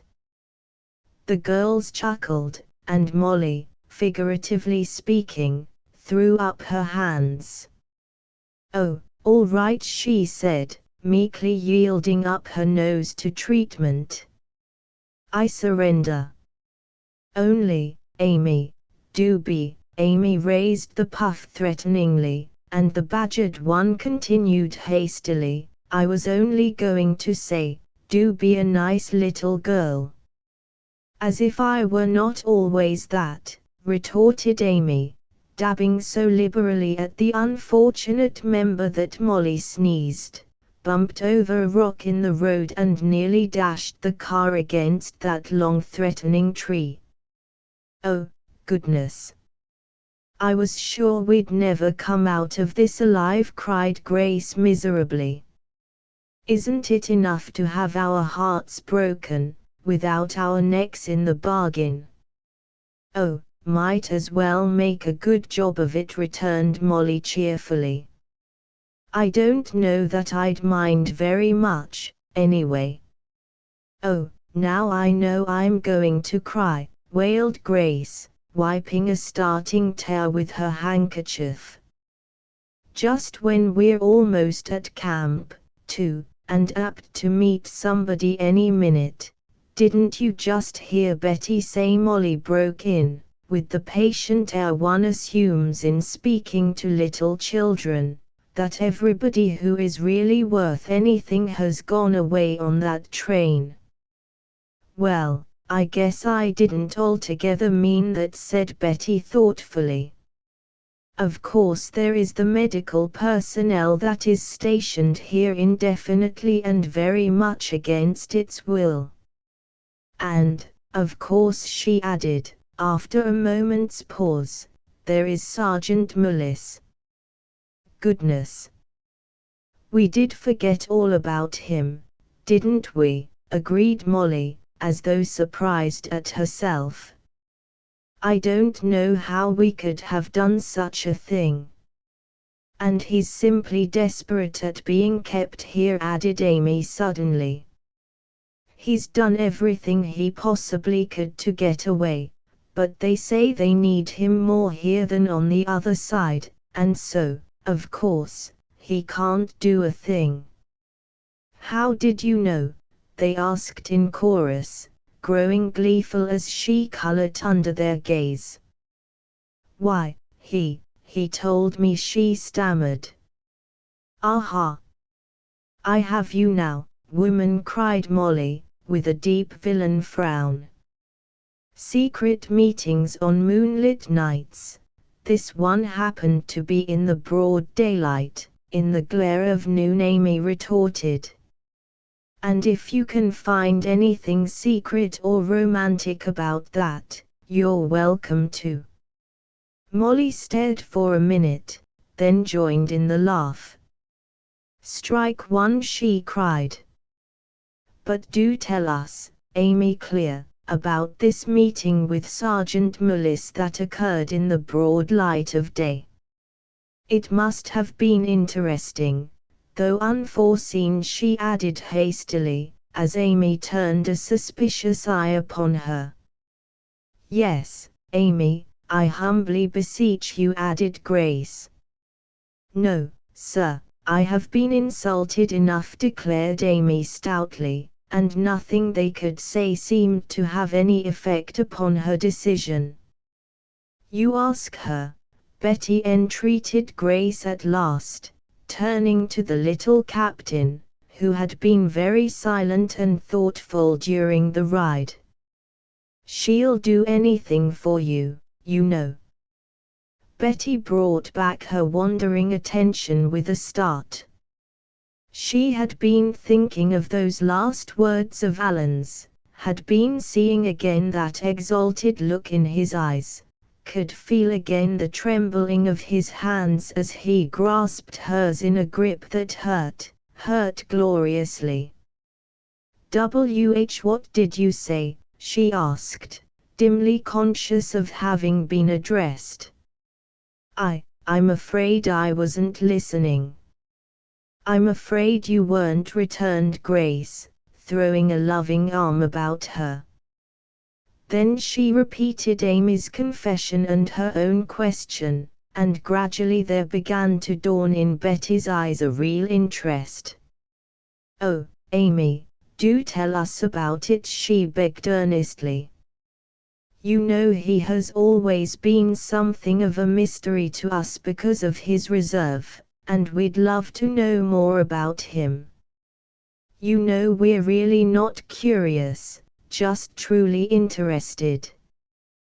Well, agreed Amy, with a smile, not able to resist Betty. Nobody ever was for long. Of course, I'll tell you all there is to tell, although it really isn't much. I was hurrying along the parade a day or two ago, watching the boys drill, when somebody ran plump into me and made me drop the package I was carrying. I gasped and started to apologize for not looking where I was going when I saw that it was Sergeant Mullis. Then we both laughed and he picked up my package and offered to see me safely back to the hostess house. Now what are you laughing at, Molly? I was just thinking, Molly chuckled, of the desperate need there was of a brave escort and of all the lions and tigers that were apt to attack you on the parade. Well, you don't have to be silly, Amy retorted hotly, flushing despite herself, adding, rather lamely, he said it was so no one else would run into me. Worse and worse, and more of it, chortled Molly, skidding deftly about a curve. What an excuse! Oh, all right then, Amy was beginning indignantly, when Grace hurriedly thrust the candy box beneath her nose. Have one, honey, she said, in a voice of sugar sweetness. You needn't pay any attention to Molly, you know. We're listening. Well, Amy continued, slightly mollified, it was then he told me all about the ambition he had had of being one of the first on the firing line and how hard it was to train all the boys to go after the Huns and then not have a chance at them himself. And, of course, you told him the same old thing about his doing a great deal more for his country here than he could do on the other side, began Molly. Well, what else was there to say? Amy replied, a little sharply. Of course, it didn't make him feel any better, and I knew in my heart that it wouldn't. But anything's better than just staying quiet and acting foolish. And natural, murmured Grace. Anyway, he seemed to understand that I was really sorry for him, Amy continued, not noticing the interruption. He said he was sorry he'd bothered me with his grouchiness, that he wouldn't have felt so bad about it if it hadn't been for all the boys going away, and he supposed he'd even get used to that after a while if he tried hard enough. Just the same, he did look mighty grim as he turned away, she finished, with a little smile at the memory. And he said something about not being surprised if he got mad at the last minute and hitched on the rear platform, anyway. It's wonderful how eager they all are, said Betty, her eyes shining and a little catch in her voice. I suppose there are slackers, lots of them. But so far I haven't met a boy who wasn't desperate at being given a safe berth away from the firing line and danger. It never seems to enter their minds to be thankful that they don't have to run the risk of having their arms and legs shot off, or perhaps being blinded for life. And it isn't that they don't think of it, either, she went on, her face flushing with enthusiasm, or realize what it means. Just the other night Will was talking to me, Gracie, you know he's always been almost as much my brother as yours, and he said, I tell you what, Betty, it isn't often I let the grim side of this war business get to me, and it's the same with the other fellows. Of course we know it's there, but we're willing to take the bad with the good for the sake of doing what we're pretty darn sure is the only thing to do. Only, he added, slowly, we're none of us pretending to say that we enjoy the idea of being maimed or perhaps crippled for life. There's not one of us but who's praying that if we have to go, it will be a good swift bullet that will do the business. But he added, with a smile, and I could have hugged him for that smile, girls. But, of course, as I said before, we're not thinking of that side of it.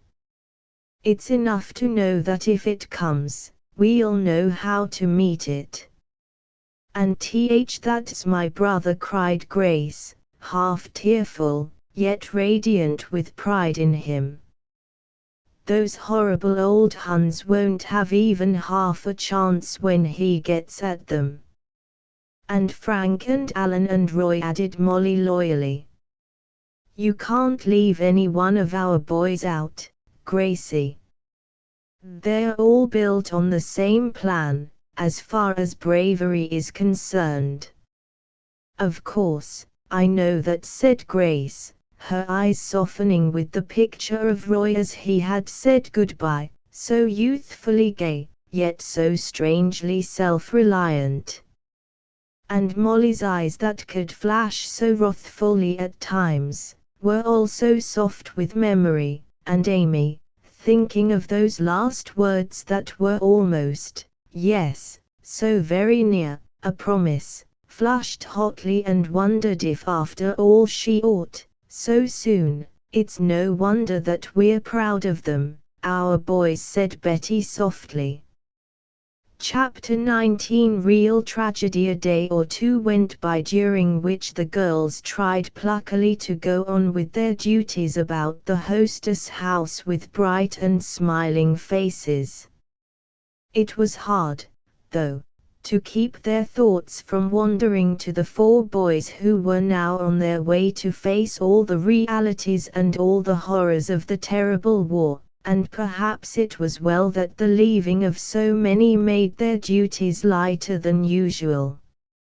On their return from the station after seeing the boys entrain, they had found a letter from their friend, Mrs. Barton Ross, of their hometown of Deepdale, head of the Young Women's Christian Association, under whose auspices the Hostess house at Camp Liberty was run. In this letter Mrs. Ross had said that she had sent to the girls a box of books for which they had sent a request, books all of which one boy or another had asked for, and which the regular camp library had not been able to supply. The books had now come. Molly had learned on a visit to the post office, and as it was a heavy package she had got out the car and with the other girls had run down for it. As the car rolled up to the curb and stopped once more before the Hostess house, Betty waved her hand to an upper window.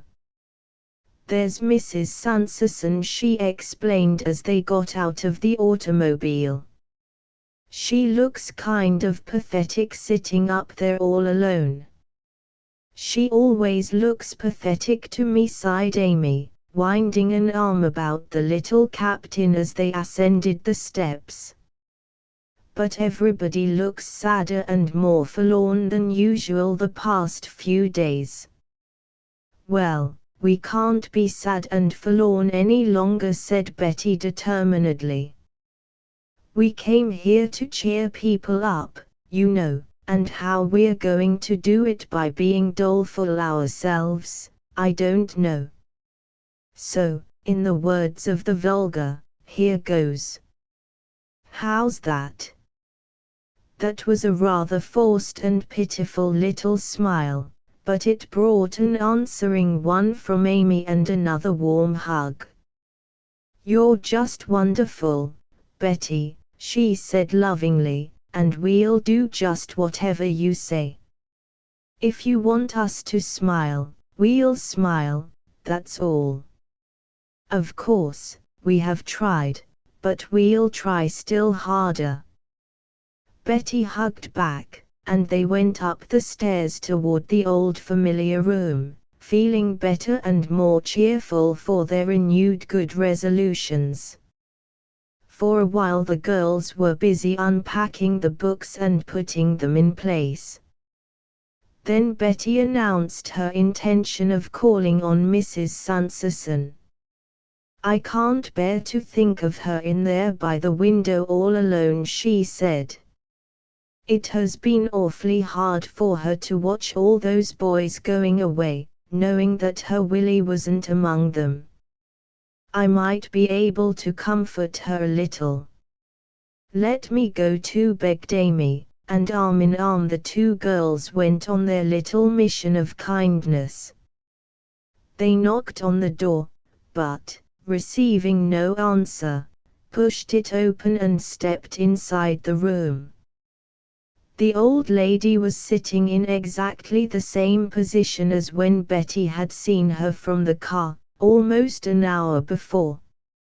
She glanced up, a little startled when they spoke to her, and half rose to her feet. She looked dazed and very old and drawn. With a little cry of compassion, Betty ran over to her and gently forced her back into her chair. "Did we startle you?" she asked anxiously.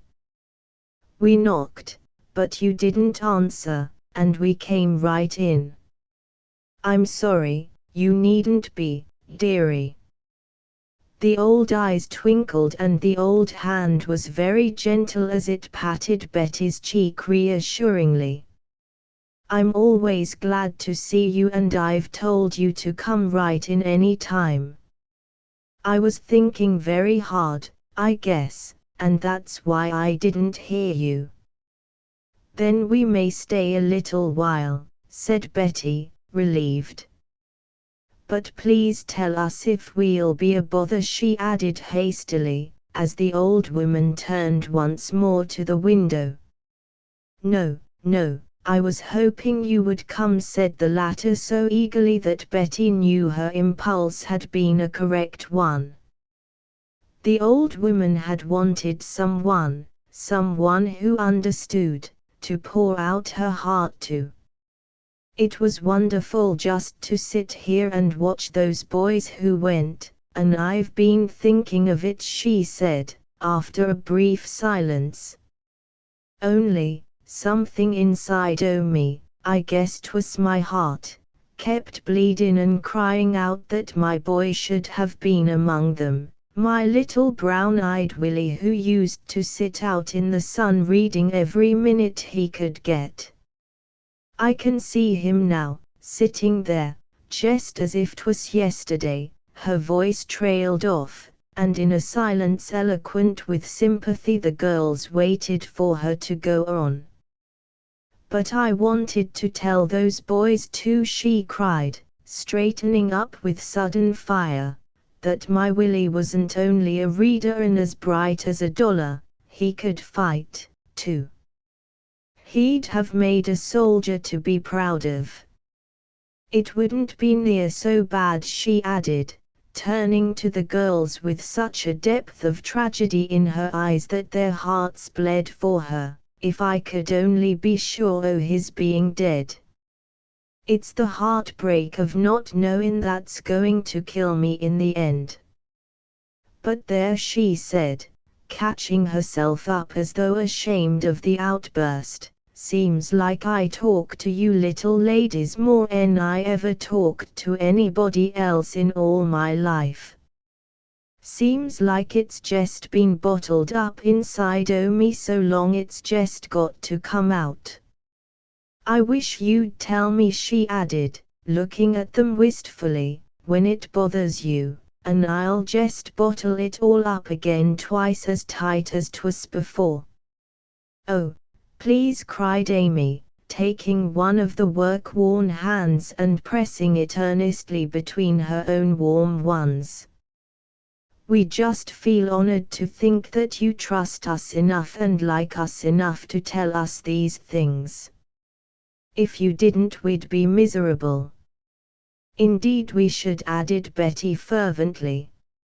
Mrs. Sanderson looked from one of the flushed earnest faces to the other, and her eyes filled slowly with tears. "I never thought," she said tremulously, "that there were girls like you in the world." Several days later Mrs. Watson, their chaperone, and the head of the Hostess house, called the girls to her for a consultation, and, wondering what new thing was in store for them, they responded to the call.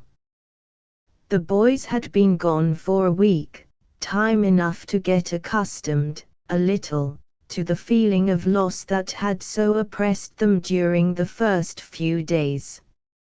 And now there were rumors of new soldiers arriving at the camp and of more than enough work for the girls at the Hostess house to keep their minds continually occupied. And, in fact, it was to discuss that very situation that Mrs. Watson had called them to her this morning.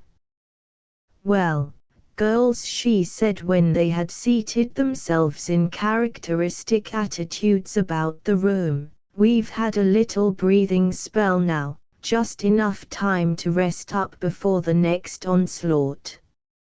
She paused over the word, smiled, and they smiled back at her.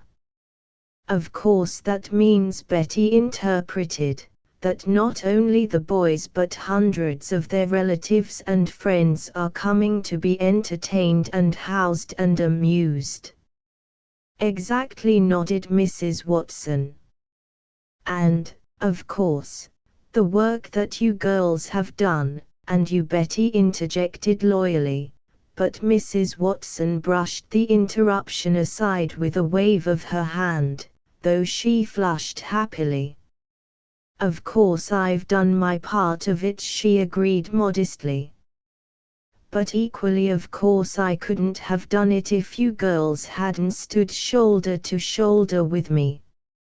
And she added, enthusiastically, "It has been more the spirit with which you did the work than the actual work itself that has won such a reputation for our Hostess house here." "Reputation?" repeated Molly wonderingly, then added with an impish inflection, "Oh, have we one of those things?" "We have," responded Mrs. Watson, with an indulgent smile. "And, whether deserved or not, modesty would prompt us to say that it is not, of course," and the girls laughed amusedly. "Our reputation is unusually good and unusually widespread. So good, in fact, that the boys are glad when they find they are to be sent to Camp Liberty." "Yes," Betty nodded thoughtfully, "several boys have told me that, but I thought they only said it in a spirit of gratitude, or perhaps, as flattery." "That is modest," said Mrs. Watson with another smile. "But," she added, leaning forward in her chair and speaking earnestly, "I honestly think that you girls don't even begin to realize what a wonderful work you have been doing right here in this little city that sprang up overnight.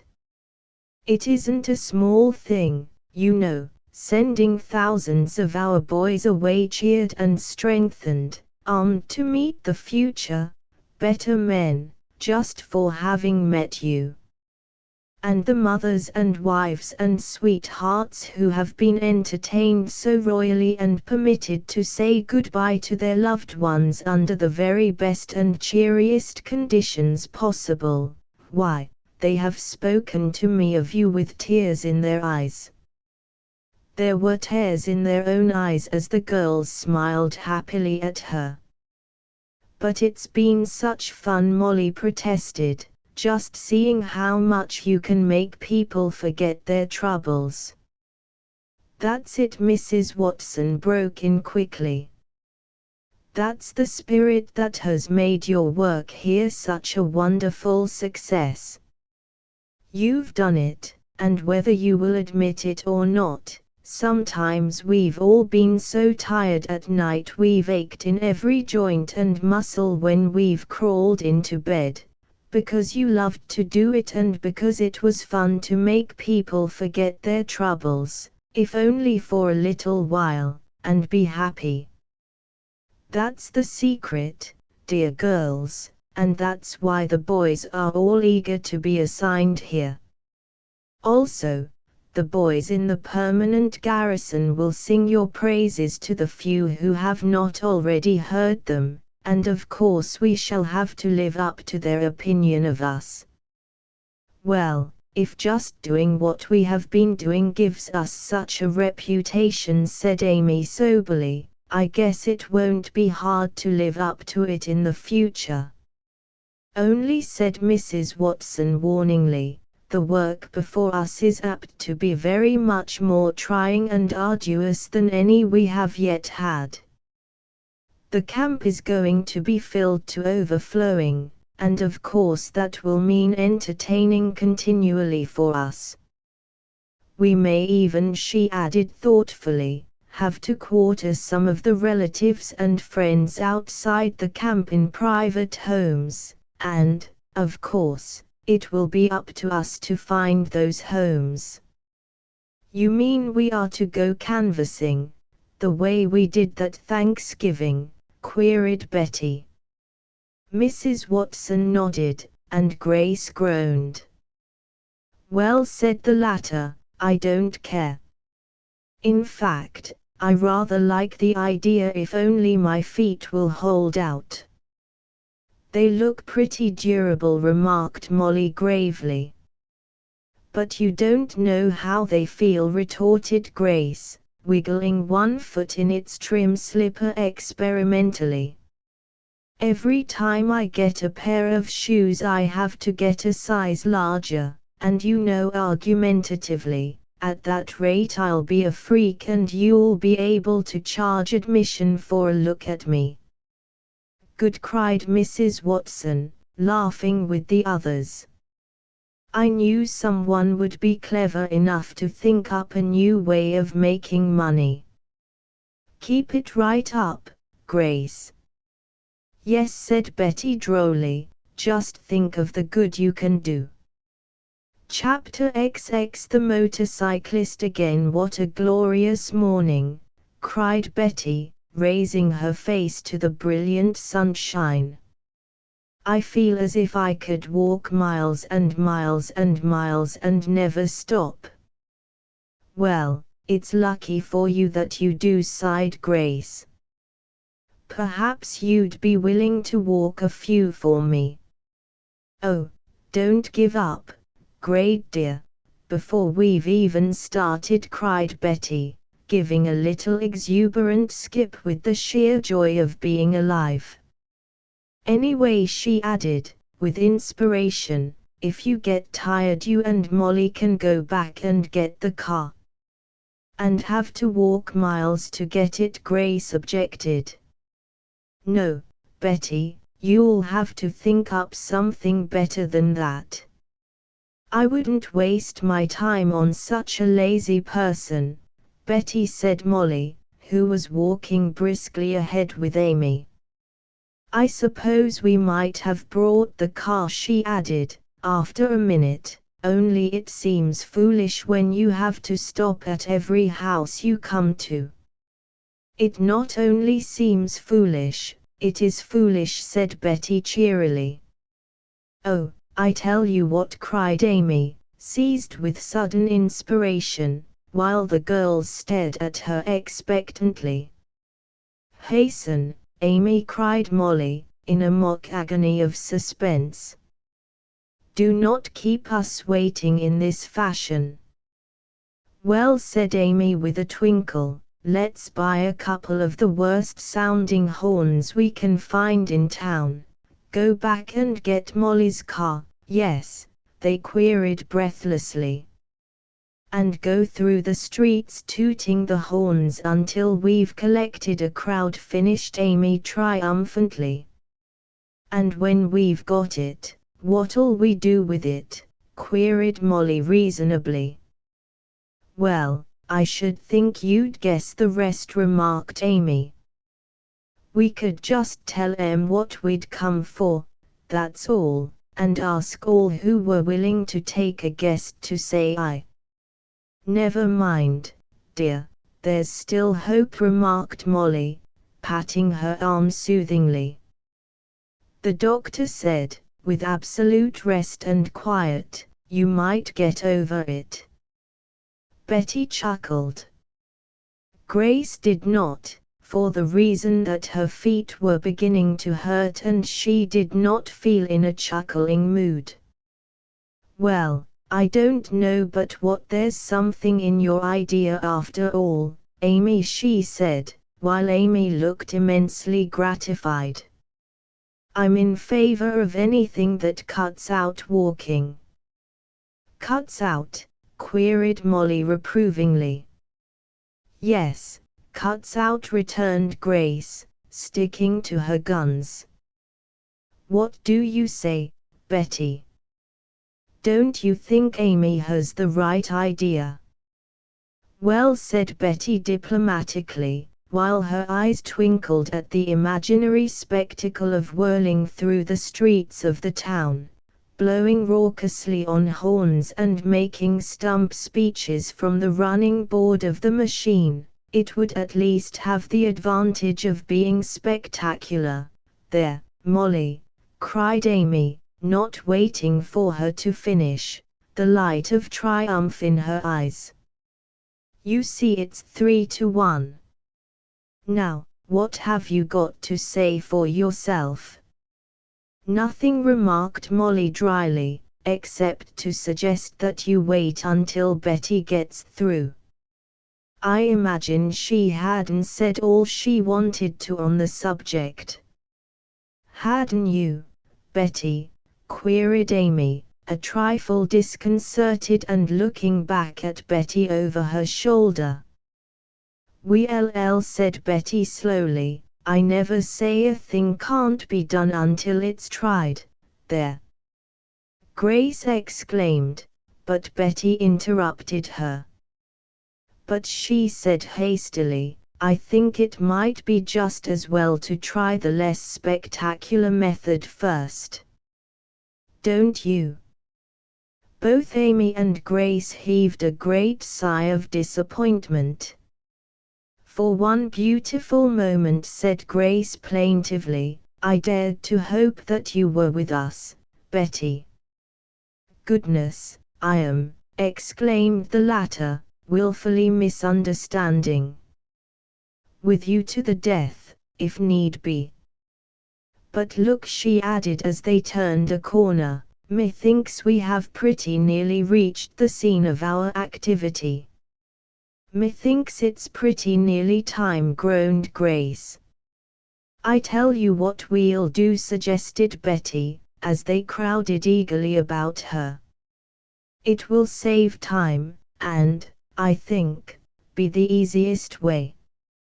We'll each one take an entire street, visit as many of the houses as possible within an hour, and at the end of that time we'll meet here again and each make her report. The others agreed to this, and they separated, each determined to find as many boarding places as possible for those relatives and friends who wished to be near their soldier boys. At the end of the hour they met again, looking a little warm and tired, but immensely triumphant. Grace was wildly excited. Yes, I found places, she said, in answer to a question from Betty. But what do you think? I saw that motorcyclist. You did, came in a chorus from the other outdoor girls. Of course you mean the rascal who ran down poor Mrs. Sanderson, came from Molly. The same. I was so startled I hardly knew what to do. He was coming from a small hotel, not a very nice place. Maybe that is where he plays cards, suggested Betty. As soon as he saw me he leaped on his motorcycle and left in a hurry, before I had a chance to say a word to him. What a shame that you didn't have a chance to have him arrested, cried Amy. The girls talked the matter over for several minutes. As the motorcyclist was gone, there seemed nothing they could do. But we'll keep our eyes open for him, declared Betty. I think this is the most wonderful town, Molly remarked after a pause. Why, there's hardly a house that I visited but what the people were willing to accommodate at least one boarder, and in some cases 2 or 3, and, what's more, waving her hand enthusiastically, several of them didn't even want to take any money for it. And I found almost the very same thing, agreed Betty, as they linked arms and started on the homeward walk. I guess we have enough promises to start with now, and I don't think we'll have any trouble finding quarters for all who want them. I shouldn't wonder if Mrs. Watson is right about our reputation, said Grace, a little ruefully. Because the minute Mrs. Robinson opened the door and saw me, she said she hadn't the slightest idea what I was going to ask her this time, but, seeing it was one of the girls from the Hostess house, she expected to say yes, anyway. The girls laughed and for some time afterward walked on in silence, busy with their thoughts. Then suddenly Betty spoke. Girls, she said soberly, Mrs. Sanderson is almost well again and I don't think we'll be able to keep her with us very much longer. What do you mean? They cried together, their voices showing how very real their concern was. Well, Betty explained slowly, it seems she overheard some of us girls talking about the rush of work in store for us and got it into her head that we might need her room. But I don't see what difference that makes, protested Molly. As long as we're doubling up and giving her our room. Well, of course, it appears that way to us, replied Betty, shaking her head thoughtfully. But I'm afraid we can't hope to make her see it so. Anyway, Mrs. Watson said she spoke to her about it and said she would be going as soon as she had a chance to say goodbye to the young ladies. For a long time the girls stared straight before them, deeply troubled.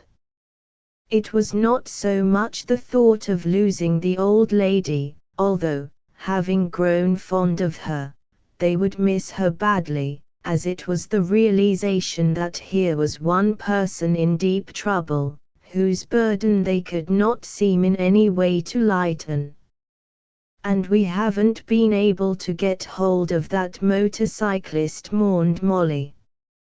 It makes me simply ferocious, she added, with sudden vigor, to think of his getting away with a thing like that and not even a day in prison to show for it. And now with the boys gone, added Amy, I don't suppose we'll have a chance in the world of capturing him. Humph, groaned Grace disgustedly, the temporary glow of success fading before the torture of aching feet. I don't see that they helped very much when they were here. We did the suggesting, and all they did was to laugh at our suggestions. Well, there's no use in saying things about them now they are gone, said Amy, but Molly caught her up indignantly. Goodness, Amy, she cried, it may not be your fault that you have a gloomy disposition, but you don't need to sound exactly like a funeral. At this moment they were startled by the sound of a machine coming behind them at furious speed. Some chickens, crossing the road and pecking lazily as they went, scurried with alarmed squawking into the woods on either side. The girls, turning, started, gasped, then stared at each other. "The motorcyclist!" cried Molly, as they turned and ran after the fast disappearing machine. Chapter XXI The Chase. I don't know what we're running after him for, gasped Molly. We haven't got a chance, in the world, of catching him. Look, panted Betty, pointing to a machine at the side of the road with a man in chauffeur's uniform sitting behind the wheel. Maybe we can get him. Quick! Betty's action always followed hard upon the heels of impulse, and before any of the girls had time to realize what she was going to do, she had darted across the road, had said a few excited words, and was tumbling into the tonneau. Without stopping to question, the girls followed, jumping in beside her, and the chauffeur, after one surprised look, touched his cap and the machine leapt forward like a wild thing. Molly had time, even in her excitement, to wonder how Betty had managed it. I think she hypnotizes them, she muttered to herself. And all Betty had really said to the man was, "Please follow that motorcyclist. We mustn't lose sight of him," and the man, obeying that impulse for adventure that is in all of us, had complied. The motorcyclist had sped around the corner and darted into one of the side streets. A few minutes later the chauffeur turned the same corner with a recklessness that made them gasp, turned it just in time to see their quarry disappearing round another corner. "Gosh! That fellow can coax some speed out of that machine of his," cried the man at the wheel. "But if you young ladies don't mind a little danger, we may catch him yet." "Oh, please don't think about us," cried Betty, her hands clutching the back of the seat, her eyes straining after the flying speck that seemed to be growing smaller every second. "Oh, we must catch him, we must. It would be awful to lose him now."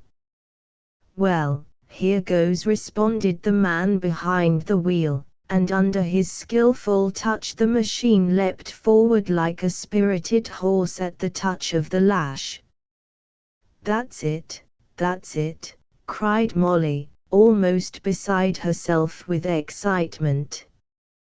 "Just hear that engine purr. He can't get away from us now. Oh, if we could only take him back to Camp Liberty with us." "I thought so," said the chauffeur, and even in their excitement they had time to look in surprise at his back. "What did you think?" stammered Betty. "That you were the girls up at the Hostess house that everybody is talking about," he told her, while the girls fairly gasped with surprise at this proof of their widespread fame. "That's why I didn't ask questions but just did as I was told," he added. And somehow they knew, though they could not see his face, that he was grinning. "You see, I'd always heard that you most always got what you set out to get, and I didn't waste time arguing," he finished. The girls laughed hysterically, and Betty said, with a funny little inflection, "Sounds as if we were very strong-minded." "But we don't care about that," she added, once more fixing her gaze anxiously on the road before them, "if we can only catch that man." "May I ask who he is, miss?" asked the man. He's a criminal," returned Betty, her little fists clenched fiercely. "A criminal," he repeated with interest.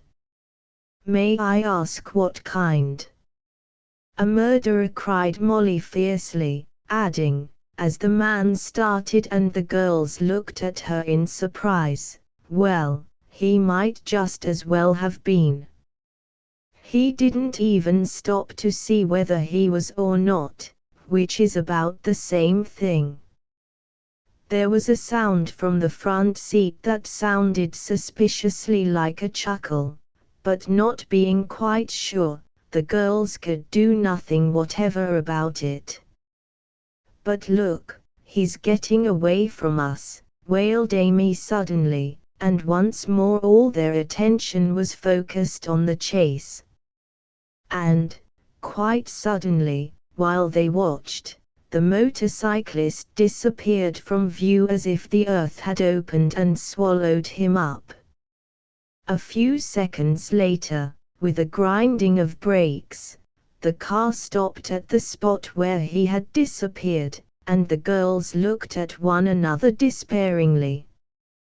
The path that he had taken seemed no more than a broad footpath through the woods, so narrow that no machine could follow him, and of course there was no chance of catching him on foot. "He got away from us," cried Grace, voicing a rather self-evident fact. "I'm afraid so, miss," said the man, and he seemed so genuinely disappointed that they looked at him gratefully. "The man must be rather much of a daredevil, your criminal," he added, eyeing the bumpy path thoughtfully.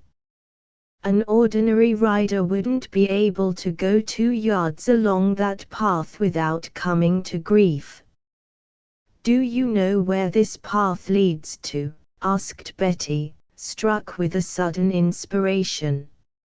"If there's another road we might circle round and head him off." "Sorry, miss," he said, "but the road that path leads to is nothing but a wagon road, and we'd have to go several miles before we'd cross it. And the chances are," he added, "that the fellow would double back upon himself and we'd have the run for nothing." Betty shook her head resignedly, for, hard as it was to relinquish the man, all that the chauffeur had said was founded on hard common sense and she could see there was no alternative. "I guess you're right," she said at last, after a pause during which the girls had looked at her hopefully. Betty so often found a way where no one else could that they never completely gave up hope until she herself relinquished it. So now they sighed and climbed soberly back into the machine. "Where to?" inquired the chauffeur, as he turned the car and headed back the way they had come. "If you're going back to the camp," he suggested, "I can take you there. Or anywhere you say." "You've been awfully good," cried Betty, with real gratitude in her voice. "But you don't have to take us away back to camp. If you will drop us at the end of the road we can walk back." All this despite sundry vigorous and desperate shakings of Grace's head and pantomimic pointings toward her feet. At the conclusion of Betty's sentence she groaned, but brightened up again at the chauffeur's response. "It won't be any trouble," he said, "to take you all the way back to camp.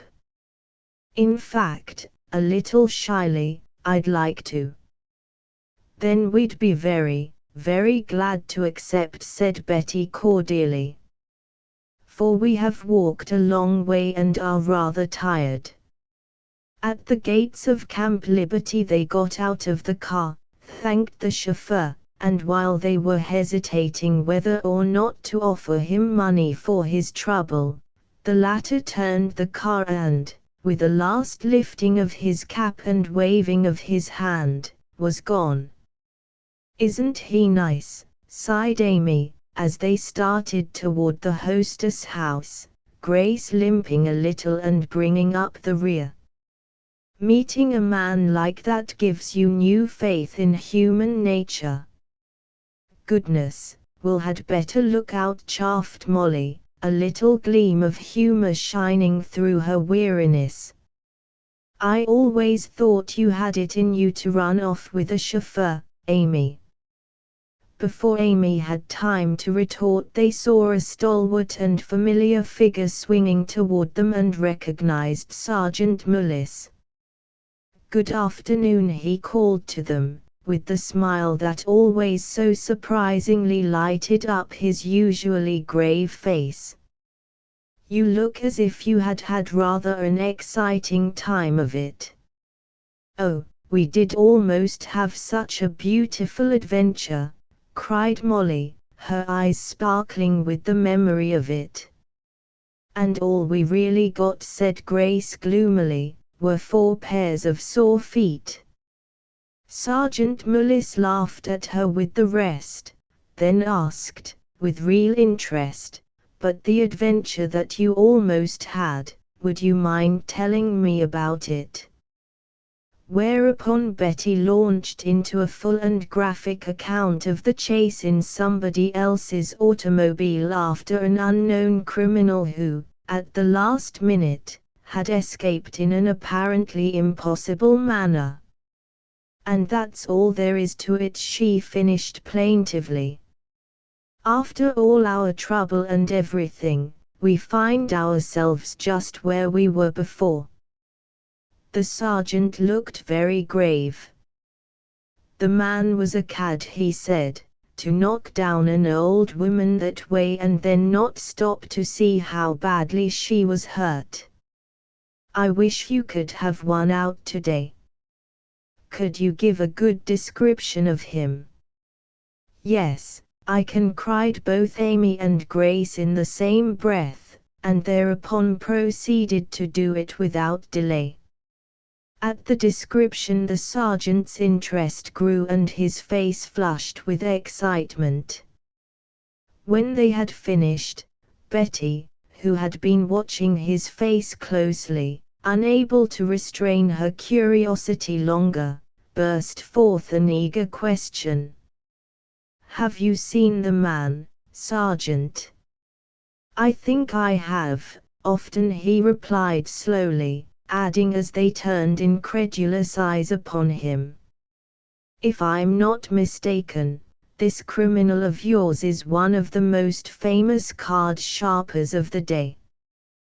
Chapter XXII. Startling developments. For a moment the girls stared. Then Sergeant Mullis was besieged with a veritable flood of questions. "He hangs out mostly at Thomasville, a town about 15 miles from here," the sergeant explained, when at last the girls had realized that if they ever hoped to learn anything at all they must give the man a chance to speak. "And he makes most of his money by skinning the rookies." "You mean," cried Betty, translating camp slang into intelligible English, "that he gets the newly enlisted men to play with him before they have a chance to learn his reputation, and of course gets all their money, because his game is crooked."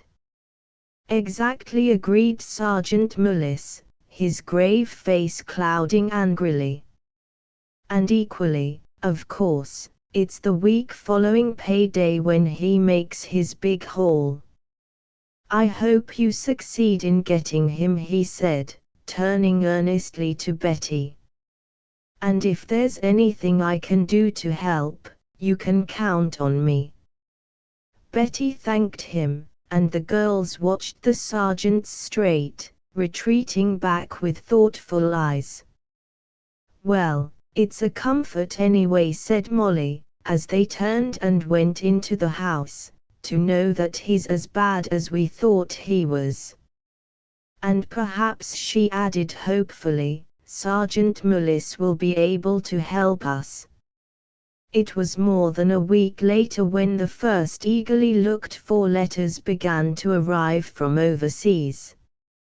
It was one day when the promised rush of soldiers into the camp had been fulfilled and the girls were particularly busy entertaining and finding comfortable quarters for their relatives and friends that Molly whispered the joyful news into Betty's ear. "Letters," she cried. "Letters, honey. Here are yours, 2 of them, and each one of us others got 1 apiece. We've decided not to open them until tonight, when we'll have time to read them in comfort. If you'll wait, too, of course," promised Betty, eagerly accepting her portion of the precious correspondence. "And they are thick ones, Molly, and both from Alan," Molly finished mischievously, looking back over her shoulder to enjoy Betty's blush. And that night, when they should have been tired out with the day's unusually hard work, the girls assembled in their one big room, feeling more wide awake than ever before in all their lives. "Oh, hasn't it been perfectly awful?" cried Molly, facing them with shining eyes, "to have to go around calmly for hours and hours as if nothing had happened. With a letter just begging to be read, too," put in Betty, 2 fever spots of excitement on her cheeks. "I don't think I could ever do it again." "Well, it's all over now," said Amy, taking her own thick and promising-looking letter from her silk blouse where it had rustled and crackled betrayingly all day. "I don't know about you girls, but I just can't wait another second." "Oh, please wait just a moment until I get my shoes off," begged Grace, sinking down on the edge of the bed and removing the shoes from her aching feet. "Oh dear," she moaned, "I know I'll have to get a size larger next time, and if I do I'll be ashamed to be seen in the street." "Well, even my patient and much-tried pedal extremities feel a little the worse for wear tonight," admitted Molly, as she flung a shoe vindictively to the farthest corner of the room. "And mine," agreed Betty, taking up the plaint. "I tell you what," she added. "Let's all just get undressed and tumble into the big bed and enjoy ourselves." The suggestion was unanimously accepted, and thereafter various soft and filmy garments flew thick and fast as the girls got ready for the treat which had been postponed all through the long, long day, almost the longest they had ever known. "Come on," Gracie called Molly, as barely 5 minutes later 3 figures sat propped up in the bed, waiting impatiently for the 4th. "What's the use of primping tonight? Nobody's going to see you." "You flatter yourself," drawled Grace, as she turned away from the mirror. "Anyway, I once read that a girl should never allow herself to look homely, even when she's alone." "Goodness, if I have to work so hard to be beautiful," retorted Molly, holding her letter up to the light in a vain attempt to read its contents through the envelope, "I'd rather be good and homely and comfortable." "If all wishes were so easily granted," Grace began, but at the look in Molly's eyes thought better of it. "I meant," she corrected herself blandly, "that, of course, you can never be anything but beautiful, Molly." "Well, I don't know, of course," said Molly, with the same vengeful light in her eyes, "but I'm always suspicious of anyone who goes to extremes." "Never mind your suspicions, Molly," cried Betty, with a happy ring in her voice, as the last of the quartet climbed in under the covers. All that really interests me now is the fact that I have a couple of letters that are just begging to be read. Yes, and I'd like to know if that's fair, said Grace, looking injured. We only got one apiece, while here you are rolling in luxury, and they are both in the same handwriting. Alan's, of course, added Amy, peeping over Betty's shoulder. Why does he write you 2 letters that he knows will both reach you in the same mail, Betty? Just to be original, I suppose, answered Betty, striving to speak calmly while a hot flush mounted to her forehead. Anyway, she added lightly, I suppose the best way to satisfy our curiosity would be to read our letters and find out. Oh, I forgot, cried Grace, pushing back the covers and slipping out of bed. There's just one thing better than reading letters. Now what are you after? Cried Molly despairingly. Well, she added, tearing open her letter decidedly, there's one thing certain, I'm not going to wait another minute. Well, nobody asked you to, retorted Grace, slipping back into bed with the precious candy box under her arm. And, what's more, she added threateningly, if you're going to be uncivil, I won't ask you to share my candies. Goodness! Now isn't that the limit? Cried Betty suddenly, and they looked at her in surprise. She, in her turn, having thought aloud, flushed and turned back to the letter. I'm sorry, she stammered. I really didn't mean to interrupt you. No, you don't, Betty Nelson, cried Molly, slipping a hand over Alan's letter and forcing Betty to meet her eyes. We won't any of us read another word till you tell us what you were going to say. Well, you don't need to, Betty was beginning when she met Molly's eyes and laughed resignedly.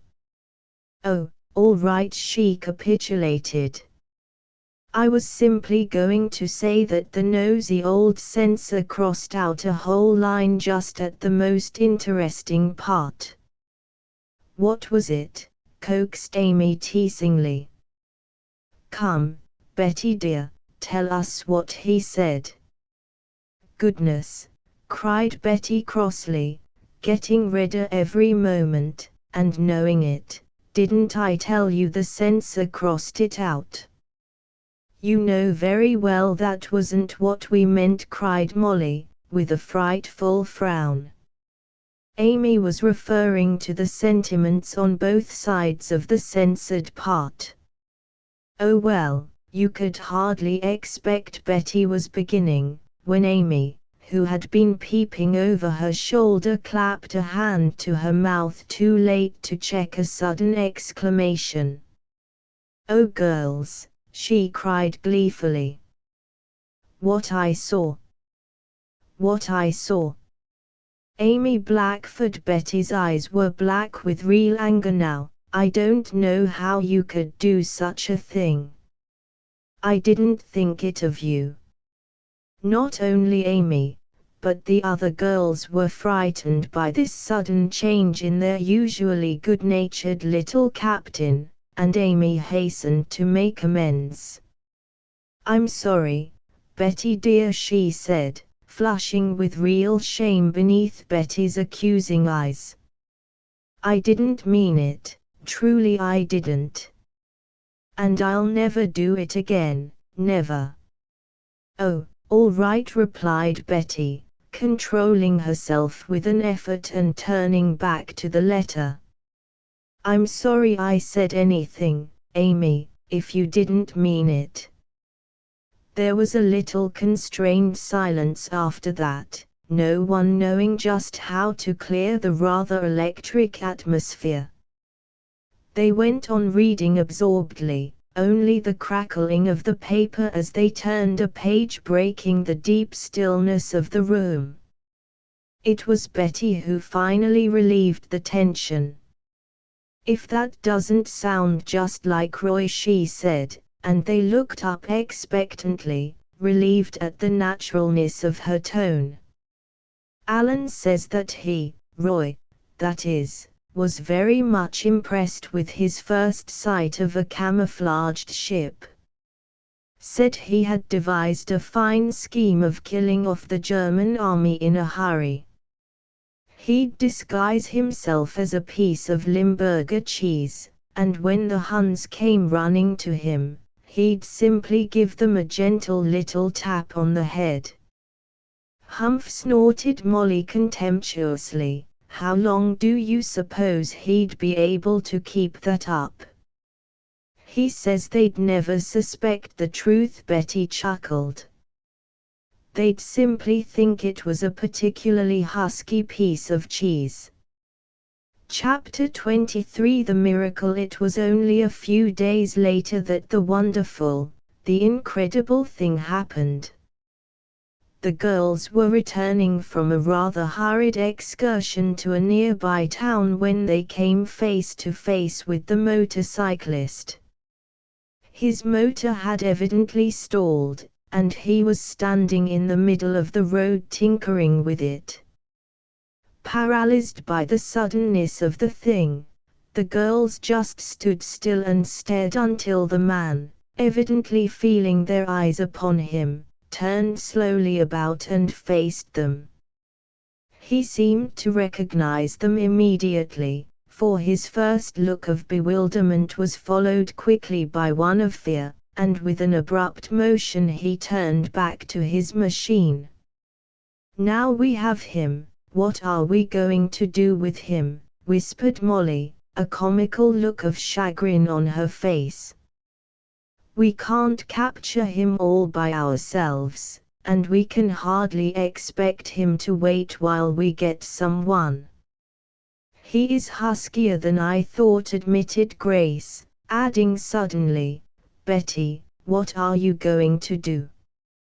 But Betty either did not hear or did not want to, for she was approaching the man without a backward glance in their direction. Though not knowing just what was about to happen, the girls followed loyally, close at her heels. As for Betty, she simply stepped up close to the man and stood looking at him steadily, finally forcing him by sheer concentration to straighten up and meet her eyes. "Well, who are you?" he demanded at last, gruffly. "That was just the question I was about to put to you," Betty replied, and by her outward composure no one could possibly have guessed how hard her heart was beating. "We are really quite desirous of knowing all about you." "May I ask," he said, his cruel mouth sneering under the absurd mustache, "what has happened to arouse this sudden interest?" The sneer brought a flush to Betty's face and made her eyes glow angrily. "You ought to know that without my telling you," she said coldly. "Perhaps you will remember, if I recall it to you, the day you knocked an old woman down in the middle of the road and then rode away without finding out how seriously you had injured her." "I really don't know what you're talking about," the man replied, with an attempt to appear frank, which made his face more sinister than before. "You must have mistaken me for someone else." "That's impossible." Molly's voice was crisp and clear-cut, and the man glanced with surprise and a shadow of alarm at this new assailant. Then suddenly his manner of cool insolence changed, and he shot them a look that remained quiveringly in their memories long after the man himself had passed forever out of their lives. "Whoever you are, you're fools," he said gruffly, menacingly. And if you don't forget all about this thing you've been spouting about, I'll make it pretty darned unpleasant for you. Get me?" And, with a quick movement, he started his motor and leaped on his machine. Betty sprang forward and desperately clutched the handlebars, calling on the girls for assistance, but he roughly pushed her aside. At the same moment the machine leapt forward and Betty knew that he would get away again. Then it was the first miracle happened. Sergeant Mullis, out on a hike with some of the rookies from the camp, the sound of his approach deadened by the putting of the machine, appeared around the turn in the road, coming toward them. To keep from running into the men, which would have meant a nasty spill, the motorcyclist was forced to put on his brake. The men would have gathered to one side of the road to let him pass, but Betty's shrill cry arrested them. "Don't let him pass," she implored them desperately. "It's our criminal, Sergeant Mullis. Don't you see? The gambler." But Sergeant Mullis, in one swift glance, had already taken in the situation, and as the man tried to start his machine he sprang forward and grasped the handlebars, at the same time shouting orders to his men. "Surround him, fellows," he cried. "This man is under arrest." "What do you mean?" cried the gambler, his eyes glaring with the rage of a cornered animal. "Don't waste your breath," Denham retorted Sergeant Mullis coolly. "Your reputation isn't any too good around these parts, you know, and you'll have plenty of chance to do your shouting to the judge. Never mind your machine," he added sharply, as the fellow's mean eyes glanced about desperately for means of escape. "The boys will take care of that." And he added meaningly, "I have rather a life-sized impression that you won't be needing it again for some time to come." Denham shot him a vicious glance, and got off sullenly from his machine while a group of soldiers stepped up smartly to take charge of it. With his prisoner safely guarded, Sergeant Mullis ordered the march back to camp, then drew in a long breath and looked at the girls. "Well," he said, with his slow smile, "you did it that time." "We," cried Betty, her cheeks flushed with excitement and the exhilaration of success. "I should say you did the work while we looked on." "Oh, I'm so happy, and so grateful to you."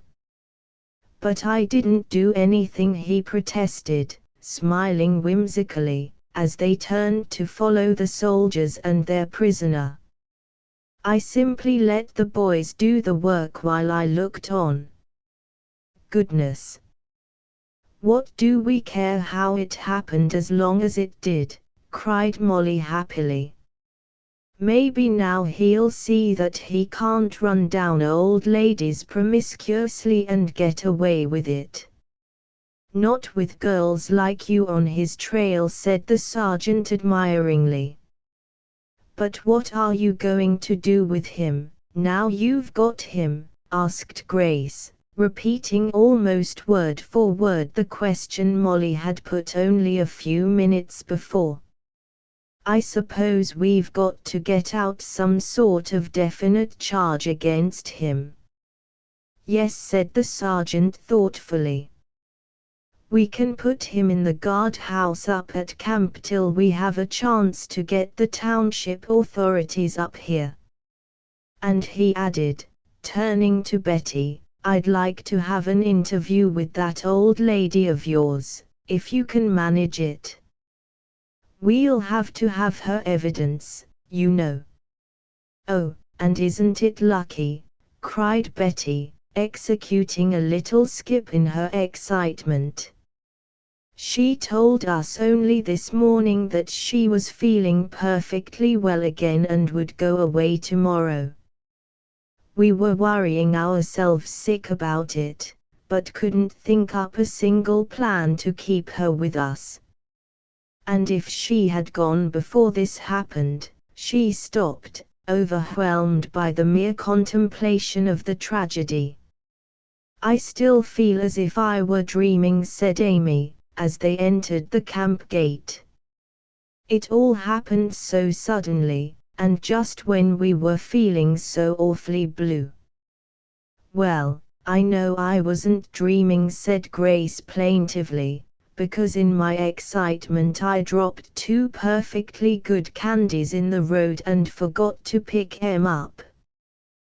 They laughed at her, and Betty added whimsically, perhaps it was just as well for your digestion that you did. I suppose you'll have to go to the guardhouse to explain about the prisoner, she rather stated than asked, turning to Sergeant Mullis. Yes, he said, adding, with a trace of hesitation, it won't take long though, and if you don't mind waiting till I get back, I'd like to have that talk with the old lady he knocked down. It's necessary to see her as soon as possible. Goodness, we don't mind waiting, cried Betty. And you can't see her too quickly to suit us. We're just crazy to see the whole thing settled, and that brute behind the bars, finished Molly vindictively.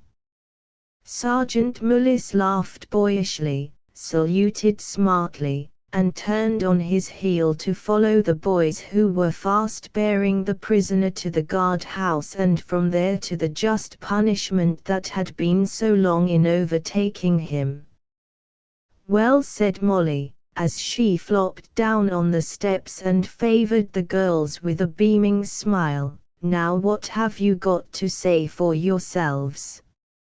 More in truth than in modesty, twinkled the little captain. I should say that we are pretty good. My! Don't we love us? Queried Grace, fishing up from her pocket a much mangled and sadly worn chocolate and calmly inserting it between 2 very pretty rows of white teeth. It's really touching. Oh, Grace, how can you think of candies at a time like this? Cried Molly impatiently. Don't know, returned Grace, calmly nibbling. It's a gift, I guess. Gracie, you're an awful goose, cried Betty, hugging her impulsively. But I'm so happy, I'll forgive you even that. It's you that ought to be forgiven for calling me names, returned Grace, in an injured tone of voice. Goodness, she cried, a moment later, pointing a moist and tired chocolate in the direction of the horizon. Am I mistaken, or is that the stalwart figure of our sergeant approaching in the distance? Oh, it is, cried Betty, springing to her feet and fairly dancing in her excitement and impatience. Oh, I can't wait. Why doesn't he hurry? As a matter of fact, the sergeant was hurrying very much indeed, for he was almost as eager as the girls to see the old lady and collect the evidence in the case against the motorcyclist. He was panting as he sprang up the steps toward them and his eyes were bright with anticipation. I got back as soon as I could, he cried. Now, if you can take me. The girls wasted no time in words, and led him swiftly up the stairs, pausing before Mrs. Sanderson's door. What shall we do if she's gone? Whispered Betty, a sudden panic seizing her. Then, without further delay, rapped smartly on the door. At the answering come in they tumbled into the room, followed by Sergeant Mullis. Then it was the second miracle happened. Mrs. Sanderson started, stared, then rose tremblingly to her feet. "My Willie boy," she cried, groping toward him, dazed, unbelieving, incredulous. "It's my boy, my little son, my baby." Then Sergeant Mullis, with a hoarse cry, rushed across the room and gathered the little figure in his arms, strong man's arms that crushed and hurt. "Mother," he cried.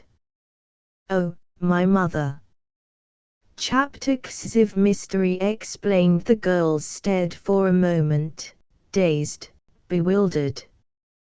Stared at the dark head bent in such passionate tenderness over the grey one, stared at the old hands patting the broad young shoulders, tremblingly, joyfully, incredulously, then, with a stifled gasp, turned and fled. Betty closed the door softly and followed the girls into their own room, where they sank down on arms of chairs or tables or the edge of the bed, any place, and went on staring, only this time at each other. Betty Nelson Molly broke out at last, her eyes dark and wide, her voice awed. "Did you ever in your life hear of such a thing?" "Of course I never did," answered Betty, her lips trembling, her eyes shining and wet. "Not since my fairy story days, anyway," she added softly. But how, Grace demanded, still too dazed to think clearly. "Can Mrs. Sanderson's son be William Mullis?" "Goodness! How do we know?" returned Molly, wiping 2 tears from the end of her nose. "It's all the biggest kind of a mystery, anyway." "Oh, dear, has anybody got a handkerchief?" as 2 other tears threatened to make their appearance. "I didn't know I had it in me to be such a goose." "We seldom do realize our possibilities," drawled Grace. But Molly was too busy wiping away the traces of her weakness to notice the insult.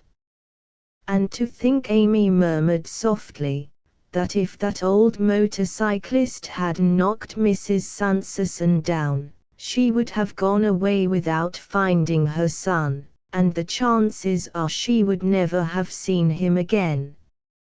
"I suppose you think we ought to send the motorcyclist a vote of thanks," remarked Molly dryly, recovering herself a little. "If he keeps on knocking old ladies down in the middle of the road and then gets himself arrested, he may be counted on to do a lot of good in the world." "I don't see how you can say such silly things," Amy began hotly, when Betty broke in pleadingly. "Please, please, girls," she said, smiling as only Betty knew how to smile. "What is the use of quarreling about miracles? The most wonderful thing in all the world has happened, and what do we care how it happened? Just think of it," she added, leaning forward eagerly. "Only this morning we were feeling discouraged and downhearted because Mrs. Sanderson was going away tomorrow and we couldn't think of a thing to do to help her. Then all in one day, in an hour, really, we capture the motorcyclist and find her son for her. It's no wonder I can't seem to make myself believe I haven't dreamed it all," she finished, with such a look of utter happiness on her face that Molly slipped an arm about her and hugged her fondly. "You know, Betty," she said solemnly, "I'm almost beginning to have a superstitious belief in you." "Goodness! Why?" cried Betty, while the other 2 looked at Molly wonderingly. What have I done now that you should say such things and treat me thus? Why, I was just thinking, Molly replied with rare earnestness, that, as usual, if it hadn't been for you we probably wouldn't have arrested the gambler, or rather, given Sergeant Mullis a chance to, and so wouldn't have brought him here to find out he belonged to our little old lady. But I don't see how. Betty was beginning in real bewilderment when Molly interrupted her impatiently. I don't suppose you do, she said, with fond severity. You never do give yourself credit for anything, anyway, Betty Nelson. But who was it, I'd like to know, that first had courage to go up and speak to that criminal? Oh, that, said Betty, sinking back relievedly. Anybody could have done that. Perhaps anybody could, retorted Molly practically. But you notice nobody else did, don't you, Betty Nelson? Well, I know, but that didn't have anything to do with capturing him, argued Betty, determined not to take any more than her share of the credit, and not that, if she could help it. If Sergeant Mullis hadn't happened along just at that moment, he'd have gotten away from us the way he did those other times. Yes, but who delayed him, I'd like to know, Molly flung back triumphantly, and gave the sergeant time to come along and finish up the work. All right, laughed Betty. I'll admit that much, since you insist. But what earthly difference does it make, anyway, as long as it's done, she cried. Just think, her voice trembled a little, how happy those two must be in there. Oh, I can't believe it yet. Well, but that's still troubling me, said Grace, so apropos of nothing at all that they just stared at her. Goodness, don't look at me like that, she cried irritably, getting up and walking round the room. You know I always did hate mysteries. We should be very much obliged, said Molly, with forced politeness, if you would tell us what you're raving about. Goodness, don't you even see there is a mystery, she cried, facing them impatiently. How in the world could Sergeant Mullis ever be Mrs. Sanderson's son? You'd better ask Em, chuckled Molly. They both seemed so tolerably sure of it that we've taken it for granted. What's the deep, dark mystery? Grace means it was Amy who acted the peacemaker this time, that it's strange about the name. And, of course, it is, Betty added gravely. Sergeant Mullis should by all rights be Sergeant Sanderson. And Mrs. Sanderson couldn't have known about his being called Mullis, Grace broke in eagerly, because we've spoken to her of Sergeant Mullis more than once, and she never acted as though more than casually interested. Well, but I suppose that's easily enough explained, said Molly, who was in no mood for details, the actual occurrences being wonderful enough in themselves to occupy her attention for some time to come. People often enough change their last names for some reason or other. Then you mean, said Grace, that William Mullis is really William Sanderson? A fair assumption, returned Molly dryly. Unless Mrs. Sanderson's name is Mullis. Perhaps the best way, suggested Betty peaceably, would be to wait and let Mrs. Sanderson tell us about it. Wait, Grace was beginning, when a gentle tap sounded on the door and Betty flew to open it. On the threshold stood Mrs. Sanderson, her eyes red with weeping, yet her whole face so transformed with joy that the girls would hardly have recognized her as the Mrs. Sanderson of that morning. Instinctively they glanced over her shoulder, expecting to see the tall figure of Sergeant Mullis looming in the background, but he was nowhere to be seen. He's gone," said the little old lady tremulously, seeming to interpret their glances, at the same time coming timidly into the room. "He told me to tell you." Her face lighted up still more with that wonderful inward joy, "that he would have stayed and thanked you young ladies, but he'd made sort of an idiot of himself, so he said, and would be around later, instead." "And is he really your son?" cried Betty, unable to contain herself longer, pressing the old lady into a chair and kneeling down before her eagerly. "Oh, we knew you'd come and tell us. We've been so very happy for you." "Yes, he's my Willie boy," answered the little old lady, speaking dreamily as though even yet she was not able to grasp the wonderful thing that had happened to her. "It's strange when I come to think of it how I knew him right away because, you see, I've always thought of him as my little son, my baby, and in my mind I've always seen him as he was that day he ran away. But he's really just the same, my little Willie boy, only taller and sort o' broader in the shoulders and handsomer." Her voice broke and Betty slipped a sympathetic little hand in hers while the girls gathered closer.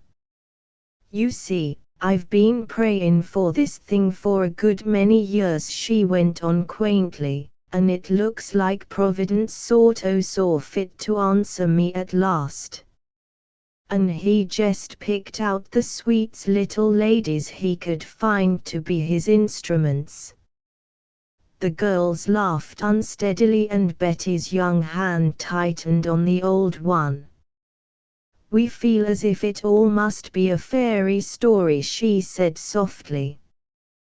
"That's just what it is, a fairy story," cried the little old lady, turning those wonder-filled eyes upon them. "It must have seemed sort o' strange to you about the name," she added, after a short pause. Betty saw that Grace was about to interrupt, but a warning glance stopped her. "You see, his real name is William Mullis Sanderson. But when he ran away he dropped the Sanderson so's they couldn't arrest him for something he didn't do, poor little lad." Her voice was very soft and her eyes tender.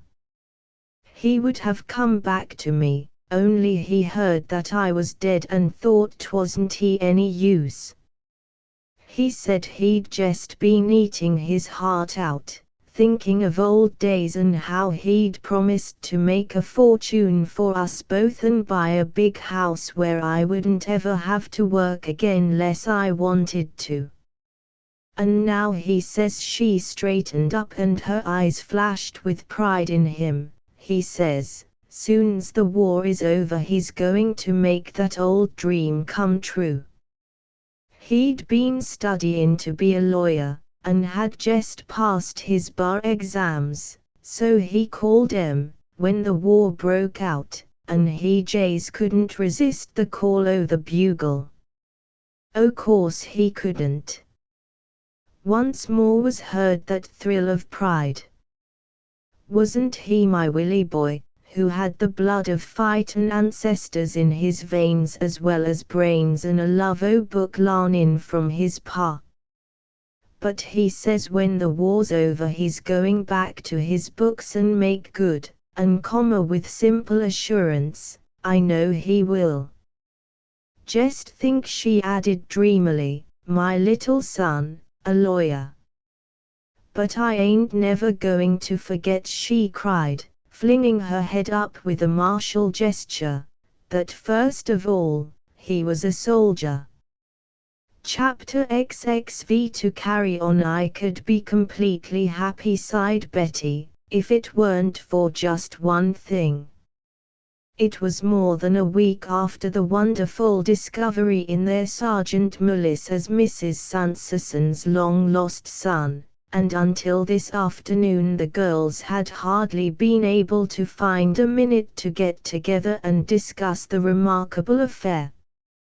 But today they had secured very reliable substitutes to fill their places for a few hours, and the outdoor girls had decided to make the most of this rare holiday. Molly had suggested a spin in the machine, and the girls had eagerly assented, anxious to blow the cobwebs of hard work and confinement from their brains and get out on the open road where they could think clearly and freely. Exhilarated by the rushing air and the sunshine, Molly put on extra speed, then gazed sidewise and wickedly at Amy. "Oh, Molly, do be careful," she mimicked. "I don't care about dying, but I'd rather choose a neater death." But for once Amy refused to bite. She simply smiled calmly and helped herself to another of Grace's fast disappearing chocolates. "Go as far as you like, dear," was her surprising comment. "I feel rather wild and woolly myself today. Nothing you could do would bother me." The girls looked surprised, Molly anxious. "Goodness," she said disconsolately, "that takes away half the fun. What's the use of teasing you when you won't tease?" "Does seem rather a waste of time," remarked Amy, and they gaped anew. "Goodness, what has come over the child?" asked Grace of Betty, adding with sudden suspicion, "She must have had a letter." "Did you?" they cried all at once, fixing accusing eyes upon her. "You must be joking," Amy answered plaintively. "I haven't had a letter for so long I don't know what it would look like." "It is just about time we heard from the boys again," said Betty thoughtfully. "Has anybody been to the post office today?" It seemed nobody had, for everybody had been too busy, so Molly made an abrupt turn, almost sending the car into a ditch, and headed back for town. "Now what are you doing?" queried Amy plaintively. "Going to remedy an awful mistake," Molly replied shortly.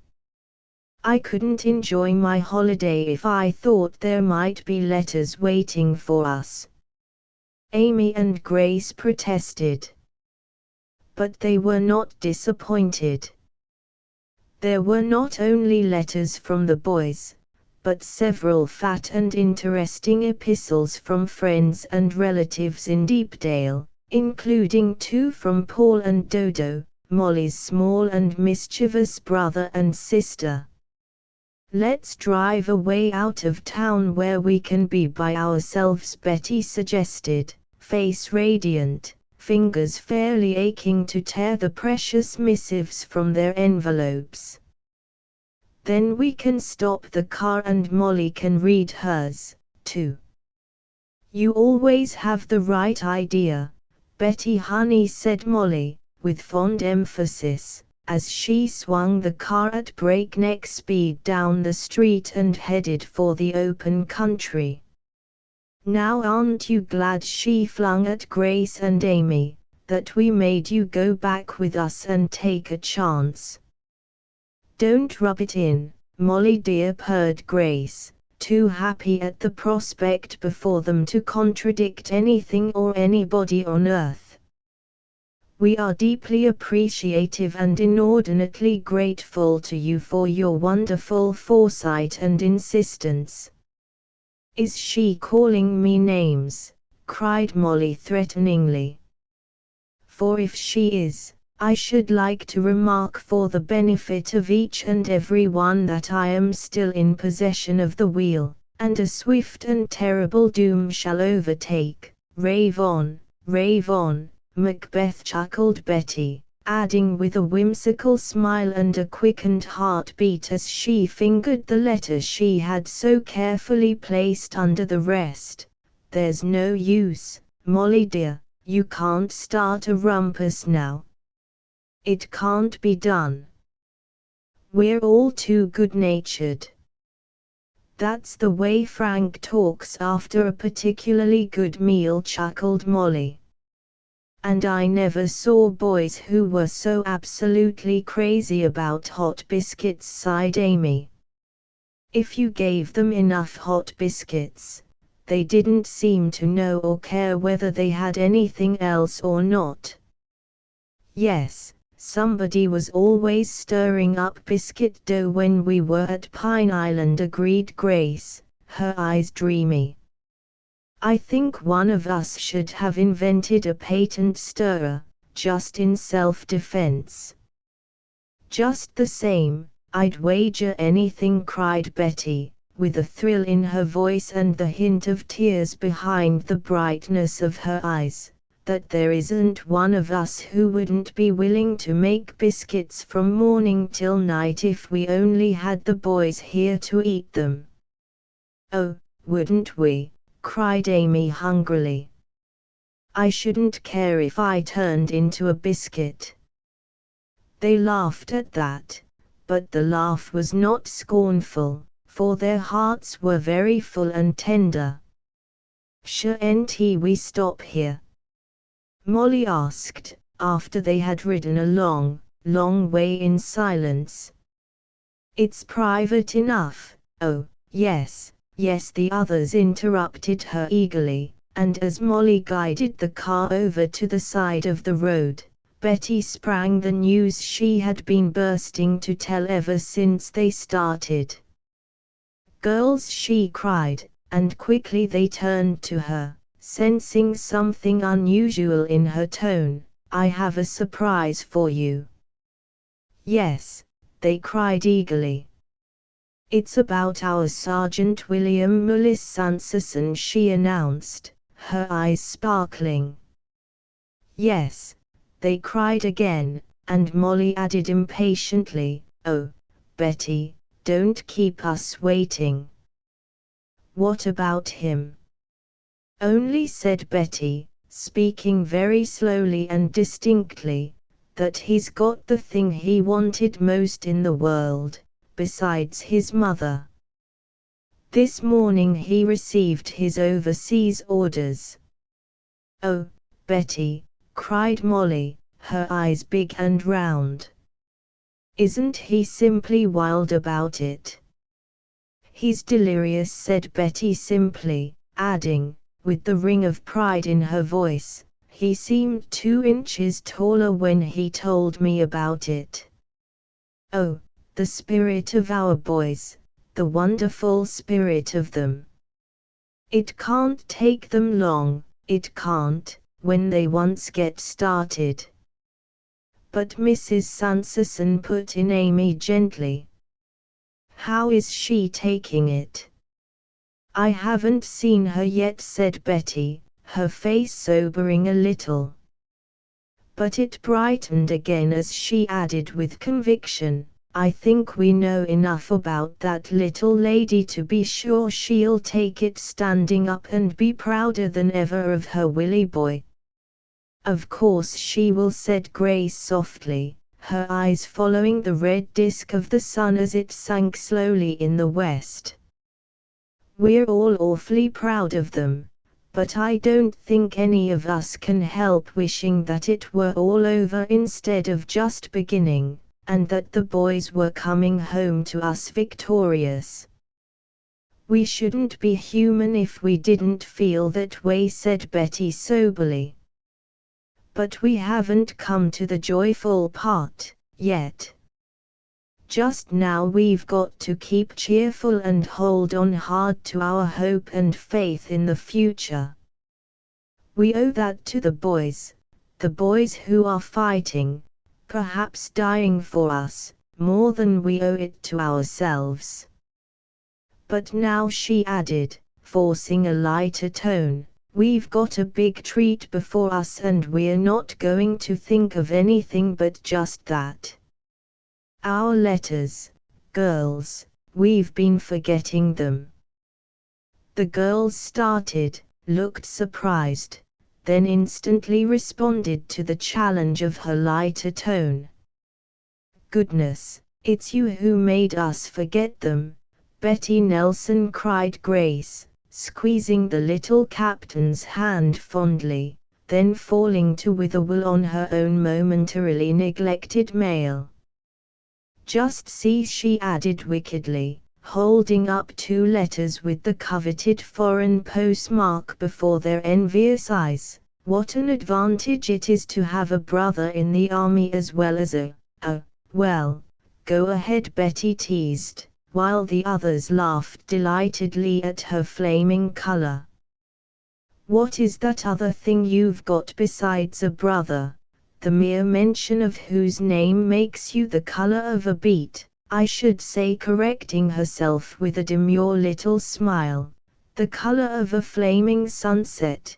That would be more poetic, agreed Molly soberly, while her eyes danced. But either description would be correct. You geese, cried Grace, trying vainly to hide her flushed face behind the letter she had opened.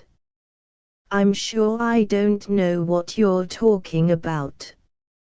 She remindeth me of the graceful ostrich, chanted Molly cruelly, who hideth his head and thinks thereby. Now I know you're calling me names, cried Grace, raising the flushed face and glaring threateningly at the back of the mischievous Molly.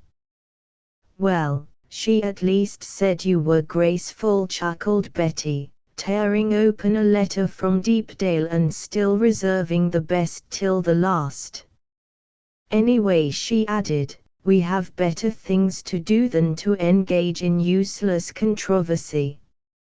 I don't know what it's all about, said Molly, settling herself luxuriously to enjoy her own small pile of letters. But I'll take your word for it, Betty, just the same. And while they read, the dusk came down upon them softly like a mantle, and the setting sun sent ruddy rays to touch their young, bowed heads. The last paragraph of Alan's letter Betty read and reread, finally through a mist of tears that blurred the words and ran them in together. It won't be long, he wrote, before we fellows will receive the orders that we've all been crazy for, the orders that will take us to the front. And then, Betty, there's not a Hun that can stand before me. For I've a memory, little girl, that will make me carry on to victory, and you. Will you be waiting for me, Betty, when it's over? Will you want me then? For I'm coming to you, little girl. As surely as the sun rises every morning and sets again at night, I'm coming to you. Betty, dear, I'm loving you. And Betty, raising a transfigured, tremulous face, gazed straight into the heart of the setting sun. Yes, I'll be waiting, she whispered to herself. Oh, Alan, come back to me, soon. And so, in the midst of stirring scenes, with martial music always ringing in their ears, with pride in the past and courage in the future, we once more wave farewell to our outdoor girls. Asterisk asterisk asterisk end of the Project Gutenberg ebook The Outdoor Girls at the Hostess House, or doing their best for the soldiers. ******* Updated editions will replace the previous one, the old editions will be renamed. Creating the works from print editions not protected by U.S. copyright law means that no one owns a United States copyright in these works, so the Foundation, and you, can copy and distribute it in the United States without permission and without paying copyright royalties.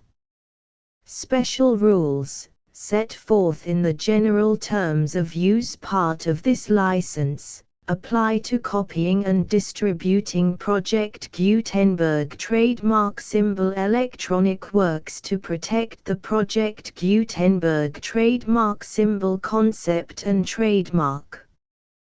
Project Gutenberg is a registered trademark, and may not be used if you charge for an ebook, except by following the terms of the trademark license, including paying royalties for use of the Project Gutenberg trademark.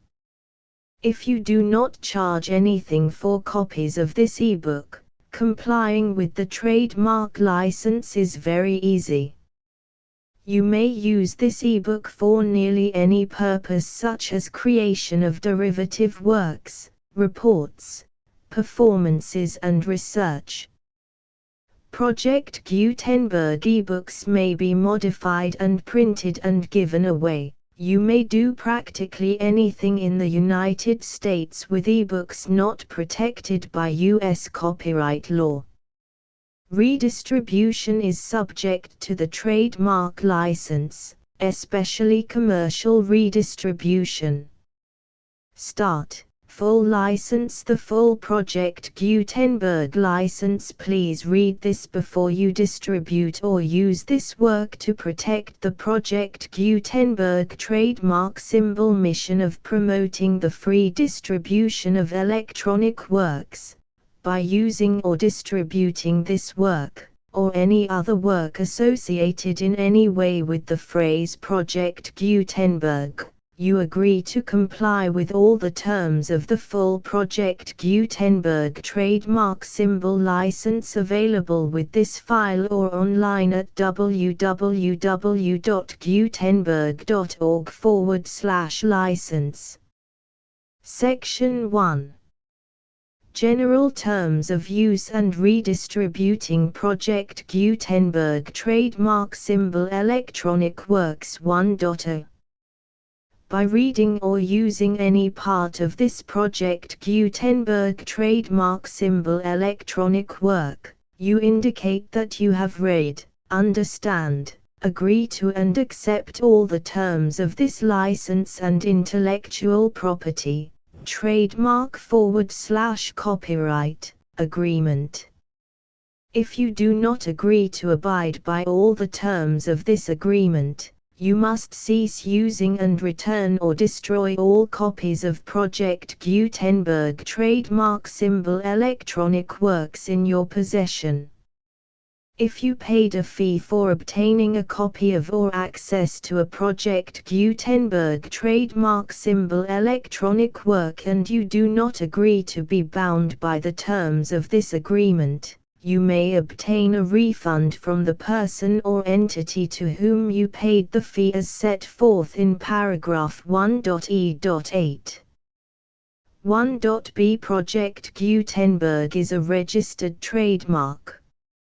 It may only be used on or associated in any way with an electronic work by people who agree to be bound by the terms of this agreement.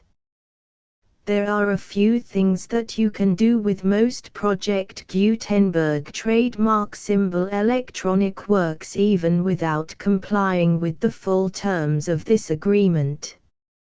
See paragraph 1.c below.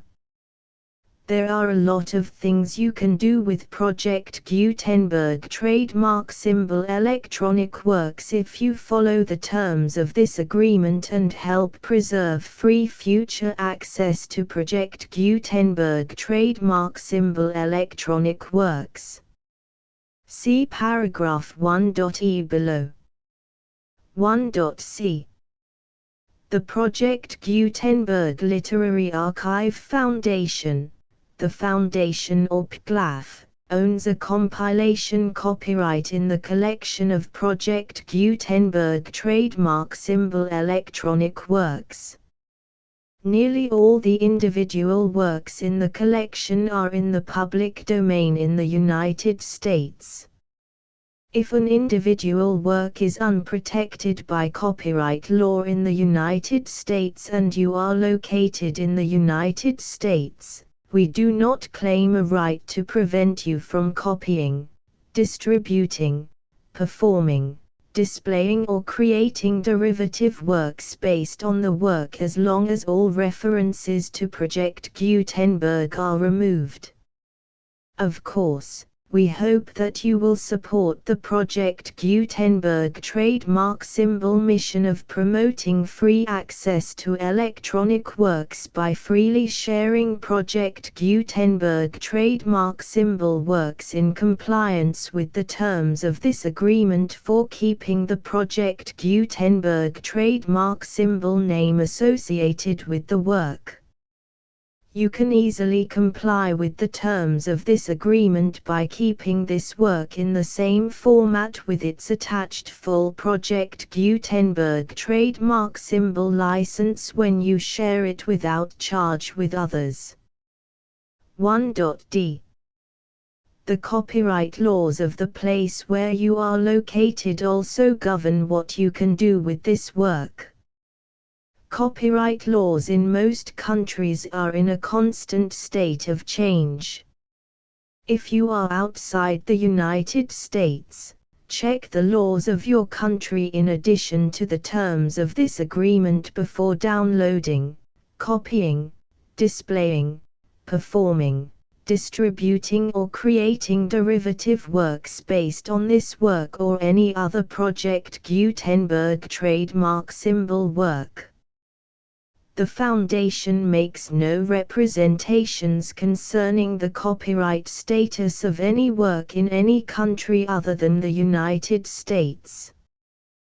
1.e. Unless you have removed all references to Project Gutenberg, 1.e.1.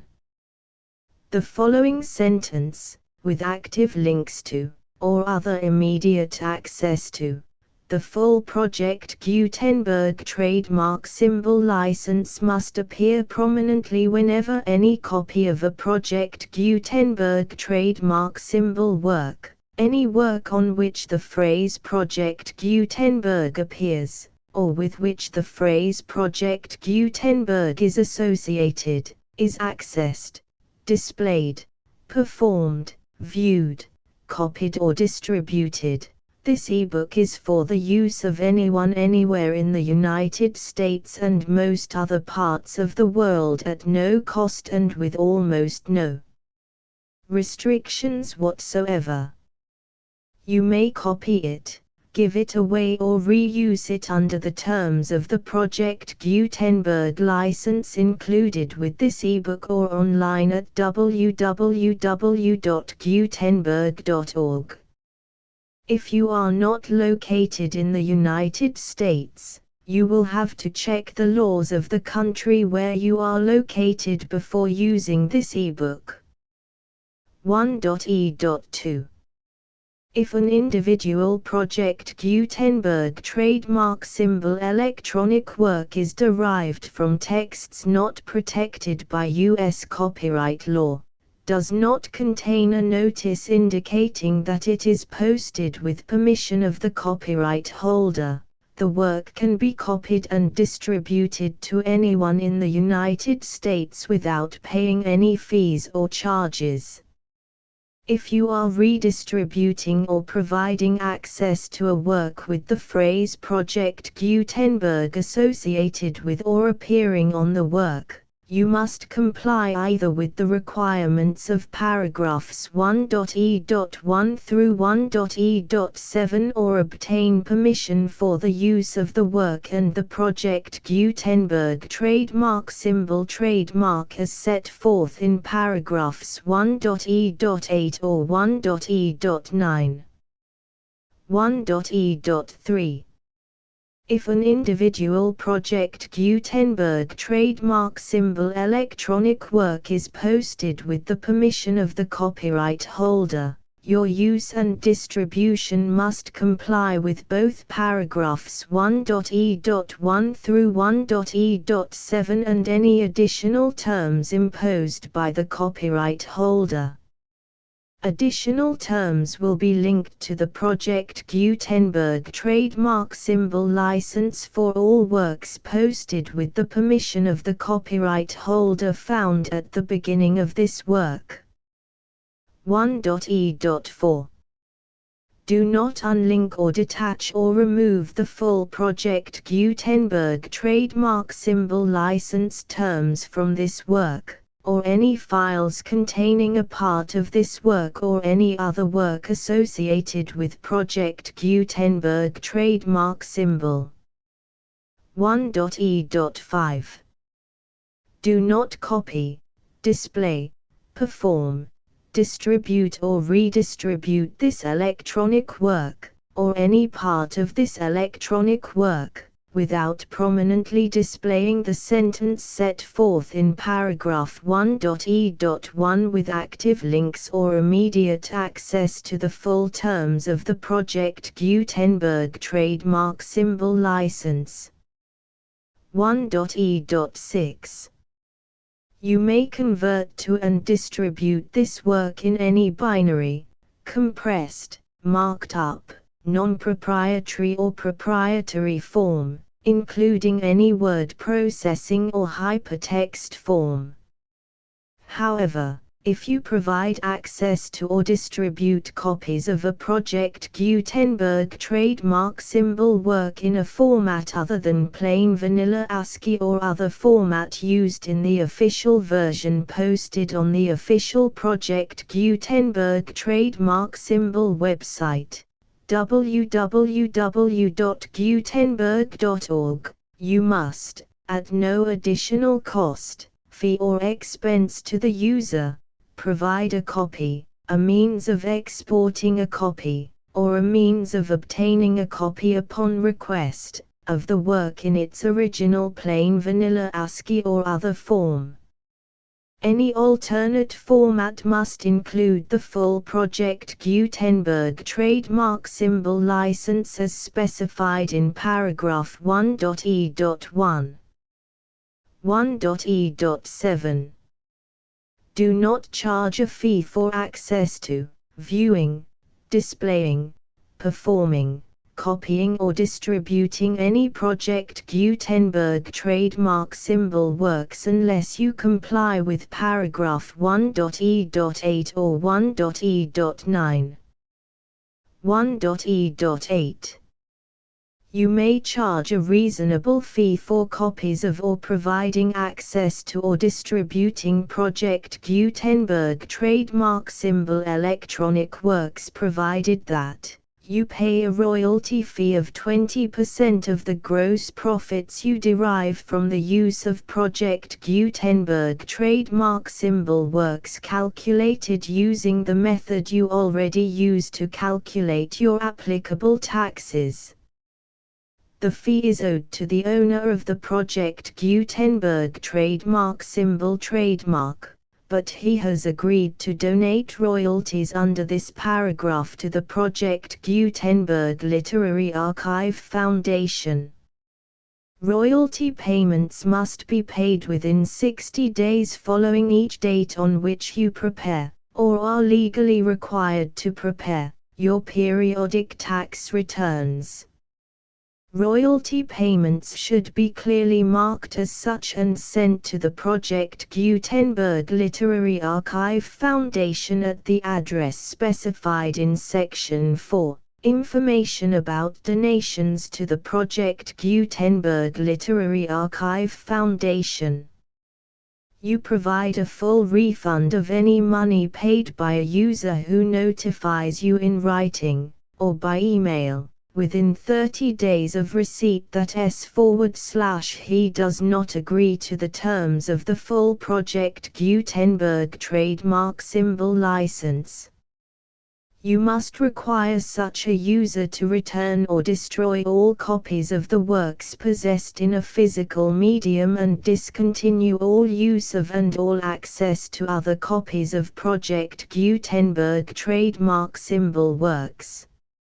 You provide, in accordance with paragraph 1.f.3, a full refund of any money paid for a work or a replacement copy, if a defect in the electronic work is discovered and reported to you within 90 days of receipt of the work.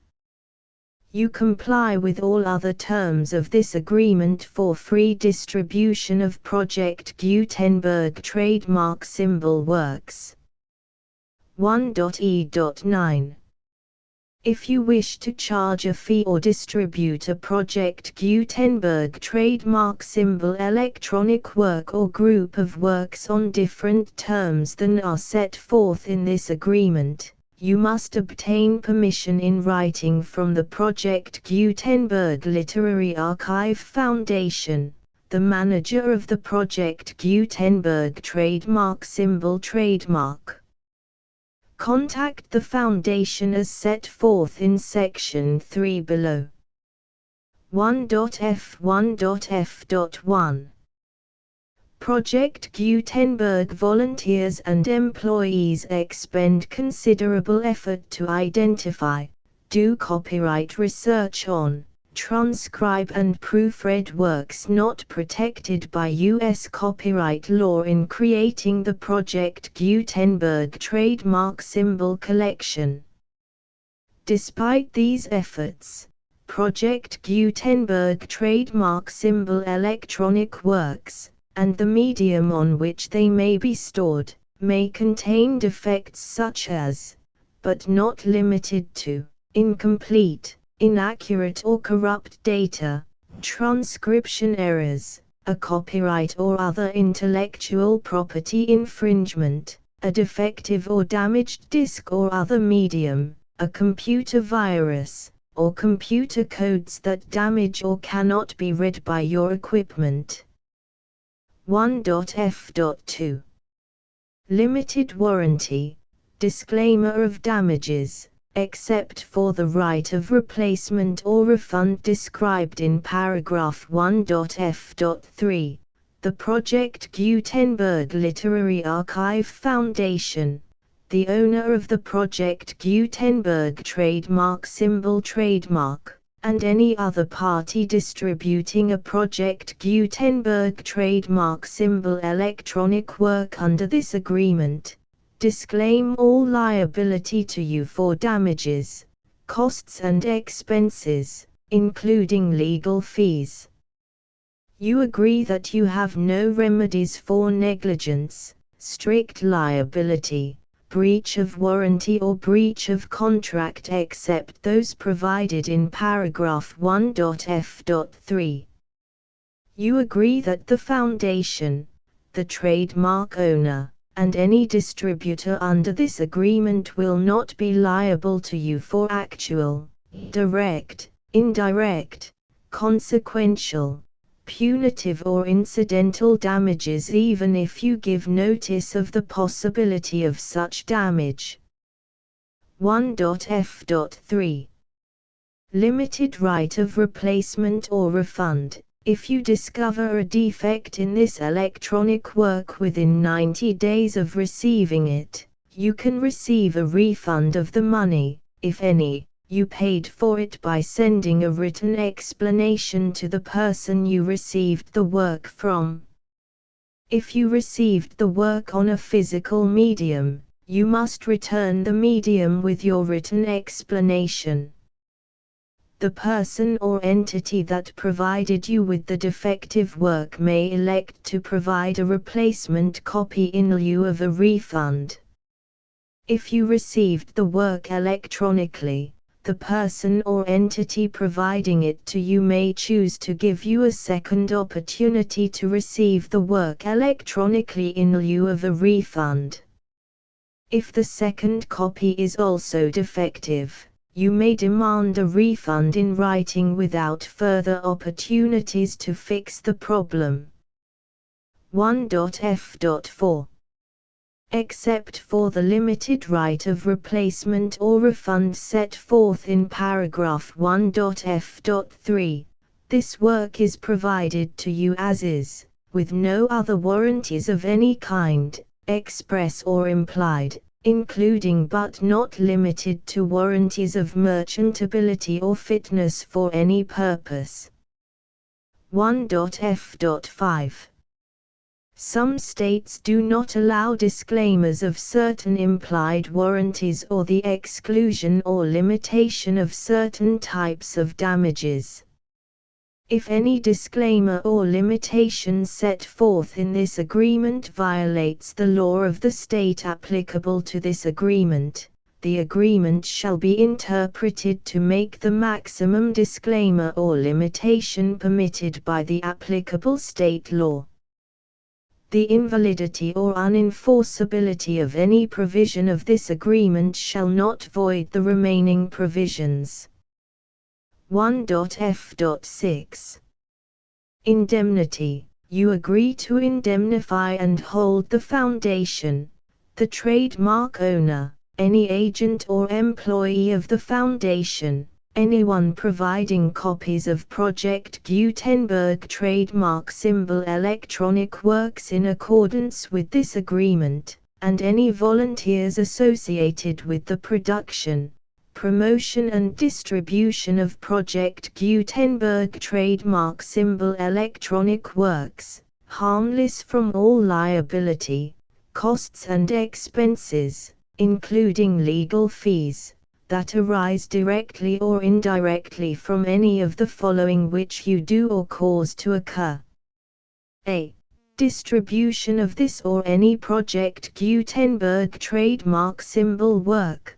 B. Alteration, modification, or additions or deletions to any Project Gutenberg trademark symbol work, and C. Any defect you cause. Section 2. Information about the mission of Project Gutenberg trademark symbol. Project Gutenberg trademark symbol is synonymous with the free distribution of electronic works in formats readable by the widest variety of computers, including obsolete, old, middle-aged and new computers. It exists because of the efforts of hundreds of volunteers and donations from people in all walks of life. Volunteers and financial support to provide volunteers with the assistance they need are critical to reaching Project Gutenberg trademark symbol's goals and ensuring that the Project Gutenberg trademark symbol collection will remain freely available for generations to come. In 2001, the Project Gutenberg Literary Archive Foundation was created to provide a secure and permanent future for Project Gutenberg trademark symbol and future generations. To learn more about the Project Gutenberg Literary Archive Foundation and how your efforts and donations can help, see sections 3 and 4 and the Foundation information page at www.gutenberg.org. Section 3.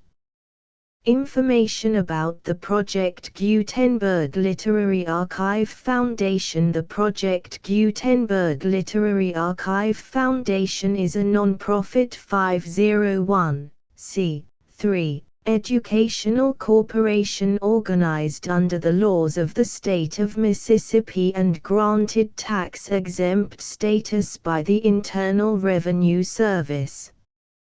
The Foundation's IN or Federal Tax Identification Number is 64-6221541.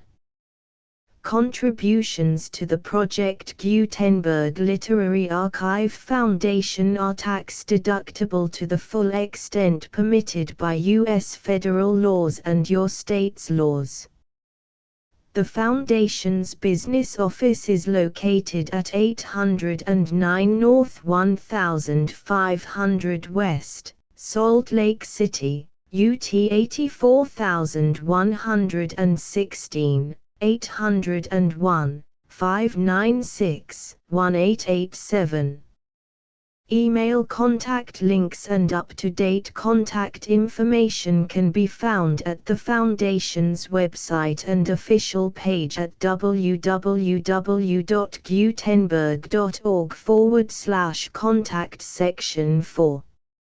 Information about donations to the Project Gutenberg Literary Archive Foundation. Project Gutenberg trademark symbol depends upon and cannot survive without widespread public support and donations to carry out its mission of increasing the number of public domain and licensed works that can be freely distributed in machine-readable form accessible by the widest array of equipment, including outdated equipment. Many small donations, $1 to $5,000, are particularly important to maintaining tax-exempt status with the IRS.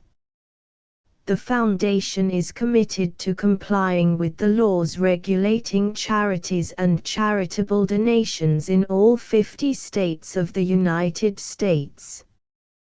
Compliance requirements are not uniform and it takes a considerable effort, much paperwork and many fees to meet and keep up with these requirements. We do not solicit donations in locations where we have not received written confirmation of compliance. To send donations or determine the status of compliance for any particular state, visit www.gutenberg.org/donate. While we cannot and do not solicit contributions from states where we have not met the solicitation requirements, we know of no prohibition against accepting unsolicited donations from donors in such states who approach us with offers to donate.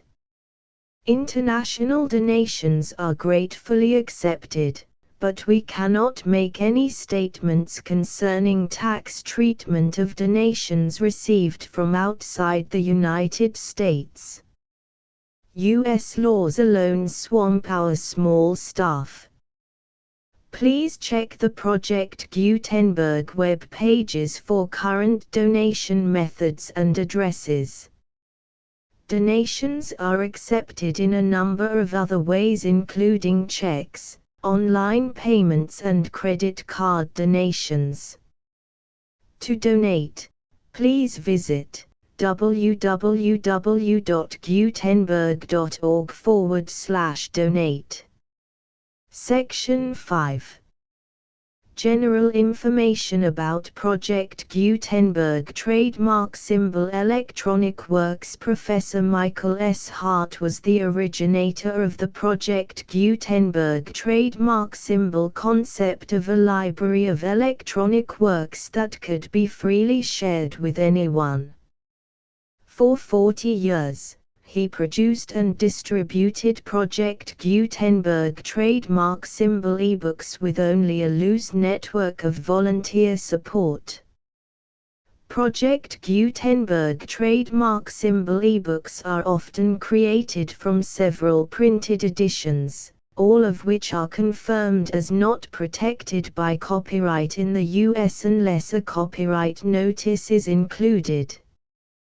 Thus, we do not necessarily keep ebooks in compliance with any particular paper edition. Most people start at our website, which has the main PG search facility, www.gutenberg.org.